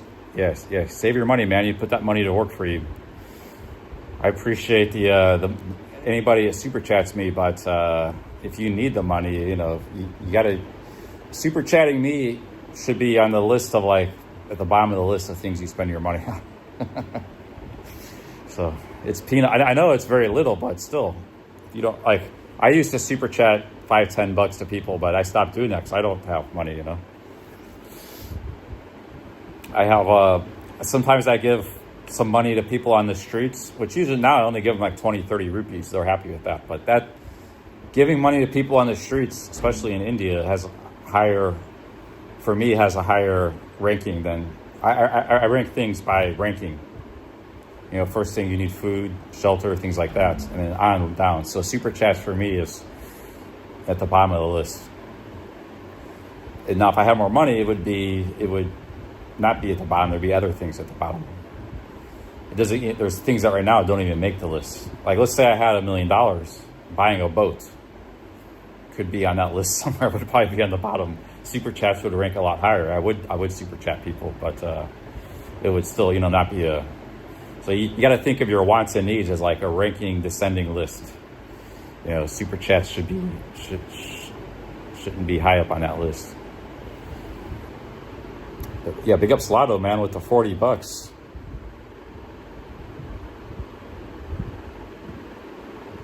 I'm gonna go get some food. We've only been live for 4.5 hours today. Ali says I would spend money and have your clothes. There's 2 ways to do laundry on the road. In some tourist cities, like in Thailand, you can drop your clothes off and they'll wash it for you. I've done this in Mexico. I've done it in Bali. Bali was only like 70 cents to do that.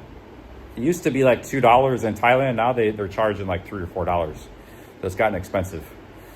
The other option is you go to a laundromat.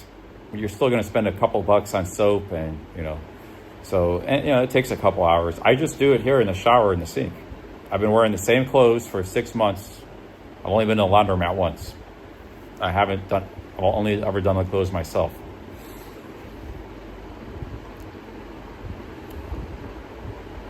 Hey, big ups Project Diamond. Is that what the owl said on his live stream or something? If he didn't say that, I wouldn't speculate about that. If he didn't say that directly himself. If he said that though, then that's fine. But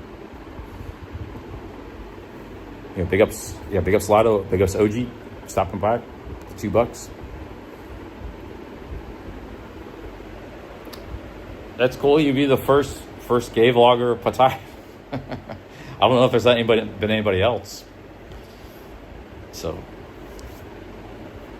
that's cool if that's true. Oh, he posted it? Okay, that's cool. Yeah.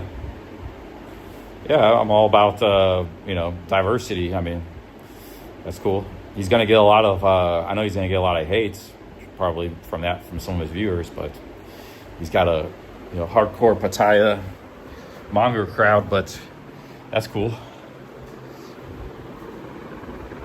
Telling his audience that. All right, guys, I'm going to go get some dinner here. So let's go get I gotta find some socks. I should have 3 pairs of socks. Yeah, we got some socks.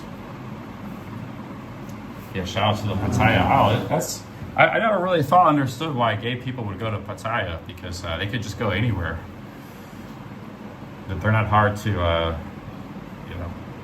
for them to, but maybe he just likes the country and the city. There actually used to be a pretty big gay community there back in the day. When I first started going there used to be more. I think they started to disappear when the Russians and stuff started going there. They don't like being around like family tourists and stuff. They like being in their own little world. There still is an area of Geopolitical that's also like a rainbow area. It's been there, but there used to be more than that. It used to be bigger. Yeah, the Boys Town, but there was more. There was Boys Town, there was Geopolitical, but there was another big area back behind Tukam. That's all disappeared. There was the Tukam area back behind there and some of the back streets. Now it's like an Arab area, but it used to be. I read a book about a guy who wrote. He lived in Pattaya for 20 years, and he wrote a book about being a volunteer policeman. He was a British guy, but he was gay, and his anecdotes and stuff was like from year 2000.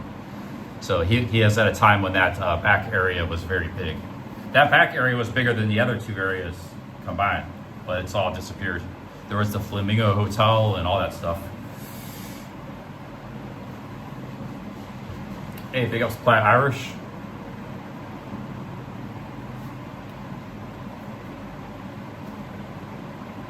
But yeah, you don't see those guys around anymore in Pattaya too much, or I haven't seen them the last 15 years. They used to be more numerous.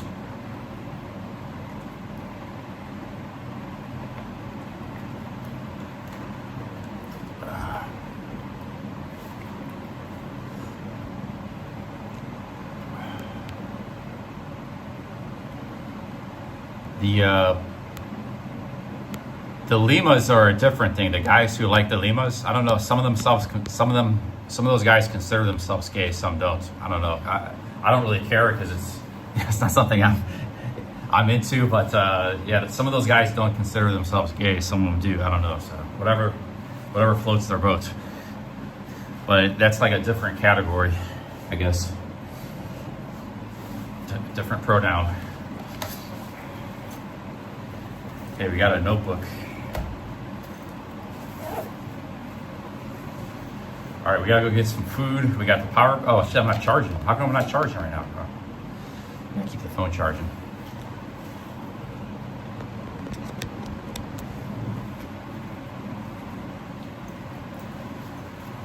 All right, let's go get some food, guys.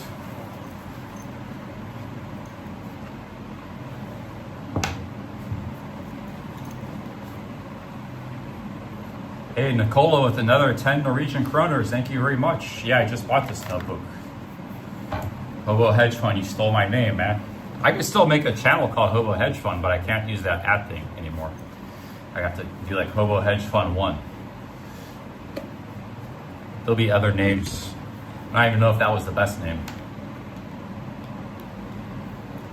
Glad to see you're still in India, proving the haters wrong. Yeah, almost 47 days or something. But I wasn't really proving a point. It's just India's worked out well for me, making money and you know, enjoying some of my travels.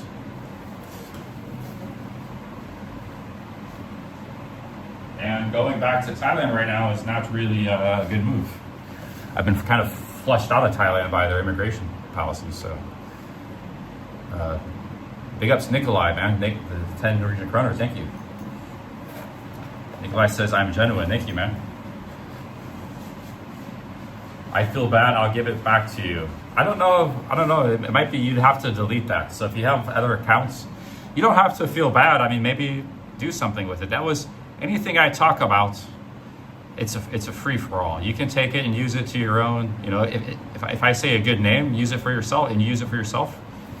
Maybe, but you know, if you want to delete it and you don't want to use it for anything, then yeah, maybe you can do that. But you don't have to feel bad because I put the information out there. You can do whatever you want with it.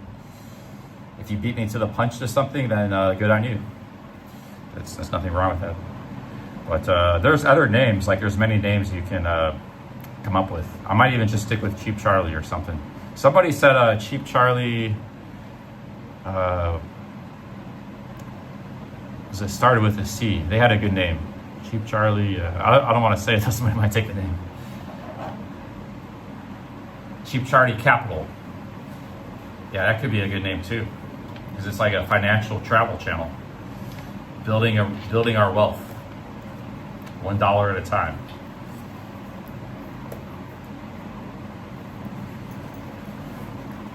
There's a chance I might get back into Thailand easy. The last time I don't think they're really scrutinizing people from India. So this is a bit of a hack, but there is a risk. And I heard they're asking people for 20,000 bahts, which I don't have to show, which will increase your risk of getting rejected if you don't have that. So it's almost more, there's other places I can go. It's like I'm trying to get back to America soon, so it's almost just not worth going there right now. Go somewhere else. That's what, you know, when you're traveling different countries, you have to make adjustments. Some things work, some places work out, some places don't. Right now, Thailand's not working out too good. India worked out well, so I can't, other than getting a little bit sick here or there, but. There's Cheap Charlie Capital too. All right, guys. Yeah, that's the CCC. That'd be a good one, but all right, let's get going here.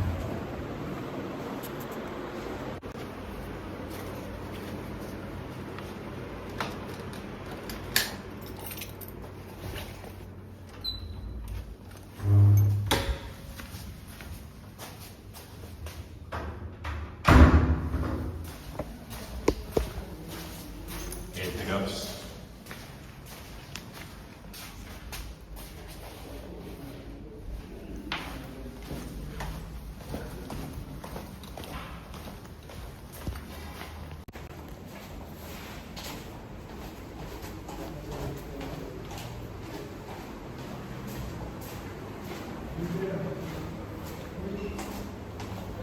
There's literally hundreds of combinations of names that could all possibly be a good name.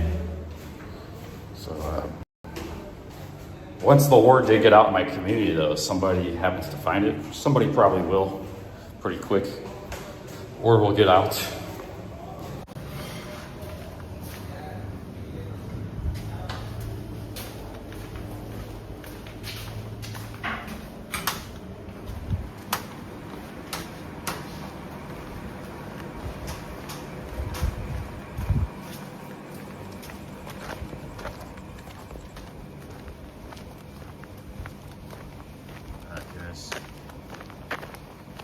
crack on the streets. A lot of people say the best way to grow a channel is just completely organic. Like, don't tell your friends, don't tell your family. If you have another channel, don't tell them. That might be something to that. But the problem is, if we start with a demonetized channel, a brand new channel, it's going to take a while to make money on that channel. I started this channel making money right away. I got an audience. That six-pack video made 3,000 views, made $15. Get them with the $5. Buy a pretty lady a coffee, my dude. Thank you. Get them. Today is Sunday. I might walk around a little bit.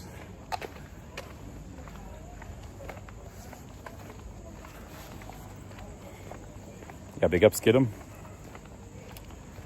There are some definitely some pretty women in India, man. Seen all over India. Very exotic women. Yeah, big ups, get them. Thanks for the $5. I'm gonna go get some dinner right now. I got a place bookmarked I want to try out. Looks like it has good reviews. I got to walk, maybe about a mile walk.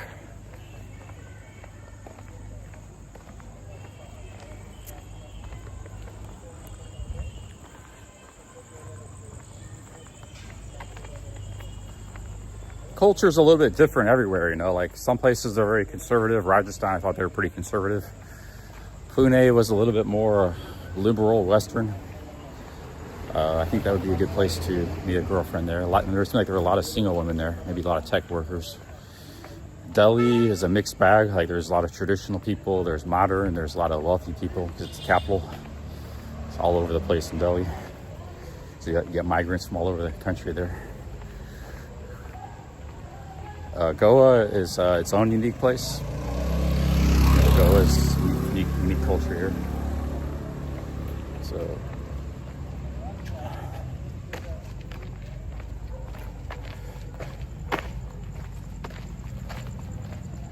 man, I gotta get some food and relax. What have I had to eat today? I had a mocha with a bunch of sugar. What did I have for lunch? I had a mango. Just one small mango. I had a chocolate croissant and a coffee for breakfast. And I had a very good chicken croissant sandwich. Or not croissant, chicken baguette. It's a place that has good baguette sandwiches here. It's very good. Basically just a baguette. Hello. A baguette, a pastry, and a mango, and a bunch of sugar. That's all I had today. It's not that many calories.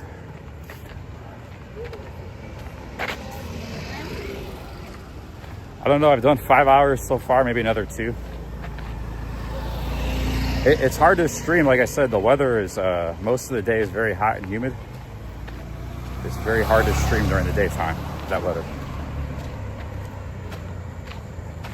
So that's why I've been doing these shorter streams. I was streaming a lot in Rajasthan, 10, 12-hour streams. It was hot there too, but they didn't have the humidity.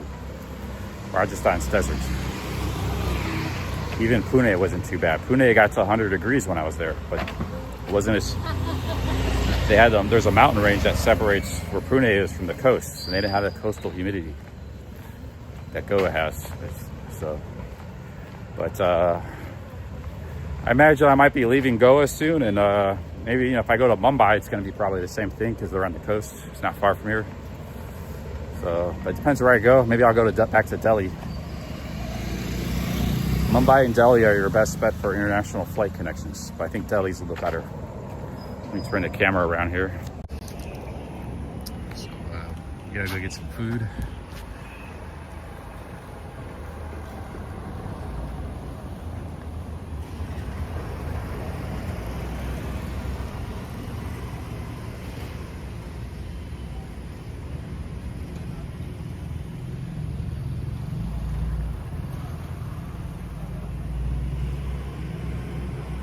How do I get to this restaurant? It's kind of far, man. There's no direct way to get there. But we got a big walk ahead of us. I gotta keep my phone handy because hopefully it's worth the walk. Got some good steps in today.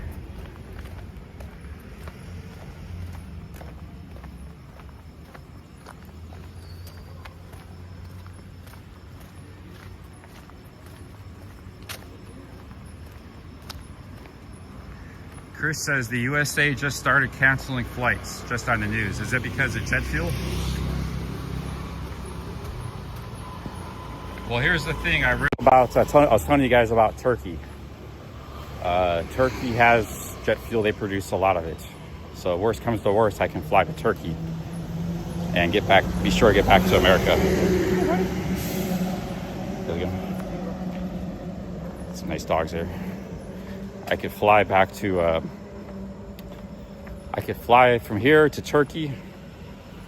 Maybe with a stop in Georgia, maybe not. I know it looked like it was kind of expensive to fly to Georgia, so maybe I just go straight to Turkey. I can stream there for a week or two instead of going to Thailand, maybe a few weeks if it's going good. A little more expensive there though. And then from there I can fly back home. And they won't run out of jet fuel. They got fuel in Turkey, so. But thanks for the, talking about LA. Yeah, LA is like Europe though. They got, you know, fuel is a resource. National was also local. Has to be transported and produced. So all these places are having problems are the places that have been waging war against fossil fuels and oil. Like Turkey, Europe doesn't have jet fuel because that's a Europe problem. It's not a Turkey problem or a Thailand problem or India problem. If California doesn't have it, it's because California is screwed up too. They got like double their gas prices are like almost double what a lot of other states are. So again, that's a California problem. They close the refineries. They don't have flights. That's too bad for California. That's what they voted for.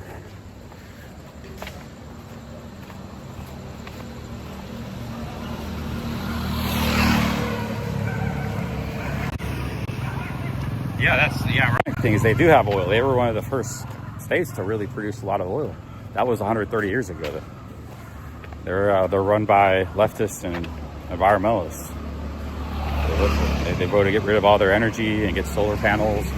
They did basically the same thing Europe is doing is done. Maybe even worse. They did it worse in California. So if they don't have flights, that's not a surprise, man. The rest of America does. That would look bad for California. You guys can't fly, but the rest of America is flying, no problem.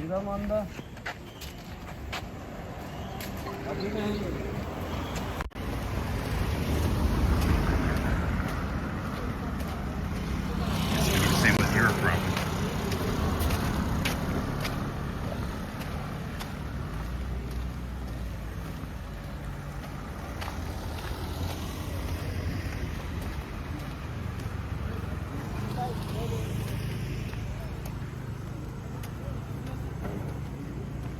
Dangerous there. You gotta watch out for that.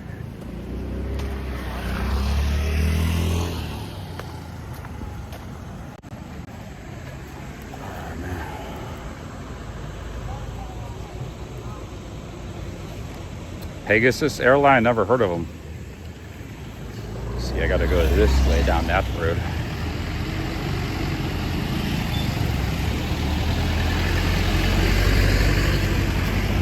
Turkey isn't cheap. I might have to book the flights in advance. It's cheap if you book in advance. I saw $600 from Istanbul to Cleveland. It's about as good as you're gonna get. Actually, I could just fly back probably from India right to America. I saw some flights from Mumbai for 600, 700, which means there's really no reason to even go to Turkey. Oh, look at this tree. Sacred tree.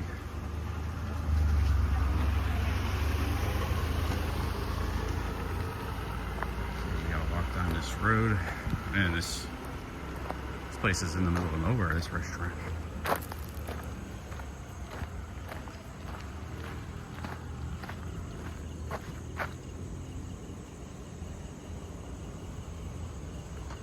The voice is going squeaky. I haven't noticed. And I'm good for 10 minutes. Now I'm starting to get hot already again. It's very humid, even at nighttime.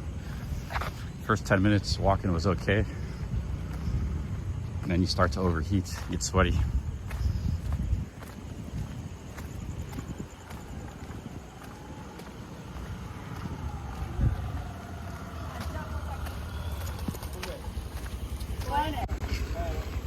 Nikolai with the 10 Norwegian kroners. Yeah, but thank you, Nikolai. Cheers, man. Yeah, that's a good point, Sean. But every airline's different. They have different business models. Countries are different too. So like Turkish Airlines in particular, they have stockpiles of jet fuel, and they produce, the country itself produces a lot of it. I read some reports, they got tons and tons of jet fuel. It's no problem. And the airline's a very big, it's one of the major corporations of that country. It's like a titan of, like every country's got corporate titans. That's a titan. So if I was going to go somewhere, it'd be better to go there than Western Europe, where they hate fossil fuels and jet fuel and stuff. Now they're running into problems. So this is a dead end. Okay, I can maybe go this way. We're kind of in a back neighborhood here, but I don't know how else to get to this restaurant. I'm going to try to go the other way. There's another way to go. And the main street I didn't see before. Stick to the main street.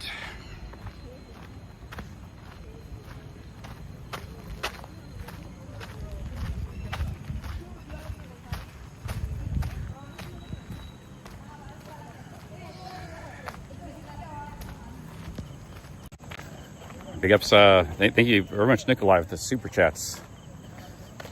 Norway's on the ball. Apparently they produce jet fuel. They're like the only one. They produce 2/3 of Europe's jet fuel. So shout out to Norway. They're one country with some common sense in Europe.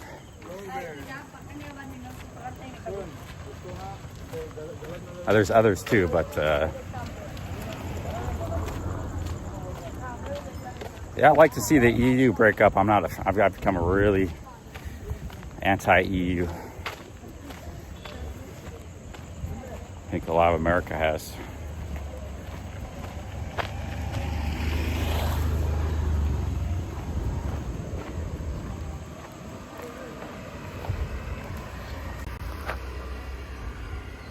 Anti-European Union. But leaving the EU isn't the end-all be-all. Like England left the EU with Brexit. And look at what they're doing nowadays. They're even worse. They might have been better off if they stayed in the EU. They're even worse now. So, but at least each country gets to decide what path they take. Some might go down a good one, some not so good.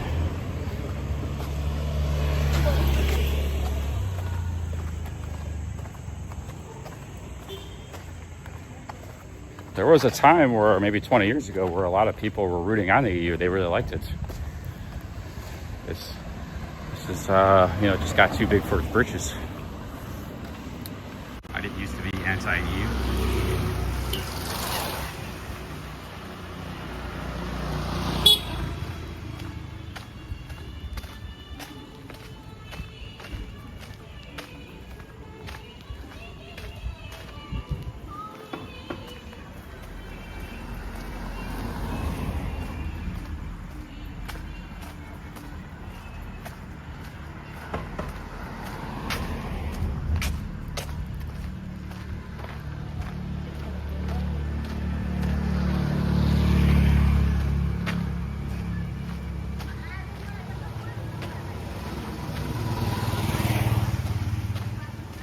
Yeah, Vincent, that's what I meant, kind of. It's like almost like they got worse when they left the EU. The British nation is in its worst state and perhaps in its history. So leaving the EU, like I said, it didn't really result in better governance or better society or better economy or better anything. Only thing it did lead to was almost Scotland leaving. Scotland got close to leaving the country too. They've been together for 300-400 years.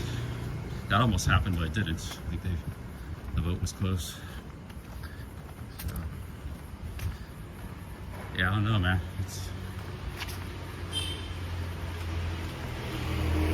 Europe's got some problems.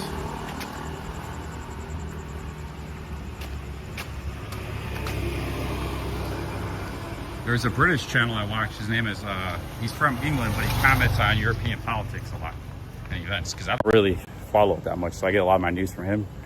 It's called, his channel's name is Michael Heaven or Heaver or something. Michael Heaver. He's from England, but he just talks about British or English happenings, you know, English politics and things like that. I'm not English, European. He talks about European. He doesn't talk much about English. He talks about European stuff that's going on.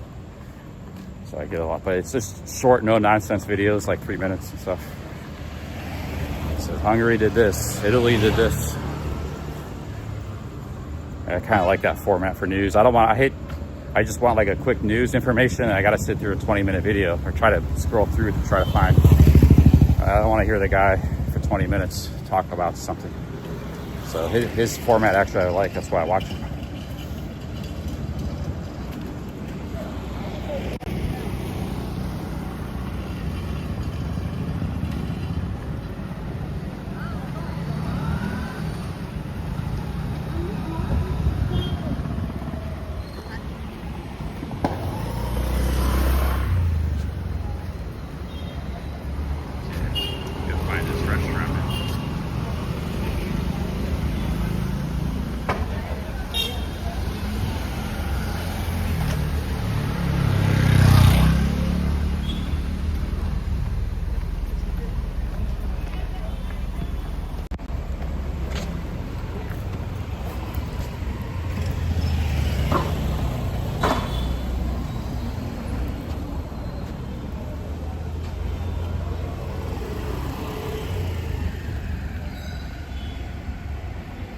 That's one problem with Goa is you need your own transportation. They don't have a lot of taxis. There's no Uber.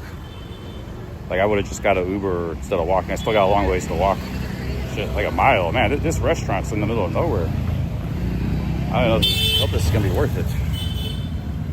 I don't want to walk back. I need a taxi back. It's a long walk. Yeah, that's one bad thing about Goa. There's not good transportation. It's actually a really bad thing for a lot of tourists depend on transportation. But if you're living here for a few months, you can rent a motorbike. It's actually really good for driving a motorbike. This is the perfect kind of environment for driving a motorbike. Not much traffic, not very chaotic streets, small streets you kind of ride around. So it's actually good for expats, but not good for a tourist. I'm a tourist right now.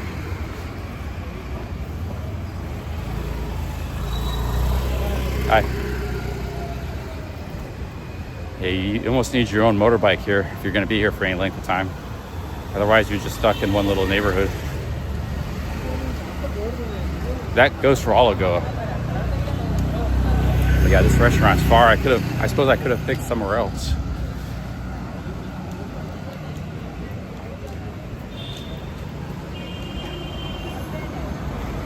This place just looks good.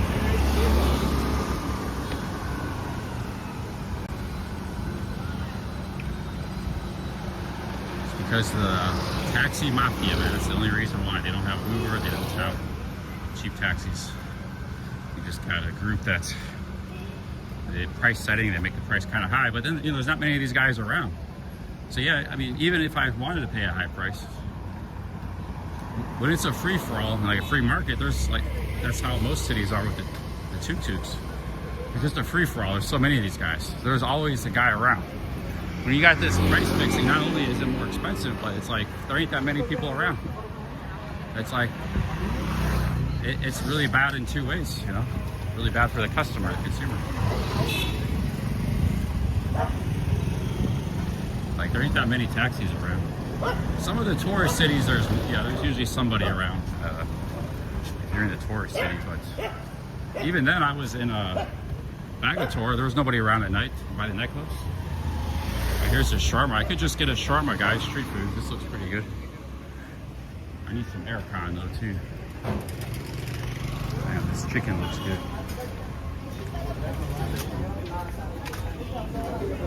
Yeah, I got roast chicken here. Yeah, that looks good, man. Chicken shawarma. It's only $1.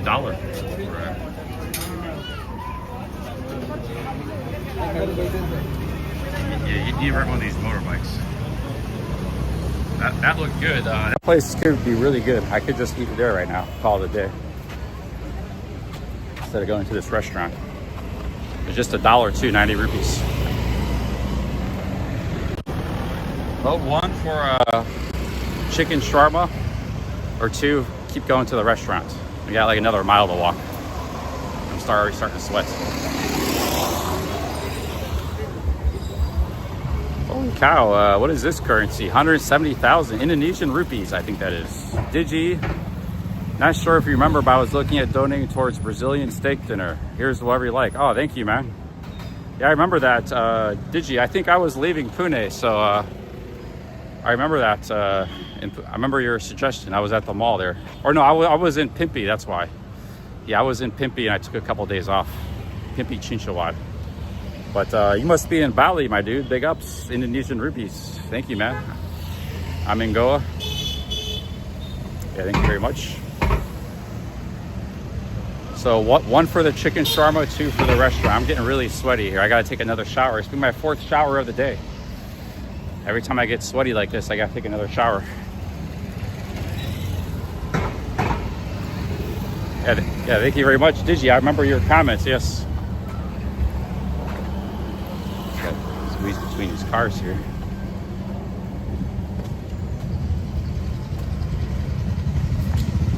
There's biryani too.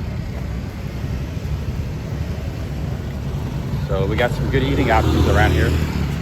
I like biryani as well. I'm a biryani fan.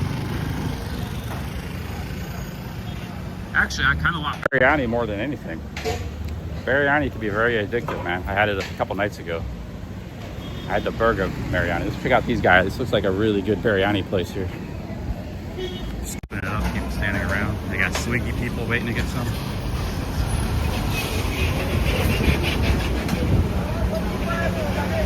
This looks like good biryani here. See all the people in there eating, people standing around.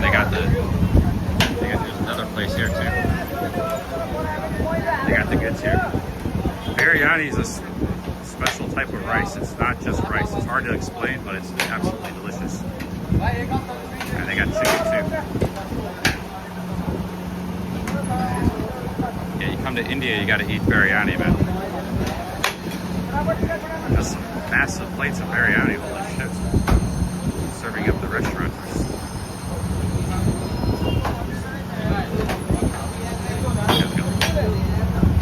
Eating? You eat biryani? No? Huh? Oh, almost. Wow, that's massive. Lots of biryani. Look how big that pot is.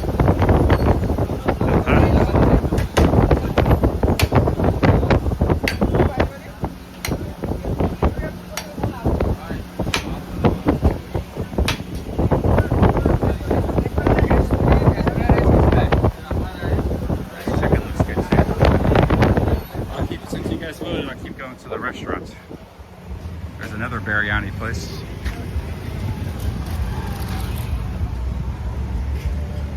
This is a good food street. Yeah, big ups Digi, man, with the 170,000 Indonesian rupees. I think that's Indonesian rupees.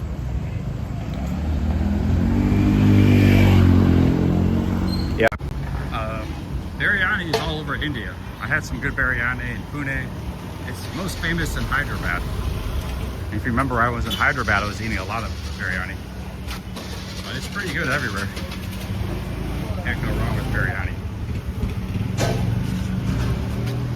Biryani is like rice, it's basmati rice, but the way they bake it, like they bake it with like spices and like sometimes meat inside of it. It's a whole meal in itself. They also got lime and like this yogurt sauce you can pour on it. And it's served with purple onion too. It's just the whole combination. For me, it's like biryani is like the #1 thing. That and tandoori chicken. My 2 favorite Indian foods so far. That you can get in India, like very common. It's like tacos in Mexico. Like tacos are legendary in Mexico. You'll think about tacos months and years later, you know, wherever you are in the world. You'll think about Mexican tacos. You'll crave them. It's the same with biryani, Indian biryani. I don't know.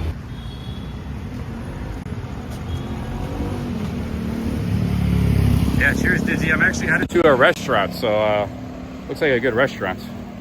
Man, I really like some biryani right now. I'm just hungry though too. Here it is.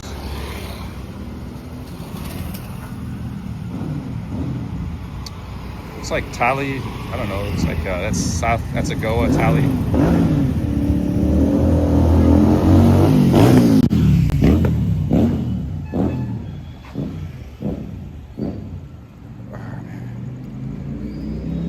I gotta plug in the power bank. I'm tired. Maybe I still have parasites. That was one reason I wanted to go back to Thailand, was get a checkup for everything. So I have been sleeping a lot and kind of sluggish. Like right now, I'm feeling very tired. The caffeine, the sugar have worn off. I had Starbucks.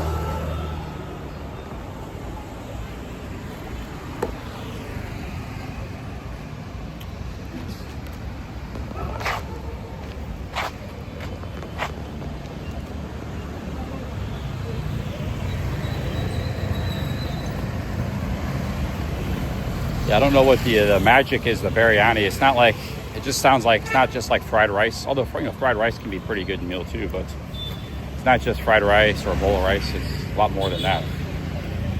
There's something, it's hard to describe, but yeah, biryani's awesome. I don't want to go to one of those places where you're just sitting outside.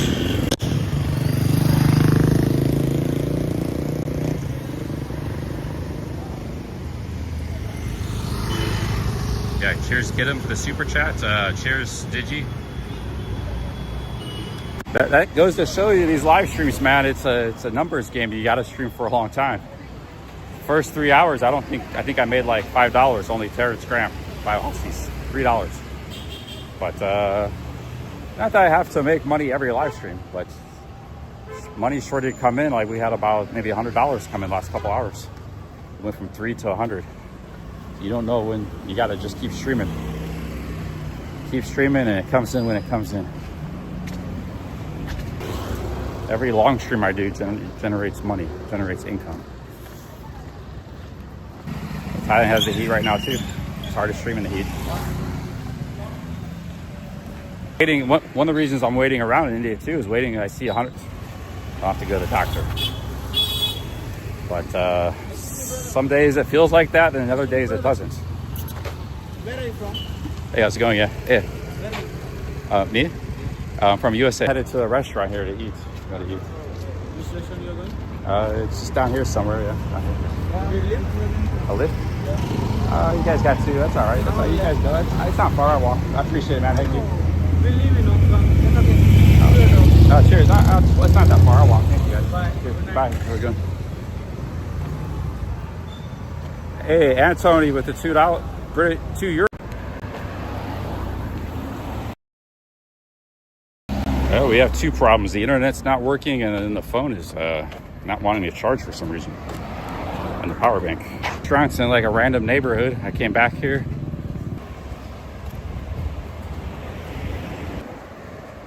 I'm just going for some more traditional food right now. I need food. I suppose maybe the restaurant might have Wi-Fi. I could use the Wi-Fi from the restaurant. We should be getting closer now. Man, this restaurant's just in a residential area, middle of nowhere. I gotta get back to my room. I don't want to walk back, man. This is a long ass walk. It's fine now because we're getting close. This might have been a bit of a mistake. Oh, the internet's working now, looks like. Just came back.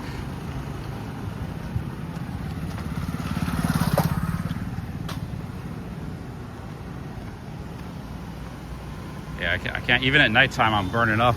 I can't handle this heat here, man. I think it's time to leave Goa soon for different pastures.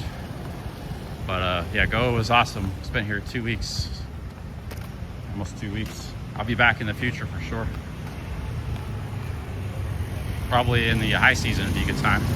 Some of Goa is expensive. I was looking at some of those sub beach towns. Not really too much under 20 bucks, unless it's a dive. But there were some like amazing places, like a bungalow right on the beach, man. Like you look right out your window, there's a beach for 20, 25. So that's pretty good value. It's just that there's a floor.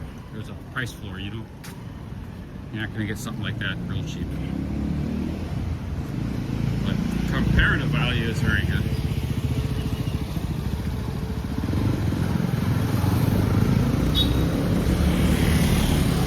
Yeah, cheers guys. We're right next to the restaurant. I think we made it and the internet started working, so I'm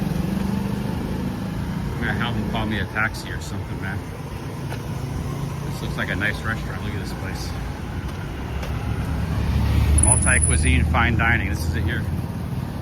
Big ass restaurant. Really random neighborhood.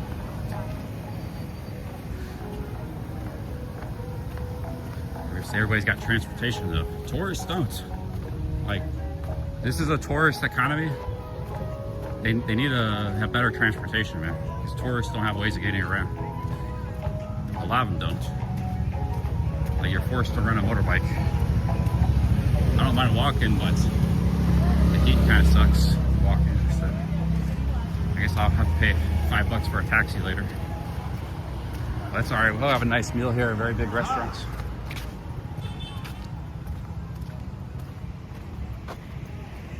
See, these people all got cars. They come up here and ride back with somebody. All right, this place must be good food. I didn't know it was this big. This is a big restaurant, man. She went from Bread Mart.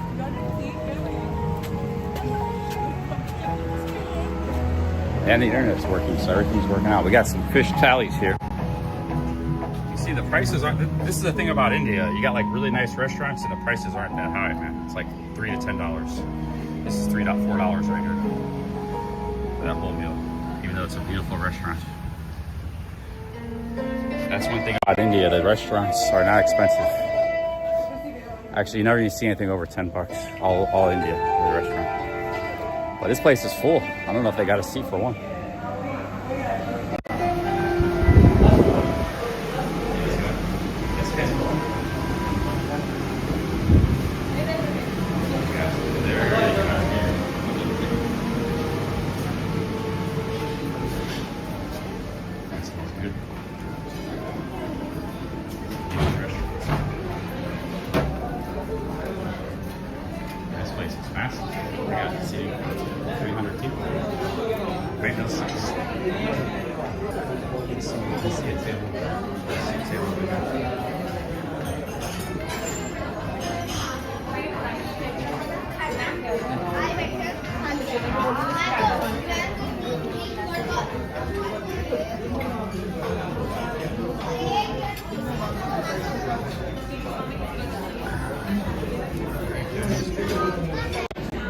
Big ups. We made it. We got a nice restaurant here. This is worth the walk, I think.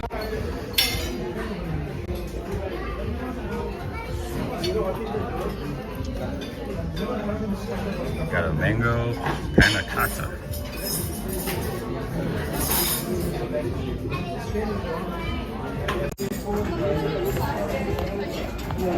I'm gonna order a lot of stuff though. I'm gonna treat myself tonight.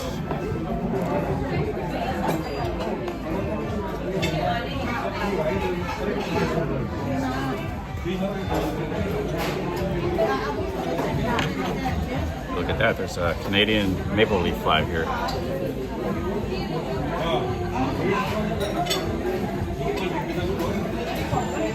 Canada side of the game.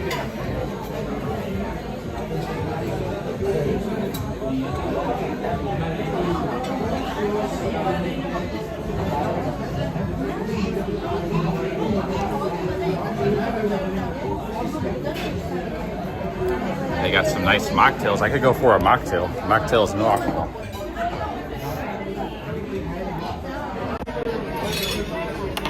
Here's their mocktails.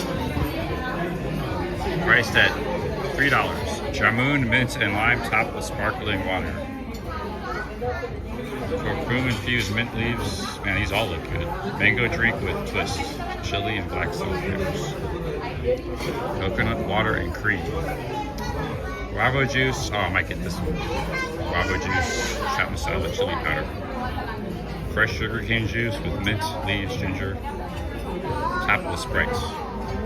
Mr. King. Hi sir, good evening. Hey, how's it going? Can I start with the guava, Mario? Guava, yeah. Try. I might get 2 mocktails tonight. We're gonna celebrate. Celebrate the Hobo Hedge Fund channel. It's whiskeys.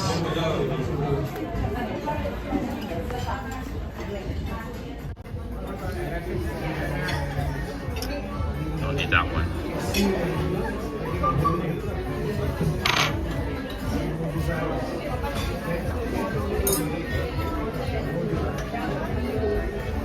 These prices are all in rupees. They got a big menu here.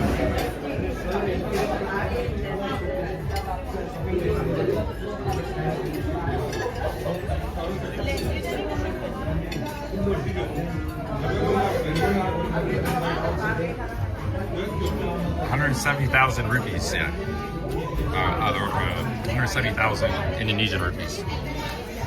Oh, they got biryani here too. We could just go for some biryani. That's prawn biryani. That's shrimp. I never had the prawn biryani. That might be really good. Vegetable biryani, $4. We get a salad and biryani and a drink.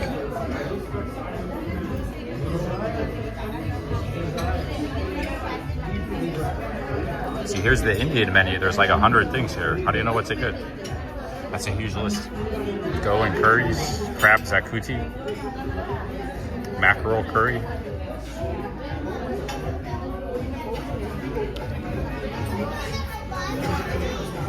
That's it. I got desserts.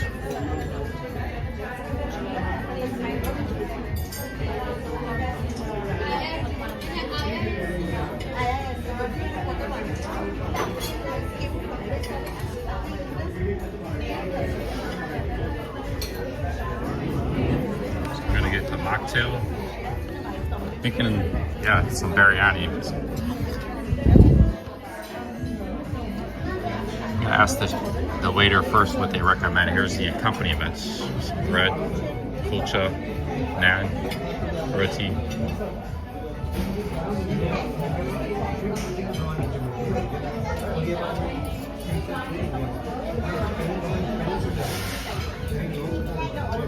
Yeah, Timmy, I'm not a big meat eater these days, man.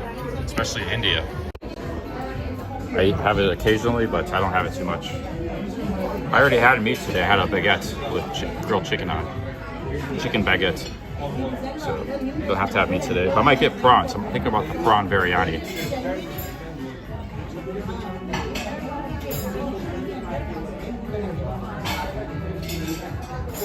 Damn, super chat, Steve Balboni, towards dinner, thank you. Yeah, it's called a copper leaf. It's very good.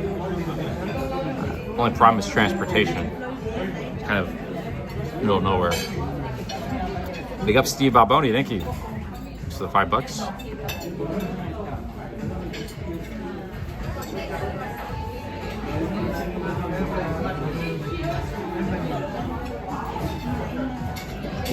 Thank you, Steve.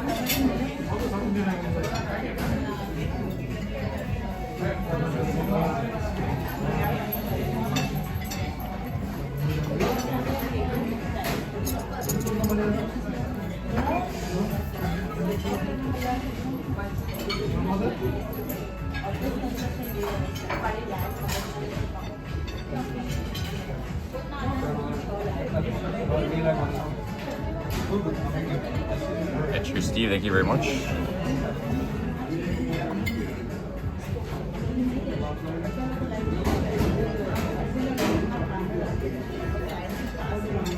You're gonna get the green salad, I think, and the prawns biryani.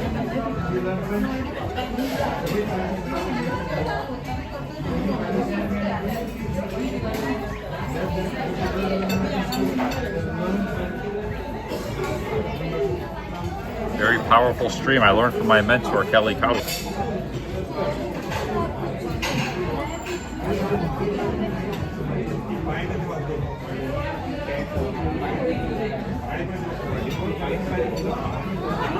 Looks like he's finished streaming. 30-minute walk. Actually, not all that far. Streaming slows me down. Yeah, cheers, Steve. Shout out to Steve Balboni. He does quite a bit of streaming. Oh man, the internet's cutting out. I don't know why. I'm trying to turn off the. I'm trying to reset the internet here. All right, got the guava. This got the guava mocktail. Damn, guys, looks like.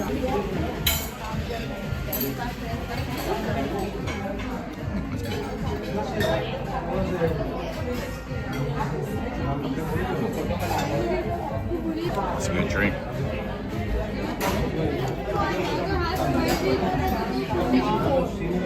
Guys, I'm gonna try to get on the Wi-Fi here. That'd be it. Alright guys, I just got on the local internet because the signal wasn't working. So I got my drink here. It's very delicious mocktail. Some guava juice. Then I got the Franz biryani. So I got the most expensive biryani. And I got a green salad.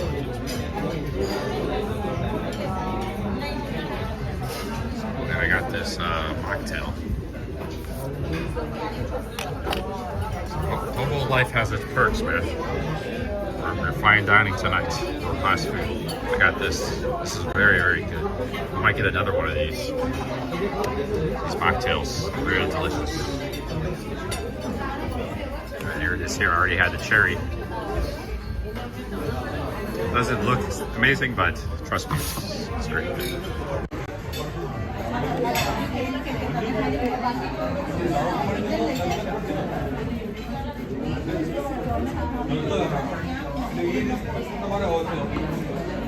That's good.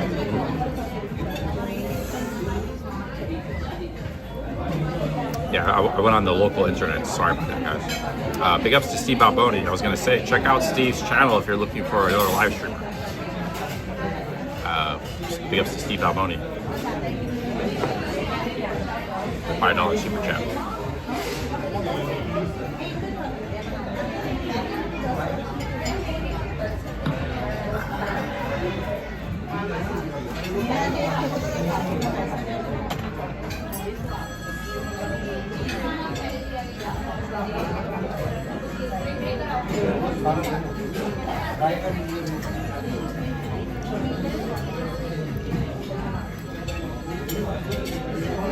Yeah, no problem. I always say anybody can drop the link to their channel or anything.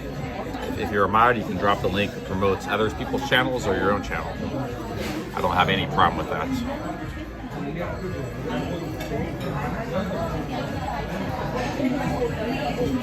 I try to promote streamers when I end the stream. Like somebody's live, I'll say, hey, check this guy out.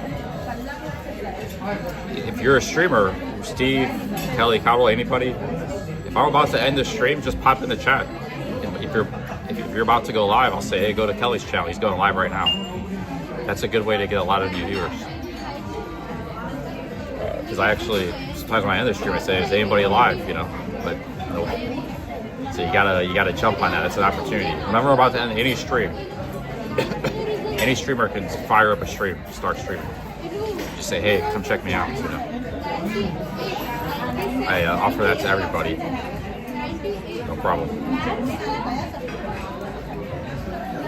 I want to support the streaming community, you know, not just by being a streamer, but also spreading around the goodwill.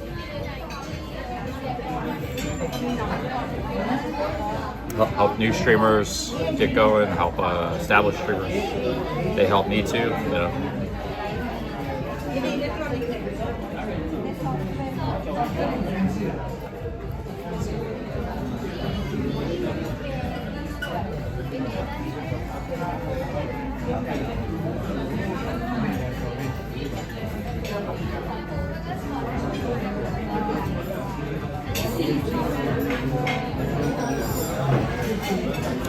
day today though. I just chilled all day in the morning and the evening, afternoon.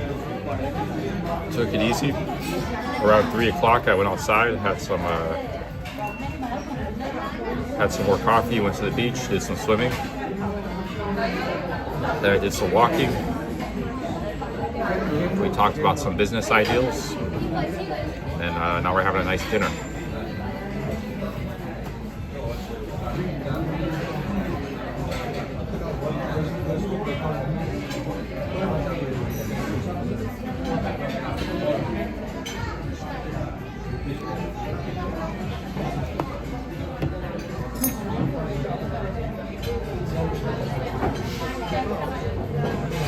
Yeah, it was really only a half day. Like the morning and the afternoon, I didn't do much. Like I said, it's too hot in the daytime.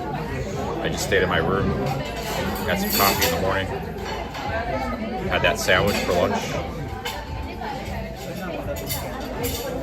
So it's been an easy day.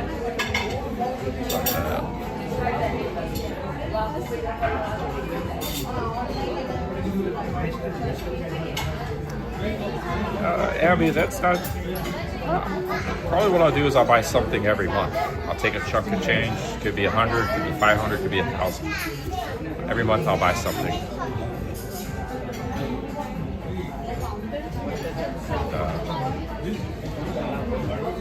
Only reason I'm not buying right this moment is because I don't have a stock exchange to do that. I could get that in America though.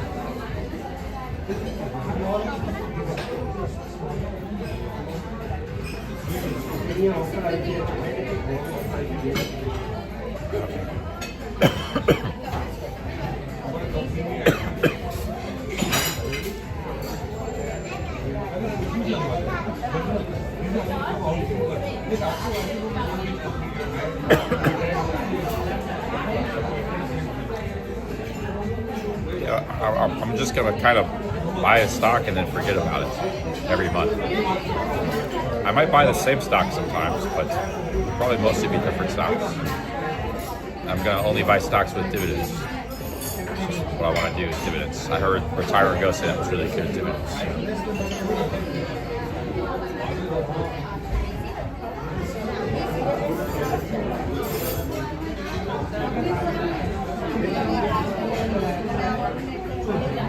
But yeah.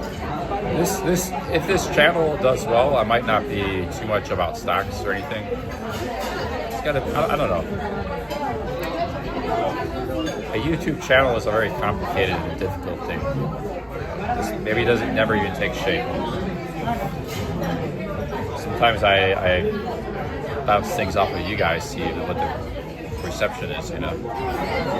And in this particular case, I couldn't tell if it was positive or negative.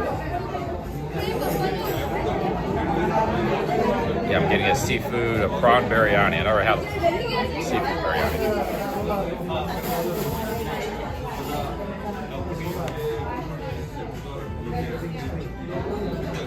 A Swedish stock, Hacksaw AB. Okay, I'll write that down, dude. I got some inside information from Nikolai. He's from Norway. Just sending super chats today. I'll write that down, dude. I appreciate the tip. I'll look into that. Hacksaw AP. Stocks to buy. Stocks to research. But yeah, my first stock will probably be in June when I'm back in America. Hopefully I'll have even more money saved up by then. I'll keep working hard on YouTube. Stocks to research. Maybe I've heard of that stock before. Hacksaw AB.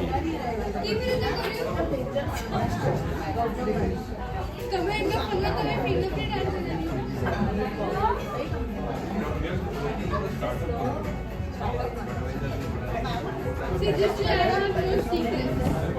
At this point, I have no secrets. Alright, I wrote that down. Swedish stock.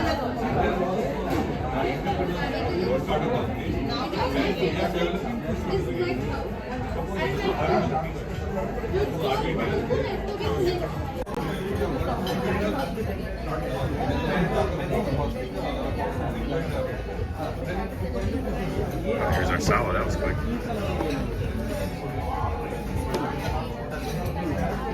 get some water, sir? Water? Water? Water? Mineral water or normal filter water?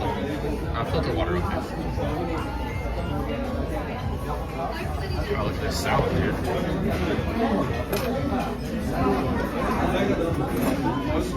Oh, shit. More super chats. We got Romanian.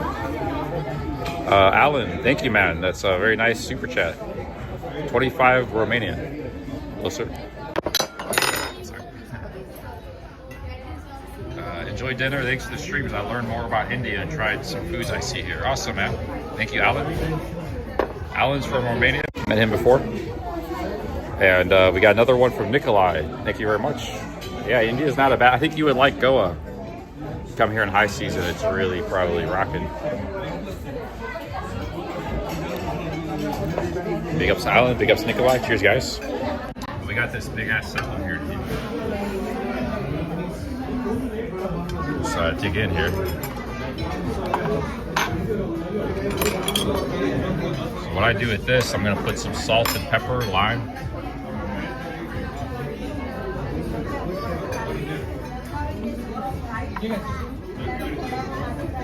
Pepper on it. This restaurant's huge, man. Awesome restaurant. A little bit of salt. You guys think I could eat that whole pepper? Oh, big ups cake. Can you order apple pie, ice cream? I might get a dessert. I want to get another one of these mocktails. These mocktails are very good. When he brings the biryani, I'm going to order one.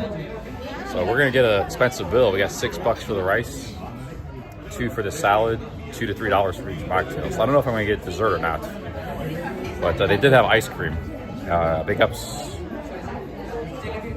Big ups, Kate. Thank you, man, for the 5 British pounds. Cheers, guys. Thank you very much. So let's dig into this salad right now.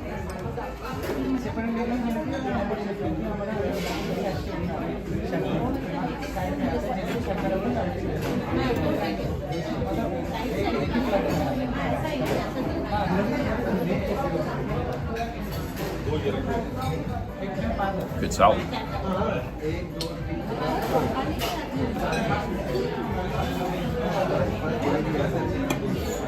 Tomatoes are pretty good in India.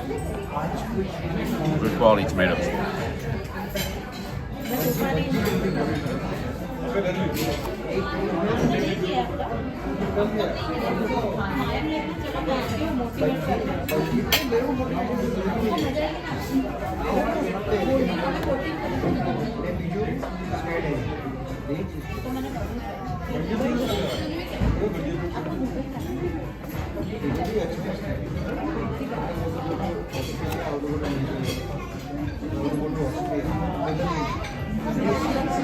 Yeah, the tomatoes in India are some of the best I've had anywhere. I was getting tomatoes like every day in the morning. Cucumbers, tomatoes, and something else. About my breakfast.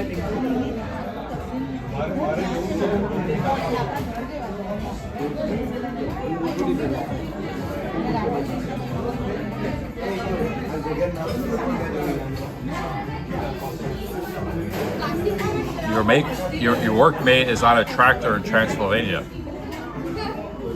He works in Transylvania. Nice. Yeah, cheers, cake. Transylvania is in Romania.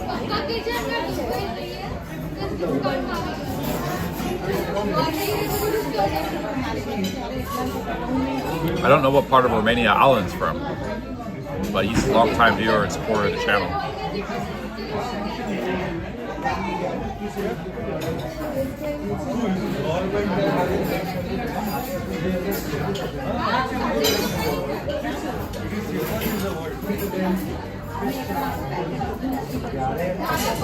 Oh, Alan lives in Transylvania. It says Transylvania is underrated and I live here. Shh, we don't need tourists here. Yeah, maybe someday I'll go to Romania, Alan. Or what's considering Ukraine today?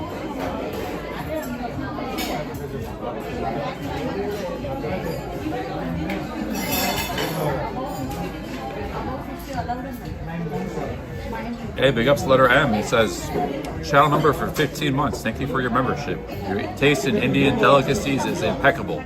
Thank you, man.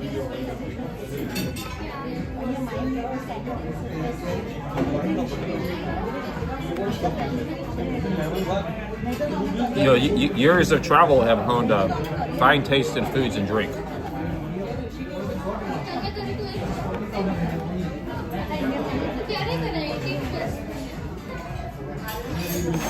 Cheers, letter M.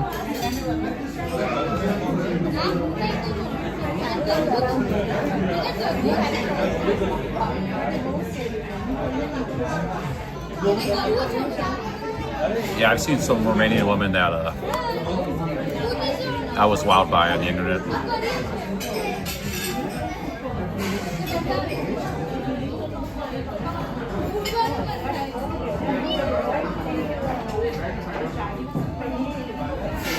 That's where Andrew Tate made his fortune. He had a webcam industry running out of Romania.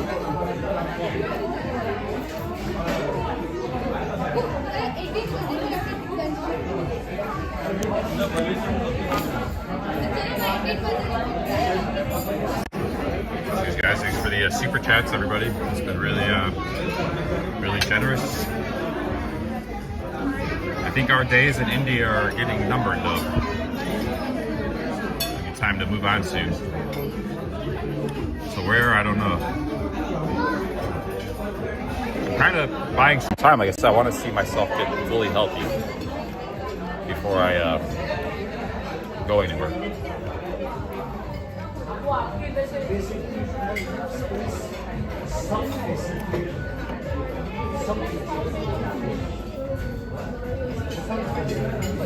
If I can't seem to get fully healthy, maybe the move is to go back to Thailand and maybe get a checkup there.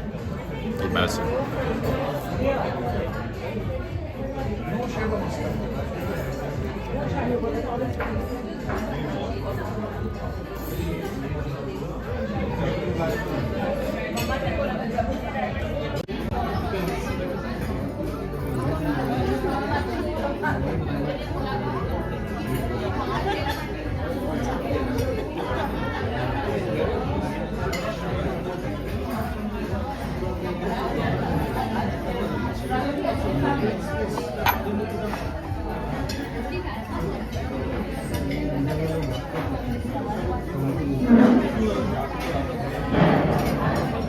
Damn, big ups, Club Fillers. Yeah, Barry Lost in the chat. 5 British pounds. Thank you, man.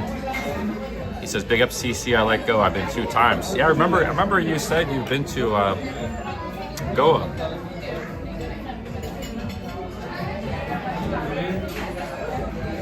But it's a nice place here. Might be a good idea for your live stream because I think, you know, maybe some people are interested in it. You could talk about Goa. I've never seen you talk too much about India or Goa. Maybe you have, maybe I missed it. But that could be a good topic for one of your future live streams about Goa. Good. Cheers, Barry the Boss. Thank you. I see you're doing good, man. You're doing good with the business. So, yeah, keep pumping it through. I'm thinking about doing some hustle myself. I was talking about in today's live stream, like starting a new channel. Hobo hedge fund. Like, a guy is broke who's going to try to, you know, hustle, and he's going to document his experience in investing and saving money. And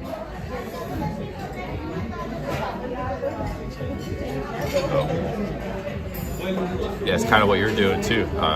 So, respect. We just both want to be on a firm financial footing, you know, and then we can enjoy these places like India and Thailand without, like, you know, being stressed financially. So we just gotta get ourselves in that position. But thank you very much, Barry, man. Thank you.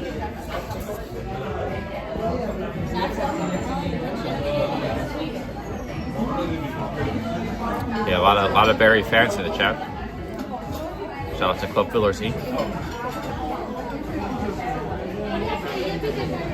Yeah, Goa's nice, man. There's nothing. Like I said, the transportation issue is a little bit rough. But other than that, And that can be solved by just renting a motorbike easily. So there's a pretty nice place here.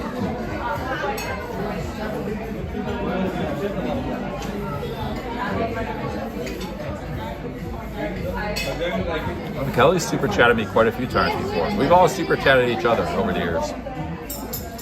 So it's all good. Everybody is super chatted everybody. Barry's always been very kind and generous with me.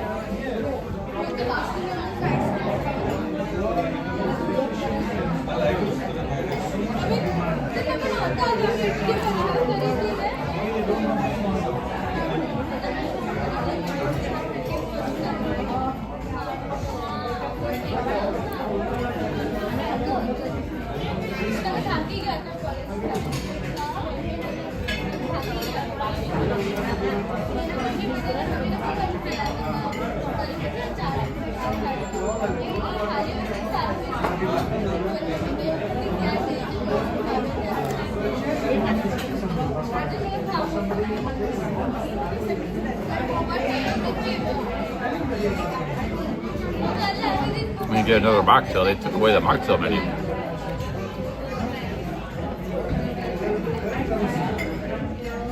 That was the one menu we didn't want to lose.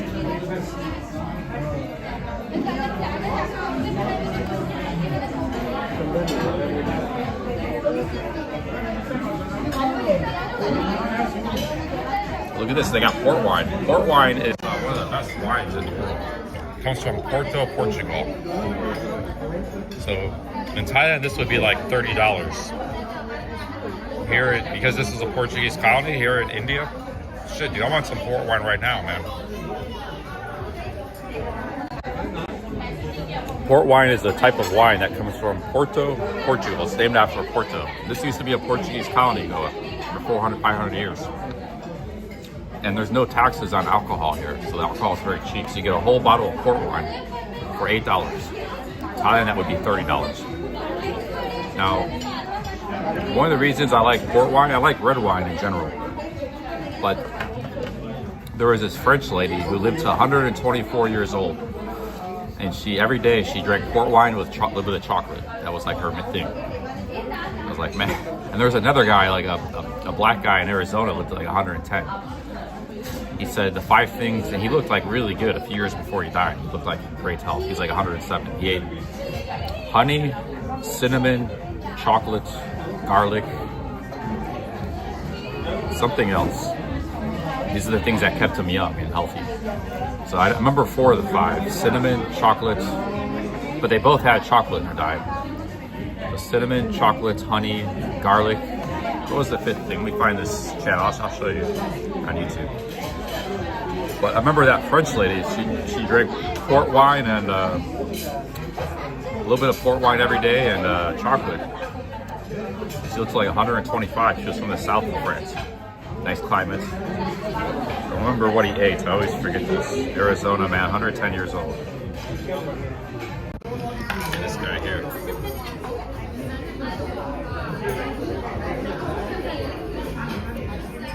So, what were the things that he ate? 7 million views. This is 14 years ago. That was good here. 110th birthday there.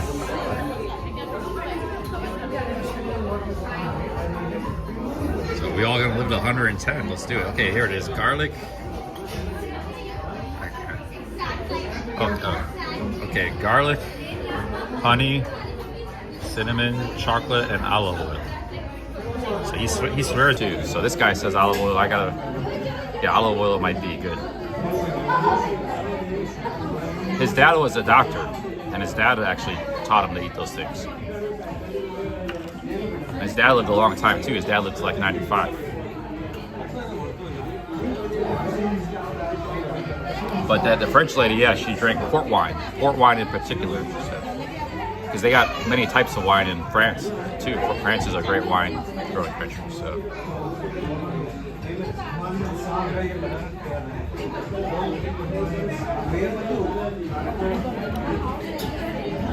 If I were to start drinking again, maybe I'd just go on the wine experiment. Nothing but wine. I've never been drunk off wine.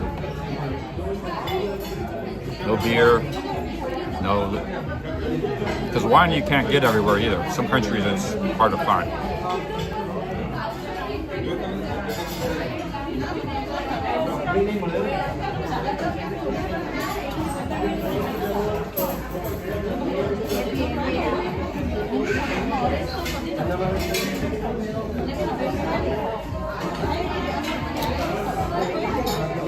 But yeah, they got wine here because of the Portuguese influence. That's rare in Asia. Most of Asia doesn't have wine, or it's expensive. It's very expensive. Sir, you ready your hand course? I might get another mocktail. Prawns biryani. And biryani? Another mocktail. You know the mocktail menu? Bar? Mocktail. Mocktail. You know, like cocktail. Cocktail menu? Mocktail. But Yes, yes. no alcohol. Oh, okay. Oh, okay.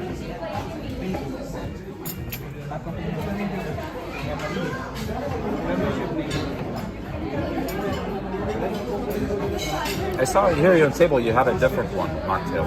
There's a different menu, mocktail. Here's the biryani.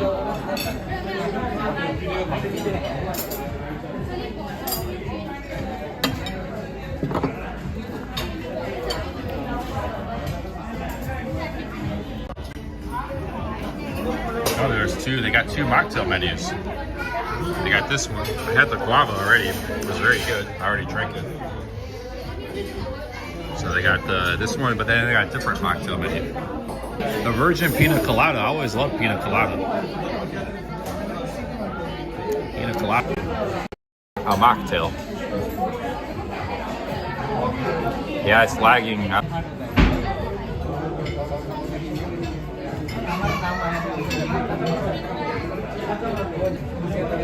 Oh, Risa has a cat. It's nice.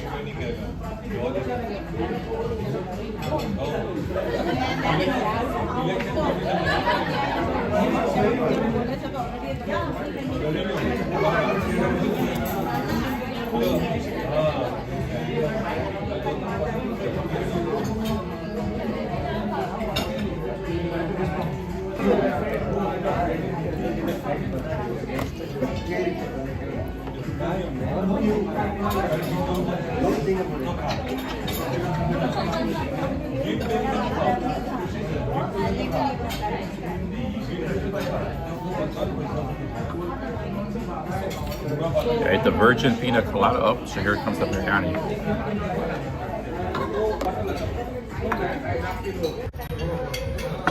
This feast.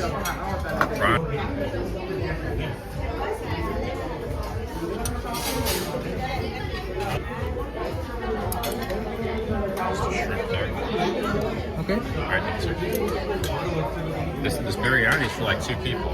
I can never finish it all.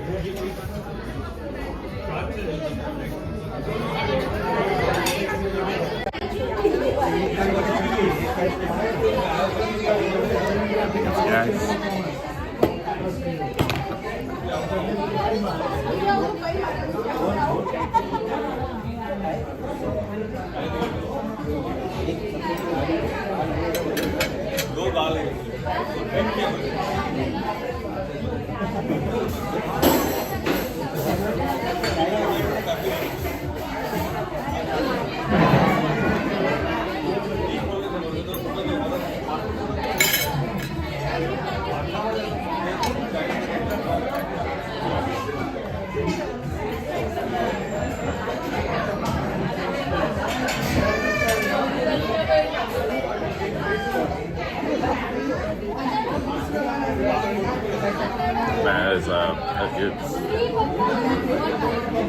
Seafood biryani.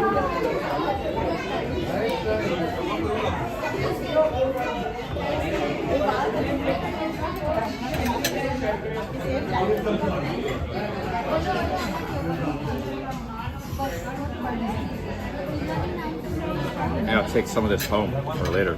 It's a lot of. I'll try to eat as much of it as I can tonight. So take my time.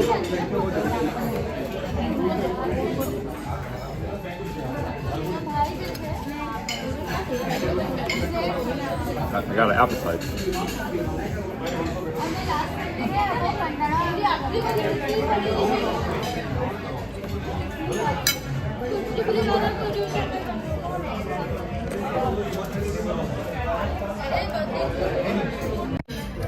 Apologies, guys. The internet is not working too good. But you can see the prawns. I've already had 2 prawns. Very good prawns. And these are sauces that go with it, condiments. And of course, I got a salad too. Which I'm still eating. Hey, what's up, Cam? BKK?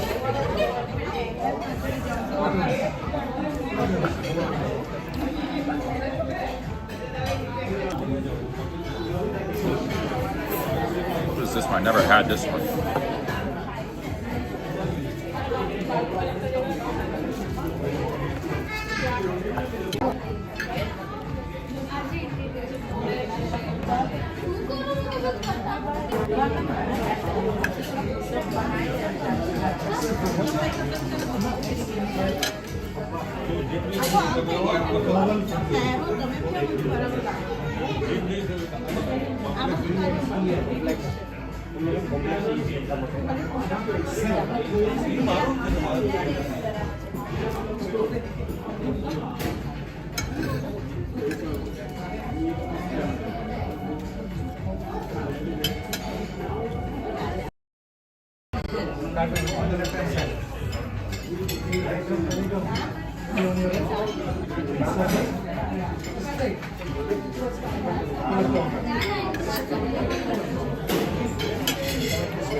Cheers, guys.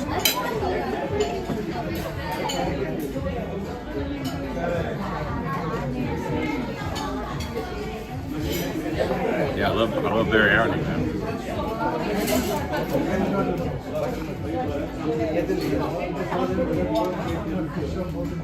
This prawn biryani is good.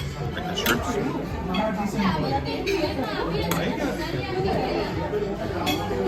There's a lot of shrimps in this. This is I already ate like 5 of them. This is the shrimp here.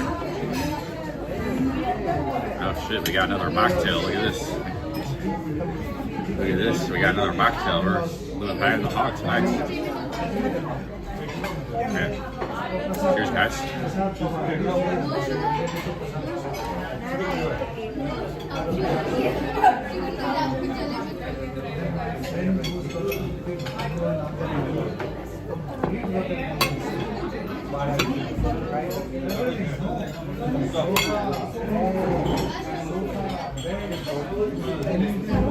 Yeah, that's good too. They got some good mocktails here.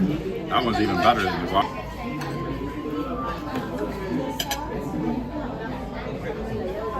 Some of the best shrimp I've had in my life.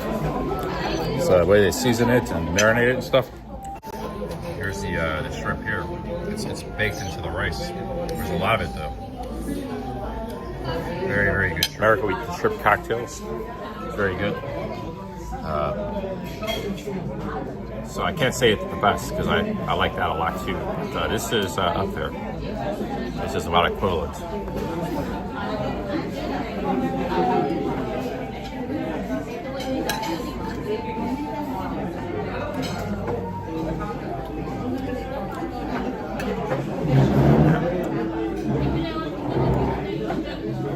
Okay, what's up, Tooth Word?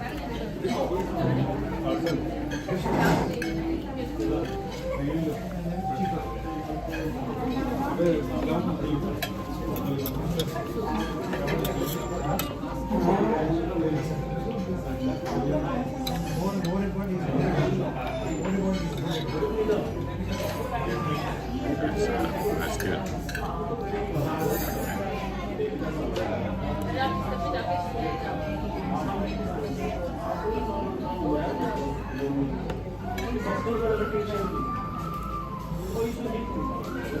I gotta slow down here. I want to try to eat as much of this as I can.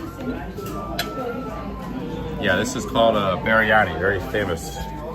It's a shrimp biryani, prawns. So you got the shrimps in there where you see that oranger color mixed in. And we just put some, just for two or three people. But, and these are condiments to put on top. They put a little of this yogurt, goes good with it. It's like a yogurt type sauce. This is a mint sauce. It's very, very good.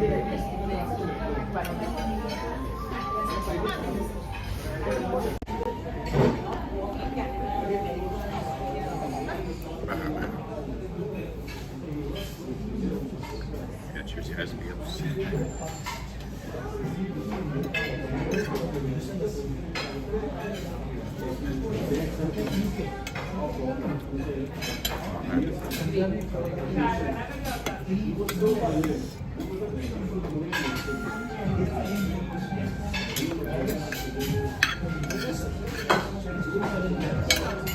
Yeah, there's versions of rice all over the world.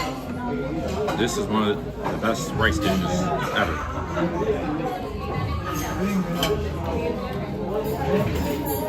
It's the Indian biryani.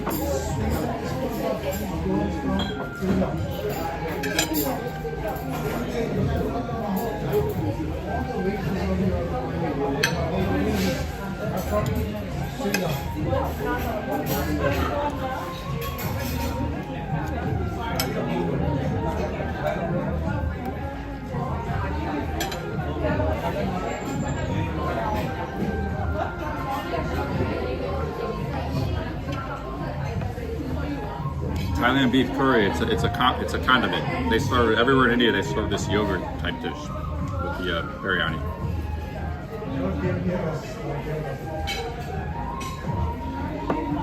And it goes with it pretty good.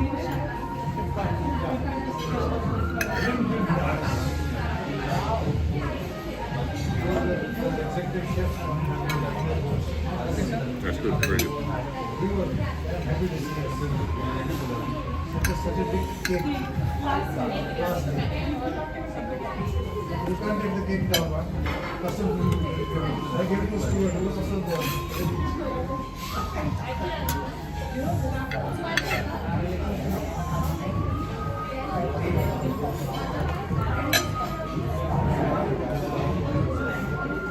Is it Rada? I don't know what it's called. It's like a yogurt type condiment. I don't know. Maybe that's it.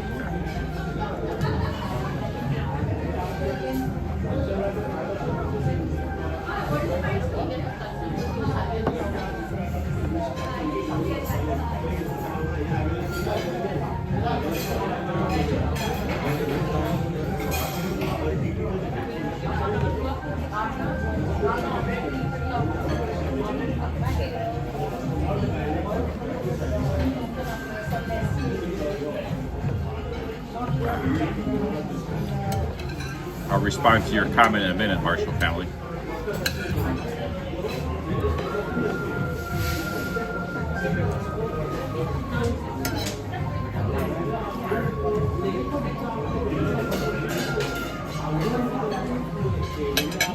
That's why I got the salad.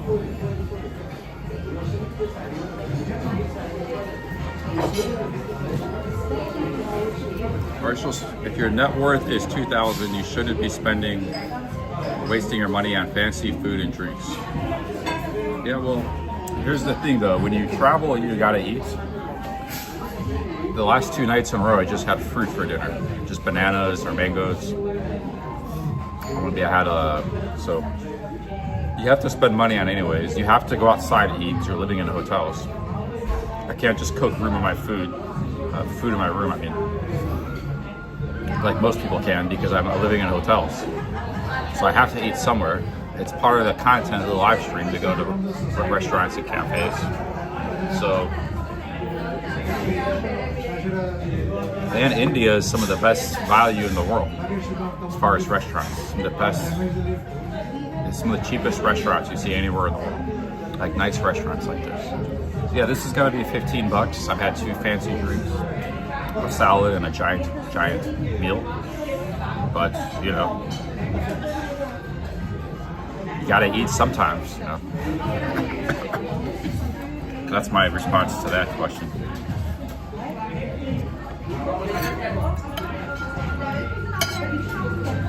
Yeah, tonight we're having a big feed, like saw in the process. But normally I could have got like a cheap biryani and just some water, spent like $4. I got the most expensive biryani, the shrimp biryani. I got a salad, which I didn't have to get, and I got 2 fancy drinks. Might even get a 3rd fancy drink, so they're very tasty. So yeah, I am splurging a little bit, spending maybe $8 more than I should be spending, but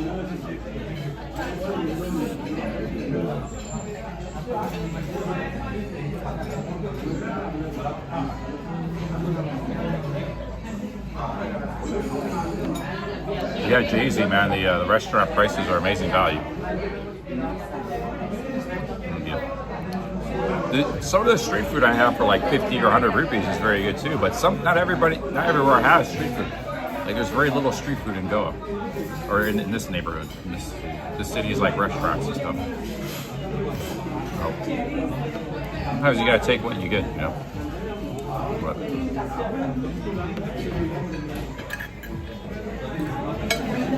the food is pretty good here. Whatever you get, like I had amazing baguettes.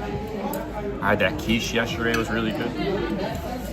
Like the food is generally very good in Goa, in this city in particular. I don't know about the tourist cities, but in the capital it's pretty good.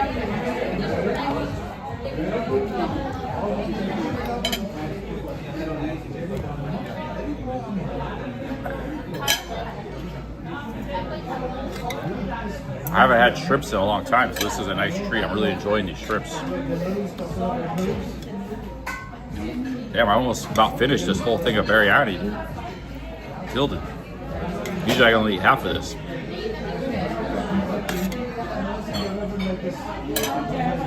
Yeah, I had an appetite, man. Today. We're doing some challenge eating.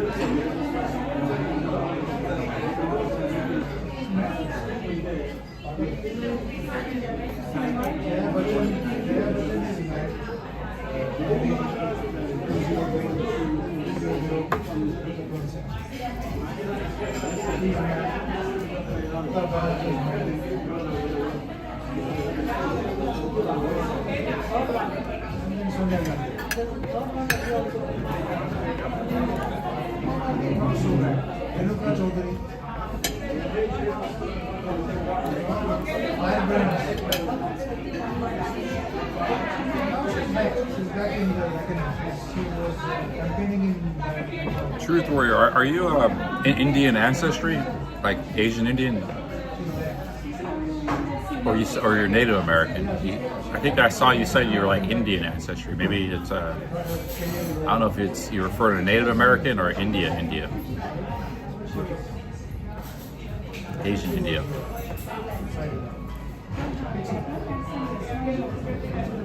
Yeah, big ups to Truth Warrior, one of the legends of the Ohio Walk. Yeah.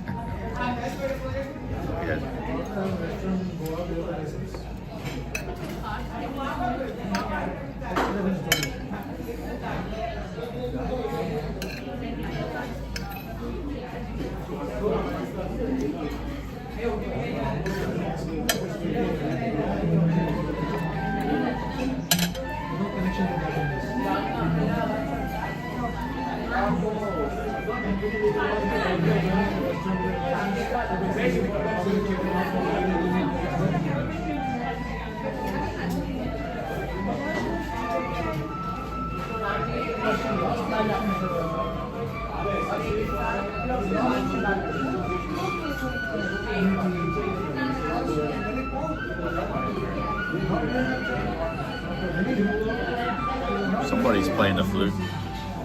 Holy cow. Alabaster fish. Jeez, Alabaster, big ups, man. $50. Yeah, cheers. Cheers, Alabaster, man. Big up CC, thank you. Alabaster. I'm here in Goa, India, enjoying a nice Indian food. Thank you, man. The Alabaster smidge.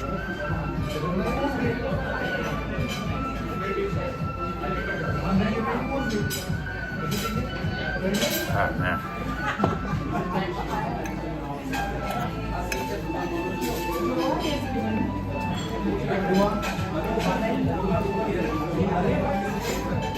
Alabaster, I bet you that bar, man, you're like, you know, if they were gonna take a picture of somebody and put it on the wall, they probably remember you for a long time. you tore it up in that bar, man. I don't know, you went there every night, but I know you were there a lot.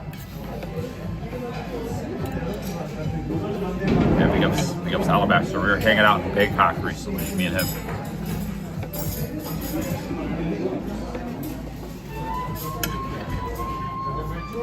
I met Project Bangkok when I was with Alabaster Smith. She's a vlogger.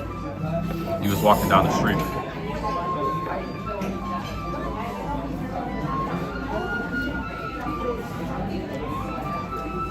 Towards the content. Cheers, man. Thank you very much. Yeah. Thank you, man. A very generous super chat. Truth Warrior said your family migrated from Mumbai. Okay, so you were referring to Asian Indian. Your father did.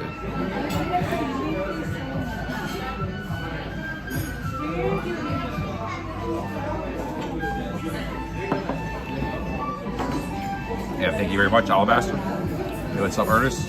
Having dinner. Enjoying some dinner at a nice Indian restaurant here.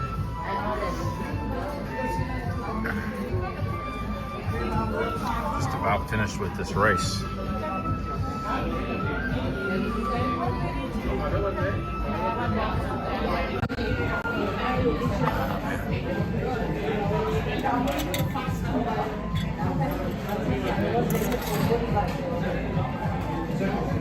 The flute's a good instrument to learn to play because it's very small. You know, you learn to play the guitar. If you're a traveler, the guitar is too big. But if you learn to play the harmonica or the flute, they're very small. The flute's small and the harmonica is small. As a traveler, that's a good instrument to learn. Maybe I should do that, learn how to play the flute or the harmonica. Like the traveling bard, you know. I mean, music is a traveler's friend. So you're in an awkward situation, you got people standing around, you just start playing some music, you know, and everybody's happy.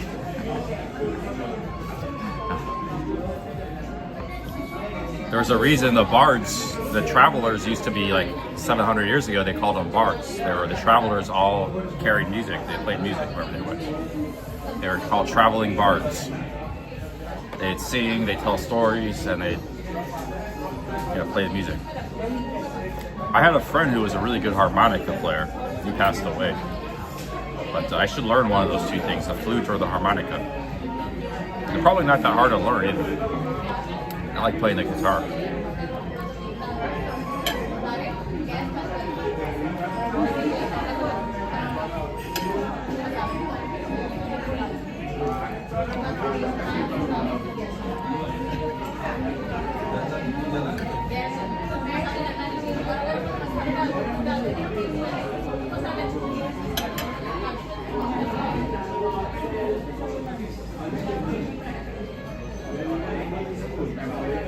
And we put down some food tonight. Some serious calories.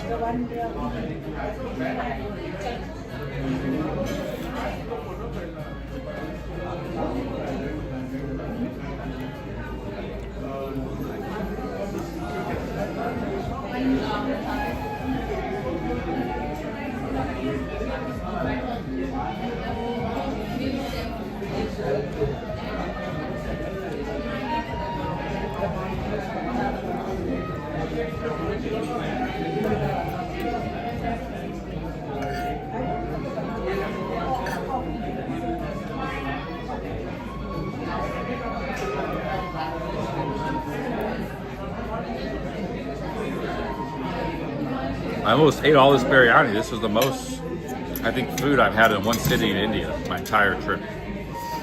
Usually I only eat about half of it or less.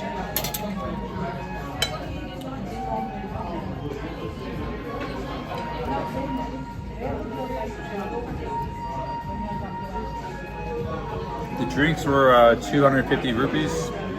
The rice was 650. I had 2 drinks, and the salad was 250. So it's gonna be about $15 altogether, US dollars, which is tied for my second most expensive meal in India.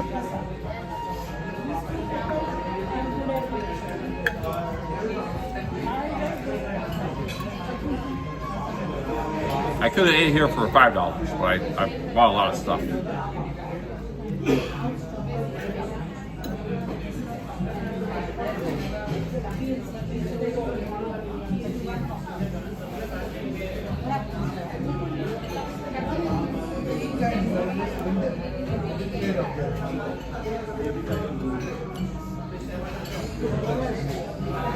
I'm gonna have a hard time walking back home after this. My home's far away.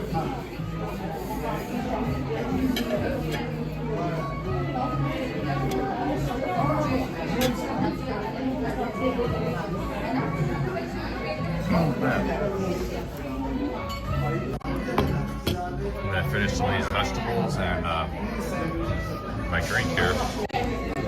I can't eat too much more.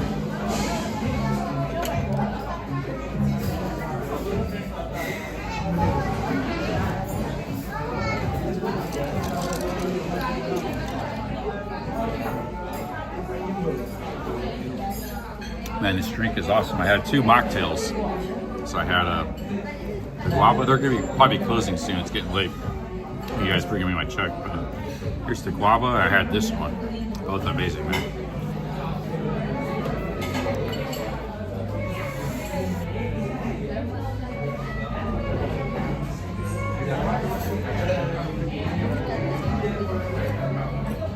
Ernest, you think about going to India? It depends. Like, what are you looking for? What do you want to do? You want to party? Do you want to relax? You want to chill by the beach? You want like crazy cities and adventure stuff? What are you looking for on your travels? I think you're in Thailand right now, right? Yeah, if you want to come to India, it's not far.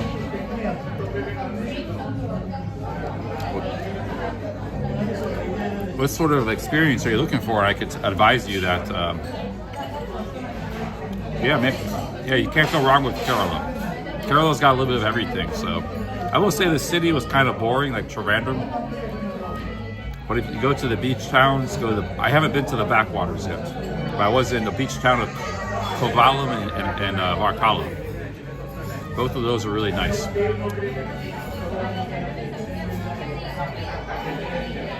If you do go to India, Kerala, download the Uber app. A lot of these cities you can just take a taxi to. And Kerala is like very densely populated. So if you don't like one place, just go to the next place. And you take a taxi for like 10, 15 bucks. I took the train to, this is my first time in India. I was in Kerala, so I didn't have Uber. I didn't know about it. I took the train from Trivandrum to Kovalam or to Varkala. It was like an 1.5-hour train ride, but you probably could have got a taxi for like 10 bucks. And in fact, I think I did take a taxi going back to Trivandrum. But yeah, I just scratched the surface of that province. There was nice beaches and nice, I don't know, it could be a good trip. Yeah, okay. Yeah, I finished. But Kerala could be a good place to go.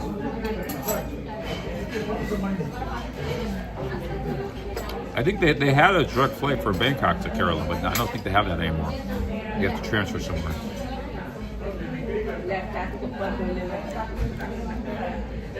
Oh, no, I flew there from India anyways. Or from Delhi.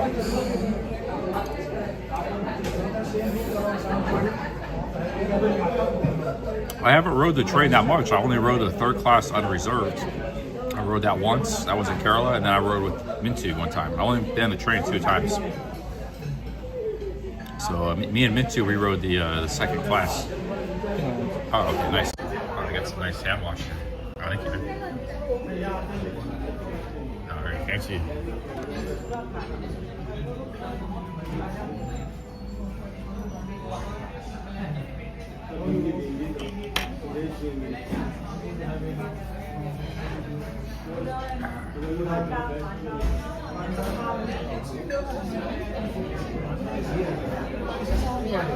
Big ups to Alabaster, man. Very nice super chat. We did a pretty good day today. Good day of super chats.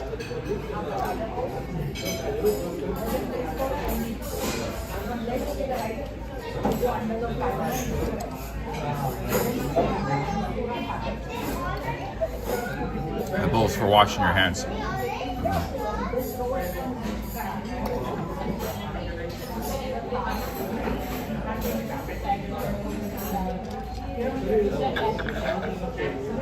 All right, that was a big meal. Yeah, biryani is one of my favorite things. I actually had biryani just a couple nights ago. I had it delivered to the room, not from this place, another place.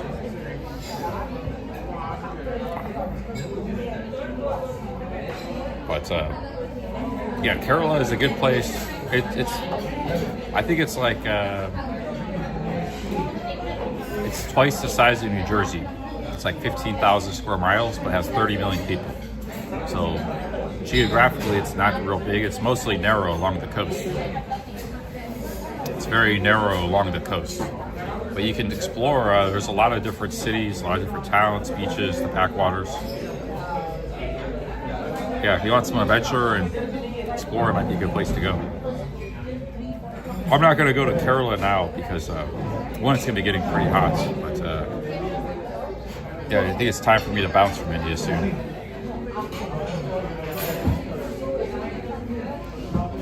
I wouldn't write an ebook, Diego, but what I might do is tips and tricks about India. Do like a vlog just for members. Because I'm not really an informational type channel. I never have been in my travels. But there might be some people who would appreciate like just my take on stuff. It's not something I want to release to the public, but maybe do some like special videos just for members only. Oh, Kerala got a big festival today? I heard they always got festivals there.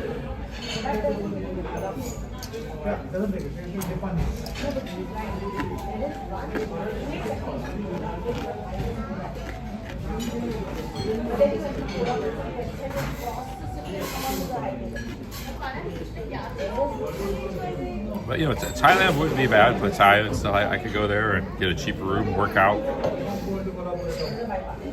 just hang in Pattaya. But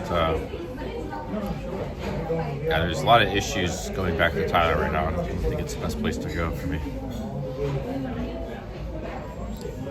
Thailand might be really good when I start my financial channel, the Hobo Hedge Fund.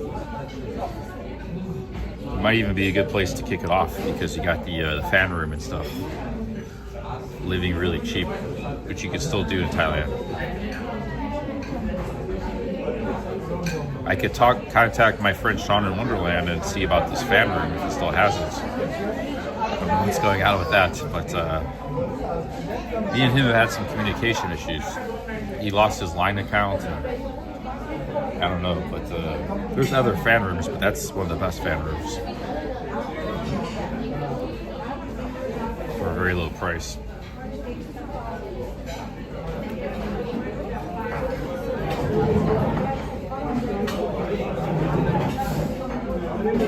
Malaysia. I need to go somewhere. They don't have cheap flights from Malaysia to America. So I need to go somewhere that's going to get me closer to America. So I can get back to America soon. Then maybe I can stream there for a week or two wherever I go. Malaysia doesn't really get me closer, neither does Thailand.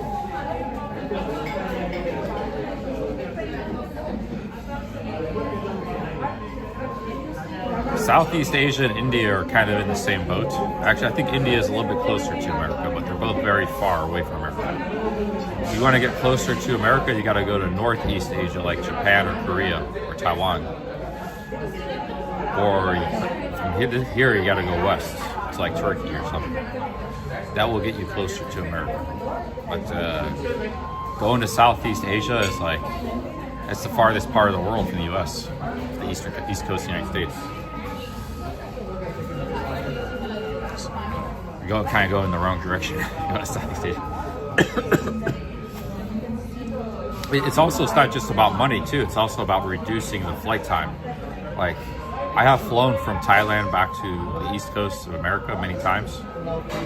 It's a miserable experience. It's like 35, 40 hours door to door. So if you can break that trip up, like if I go to Turkey from here and I fly back from Turkey to my city, it's only 18 hours of flying versus like 35 from Thailand. So that's part of the equation too. It's a factor. Not a big factor, but it is a factor. So if I went to like Malaysia or Bangkok, it's like going in the wrong direction. Like, I got a 35-hour flight to get back home. That means I gotta make another stop, Korea or something afterwards. Start a channel called Hobo Hedge Fund, man. It's called the Hobo Hedge Fund.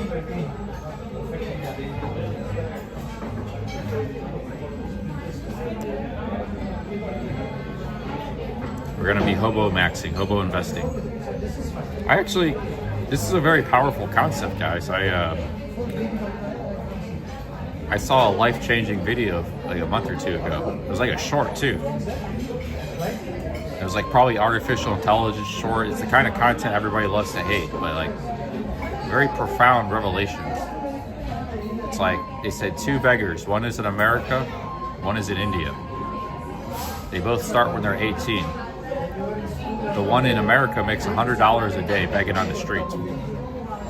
But when he's 30, he has no money because he spent all his money on his car and his rent and everything. All of his money went out the door. There's a beggar in India who makes $10 a day, which is only 10% of what the American beggar made. But he eats like a 50 rupee meal, 50 cents. He lives like for free in a little hovel type place. Maybe some other people, and he has no expenses. So he saves like $8 out of that 10 every day and invests it. And by the time he's 30, he has like $100,000, even though he's making 10% of income less than what the other guy is making. He has nothing to show for that 12 years. And that was like, wow, that's me. I have nothing to show. 25 years of doing things. I have to flip things around. Even if I'm not making much money, I can be like that hobo. The Hobo Hedge Fund. Of course, I'm eating a fancy meal now, so not really putting that into practice yet. But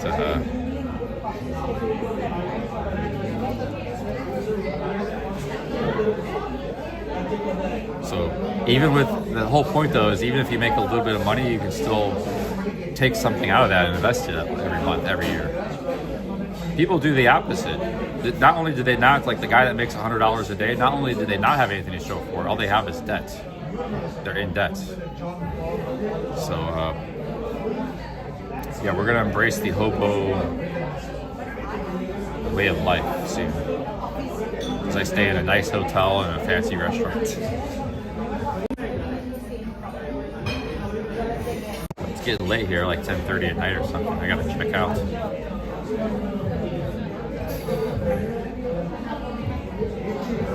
This closes at 11.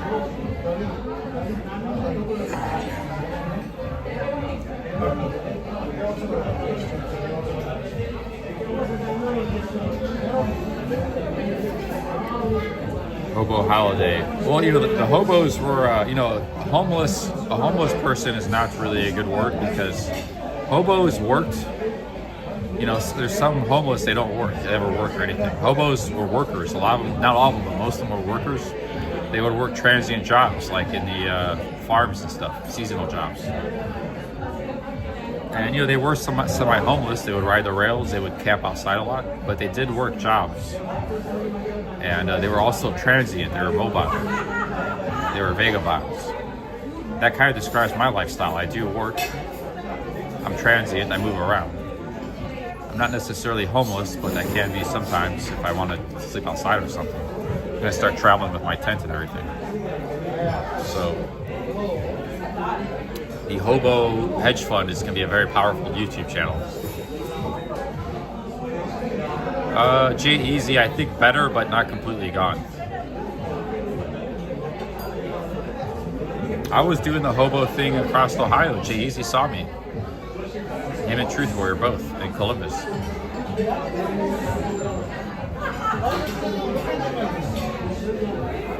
But you know, my take on the hobo stuff is going to be more of a modern version of it, where you go to like to Thailand and live there for 3 months on $400 a month, and you go to Goa and do that, or Philippines.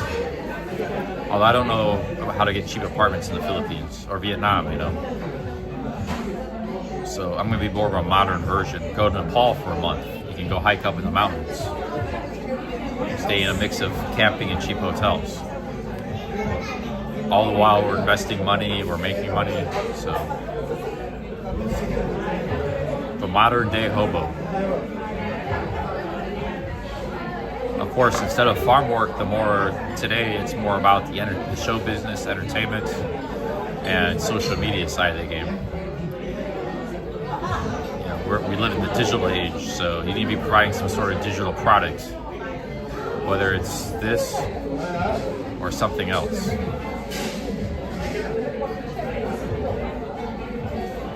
Farming is just, they don't need, you know, they got tractors and they just don't have that many farmers. Only like 2% of Americans work in farming nowadays. It's not that farming industry isn't a huge industry, it is. The food and the farming is both very big industry, but they don't need that many people to work it. Most of the people they do have are immigrants anyways, immigrants and tractors, so. It's because it's very productive. They have a high productivity. They don't need as many people as they used to have, you know.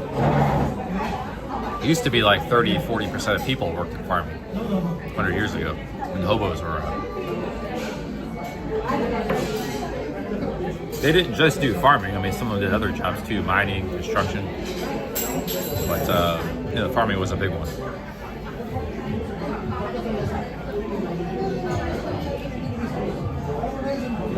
But I want to bring back the word hobo because we have a lot of hobos already wandering around Asia.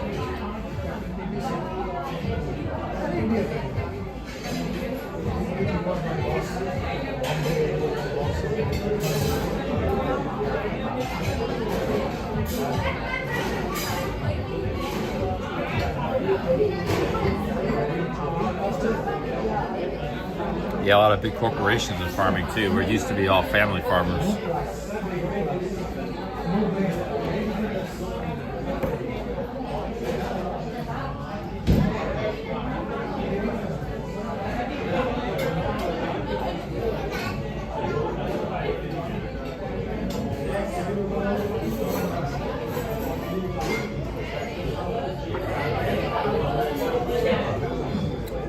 One of the bad things about the hobo lifestyle, though, is the modern day version I just described is these big flight prices. And even getting back to America, it's going to cost me $1,000 in flights. So that's a big problem. Once you get to the places, it's very cheap, but getting there is hard and very expensive. That's why when I get back to America, I have to get these credit cards and stuff going because we can get a lot of free miles. I think they might want you to spend like $2,000 or $3,000 in like 3 months. That's not going to work for me. Even if I put every bill, everything, it could work when I'm traveling. Yeah, if he needs me, maybe I'll go there for a little while. I'll go there for a little while.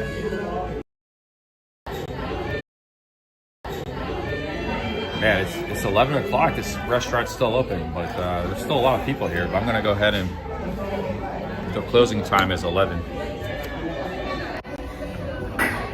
Hey, shout out to all you guys to the super chats, man. We had a really nice day today. Alabaster capping it off with the giant 50. But yeah, I gotta go out and pay my bill. Yeah, pay my bill here. I'm gonna put this one on the credit card.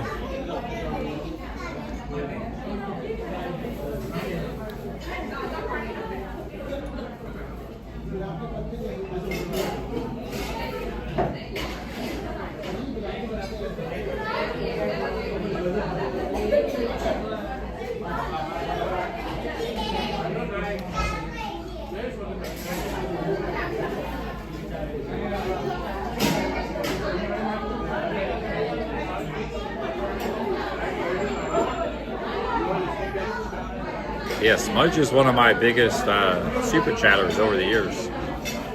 He's supported the channel a lot for a long time.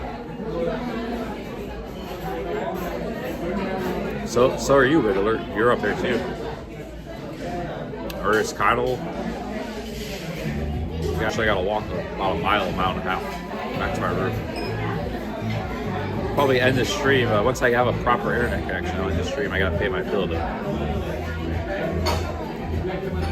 But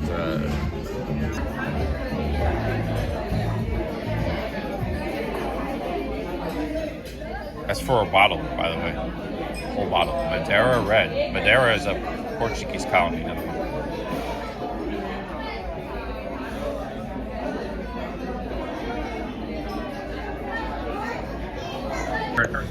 Got it? Yeah.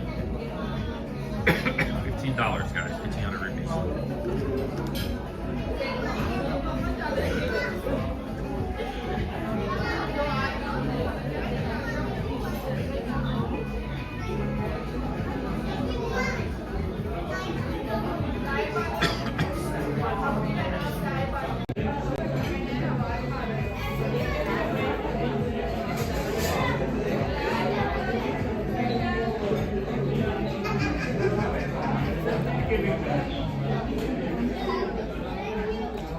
I don't think they really tip at all in India. It's just not a tipping culture. Japan is like that too. They don't tip at all in Japan.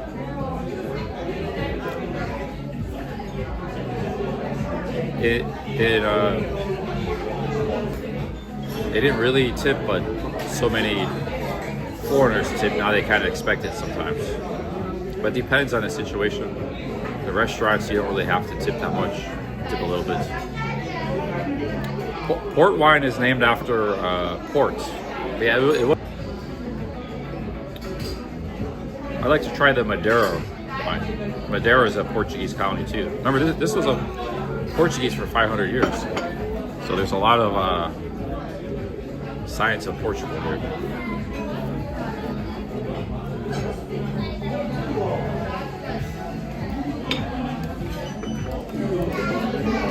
I like these mouth fresheners they give you too at the end.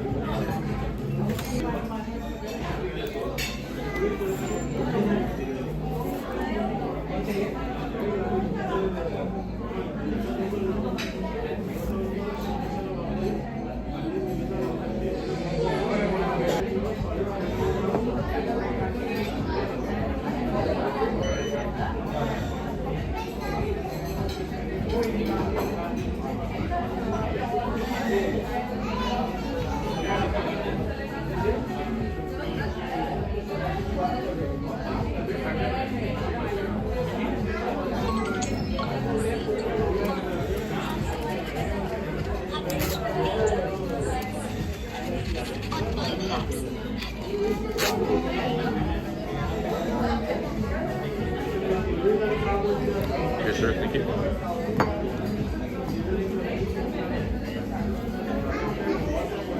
Old Monk. I heard that name before. Is that a wine?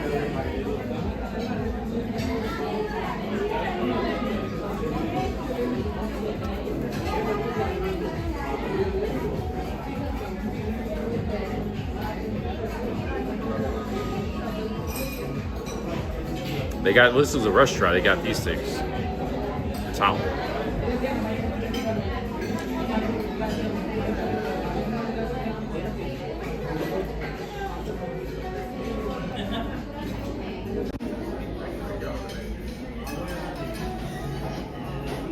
This is a huge restaurant, man. They got seating for about 500 people here.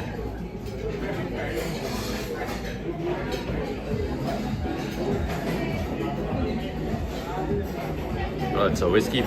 Yeah, the Russians sometimes like to drink cheap alcohol. They like cheap, just whatever gets them a little drunk.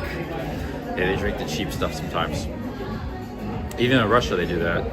That's why some Russians got really rough with the alcohol poisoning. That's the kind of stuff that will destroy your organs, give you alcohol poisoning. Cheap hearted alcohol. Destroy your liver.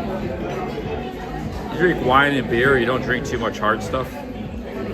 You can get sick, but it's really high quality, you know. And it's like, that's what Luis Cabo drinks a lot of. He drinks a lot of high quality stuff. This is like a kind of a compliment for after your meal. Guys, that was really good. Just gonna walk back to our room now.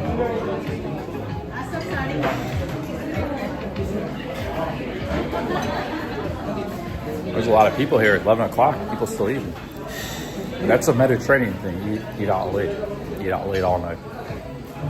India is generally like a late night restaurant.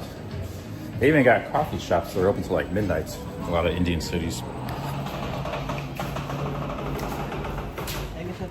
Cheers, sir. Thank you.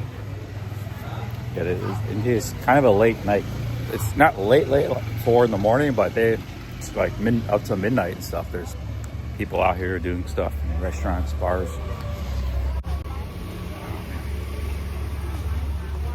I've seen that all over India.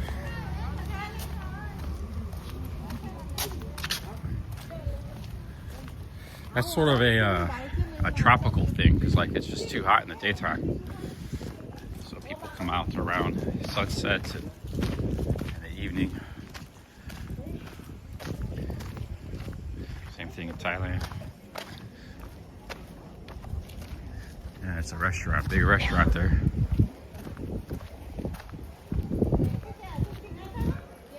All right, guys, I'm gonna walk back to my room. I'm gonna take you about halfway. I'm almost out of battery, anyways. I'm gonna take you halfway. I don't know why we're out of battery. My phone was 100% charged, full 100%, and the power bank was mostly fully charged. So it seems like some days you go through battery faster than other days. But I'm about ready to end the stream anyways, so it's just a mute point. But yeah, big ups everybody. Thanks for the super chats. Our days in Goa and India are coming to an end soon. We might have another city after Goa, maybe one more city. Maybe back to Delhi, maybe Mumbai. Maybe we'll be there for a few days. We'll do a little streaming. But that's probably going to be it for India. And India adventures are coming to an end very soon. Unless I decide to stay in Goa for another week, which I might do. I could decide to stay in Goa for a while longer. Just chill in Goa. Been here 2 weeks already. If I do stay in Goa, I might stay by another beach, a beach town. I haven't decided to do that yet. I just take it day by day. I was supposed to check out my hotel today. I was like, I'll stay there another night. I like that place.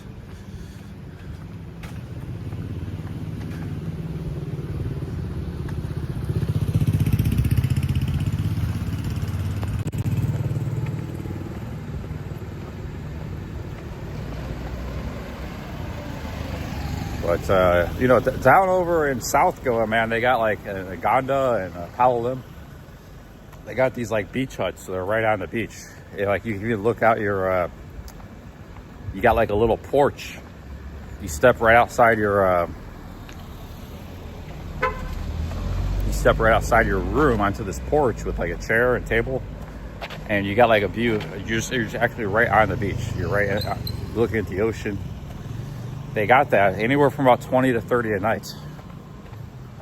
And, you know, it's not it's kind of expensive, but I don't get opportunities to stay somewhere like that. You know, sometimes even as a traveler, you don't get opportunities to stay at places like that very often. So, you know, you take the opportunity when it comes. It's very enjoyable. Sometimes, you know, the splurge is about like something unique, like you just can't get in a lot of parts of the world. I can't afford like a beachfront bungalow in America. That would be like $500 a month, a night. Here it's 20, 30 a night. I can't afford that. Even though it's a little high and why you'd like to pay, it'd still be awesome, you know. So you got to take that when it comes, man. I might still do that for a few days. I haven't decided. I'll just pay, you know, $25 a night or whatever it costs. We're not struggling out here, so. Because I haven't really, I was in Arjuna, I was kind of inland. I wasn't really by the ocean. And here it's just another city. So Arjuna wasn't a city. Arjuna was nice, but it was a not really by the beach. Juna is a little bit more inland. They do have a beach, but it's kind of a small beach. Yeah, we could get a nice beach bungalow, man, for a few nights, 3 or 4 nights. But the other reason I don't like doing that, though, is I have to also spend like $50 in taxi fares, like $25 to get down there, and then $25 back. It's very expensive.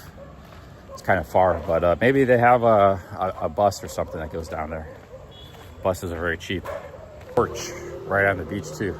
You just walk out your door, you're right there, man.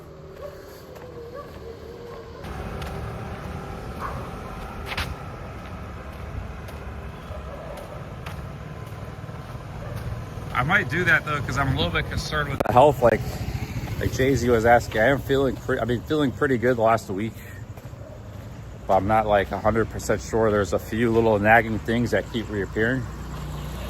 I don't want to go back towards America unless I'm sure I'm over these things. You know, it could be a bigger problem. So if they persist, if I just chill out by the ocean, go swim every day, you know, do some brainstorming for the new YouTube channels and stuff, I think I'm going to do that. Yeah, potentially. Maybe we'll stream tomorrow and we'll stream the journey to the next town in Goa. I got a clean bill of health, and I could maybe go to Turkey and back to America. But if I'm not feeling that good, or I still have problems, these symptoms keep reappearing, I might maybe need to go to Thailand then. I can't screw around. The nagging issues are a couple. There was flatulence, but that's gone now. That's good. There's still a little bit of stomach rumbling, but it's kind of like just, I don't know. It's probably nothing. It's just nothing big deal. A little bit of stomach. Actually, you know, for eating such a big meal now, my stomach feels pretty good. The other night I had biryani and my stomach was feeling rough. Like it was just, so a little bit of stomach issues, nothing major. And then you know, they keep kind of like resurfacing. Like they go away and they come back. So I don't know. It does it.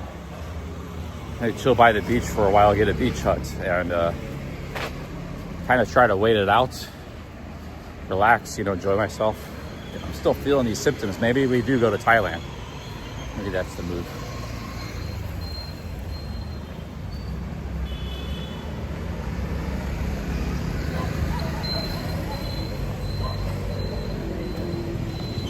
Because like I said, I go back to America, I could be there a while, and I don't have access to healthcare there. Something's wrong with me, or it's like it gets worse. Yeah, it's like basically I'm try to go to Mexico or something to fix it. It's kind of fucked. I got to make sure I'm very healthy when I go back to America.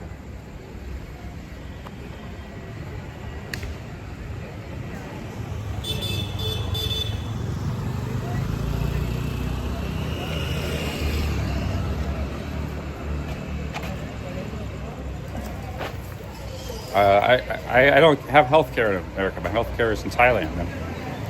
Or India might work too. I just don't know India health care. You guys from the Canada, Australia, and England, you all have socialized medicine, which I'm not really in favor of. I don't want that either, but it's a different thing you guys have. I don't have that. Yeah, check it on this street here. America's very complicated, the healthcare. But yeah, America's not perfect with issues. But I'm one of the people that slipped through the crack of the healthcare system, and I still don't support socialized medicine. I was just selfish. I want that because I want free. I just want my free healthcare. But the American system isn't great. But that's not the answer. There's a better way to do things.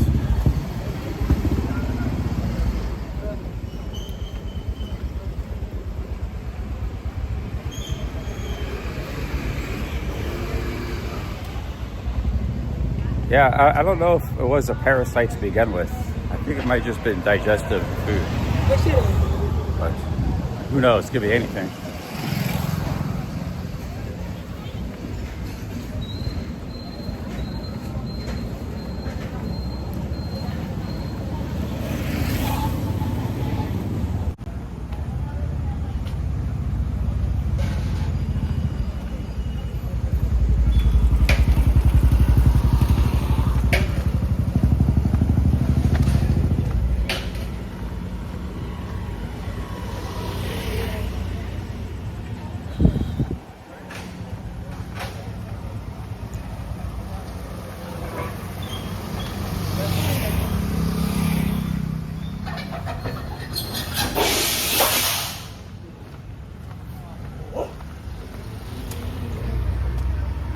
we don't really have benefits. We don't even call it that. I only use the word you guys use, but that's like an English word. We call it welfare. Benefits, that's a British word. But it makes sense, that's a good word. I like that word. Benefits.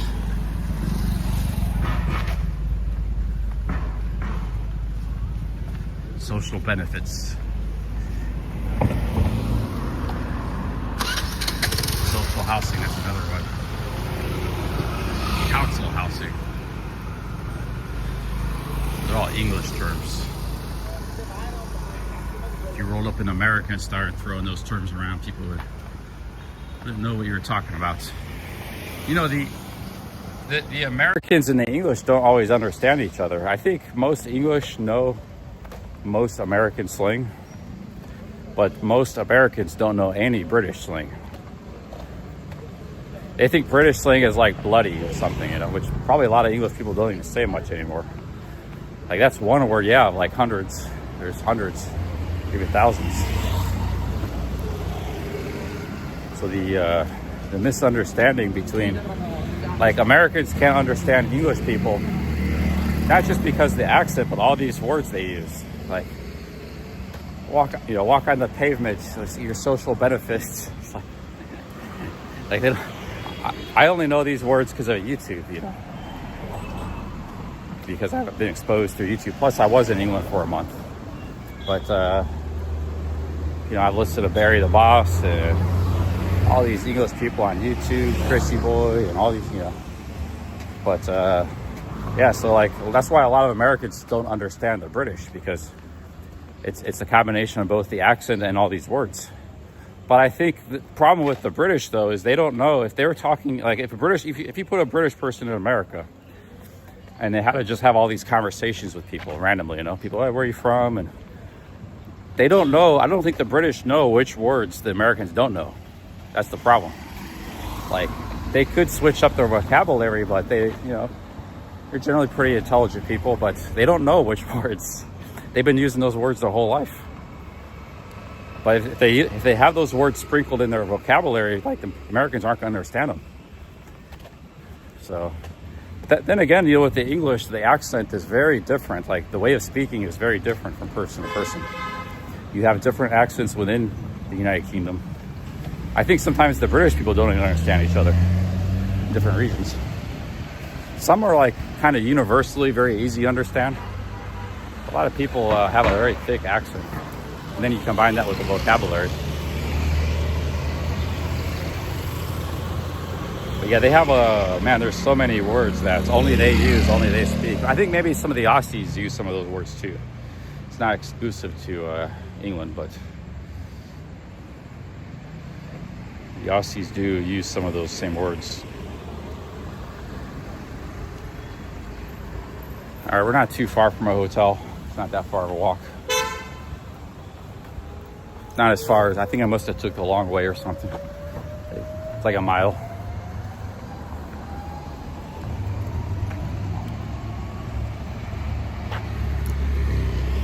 All right, guys, peace out. Big ups.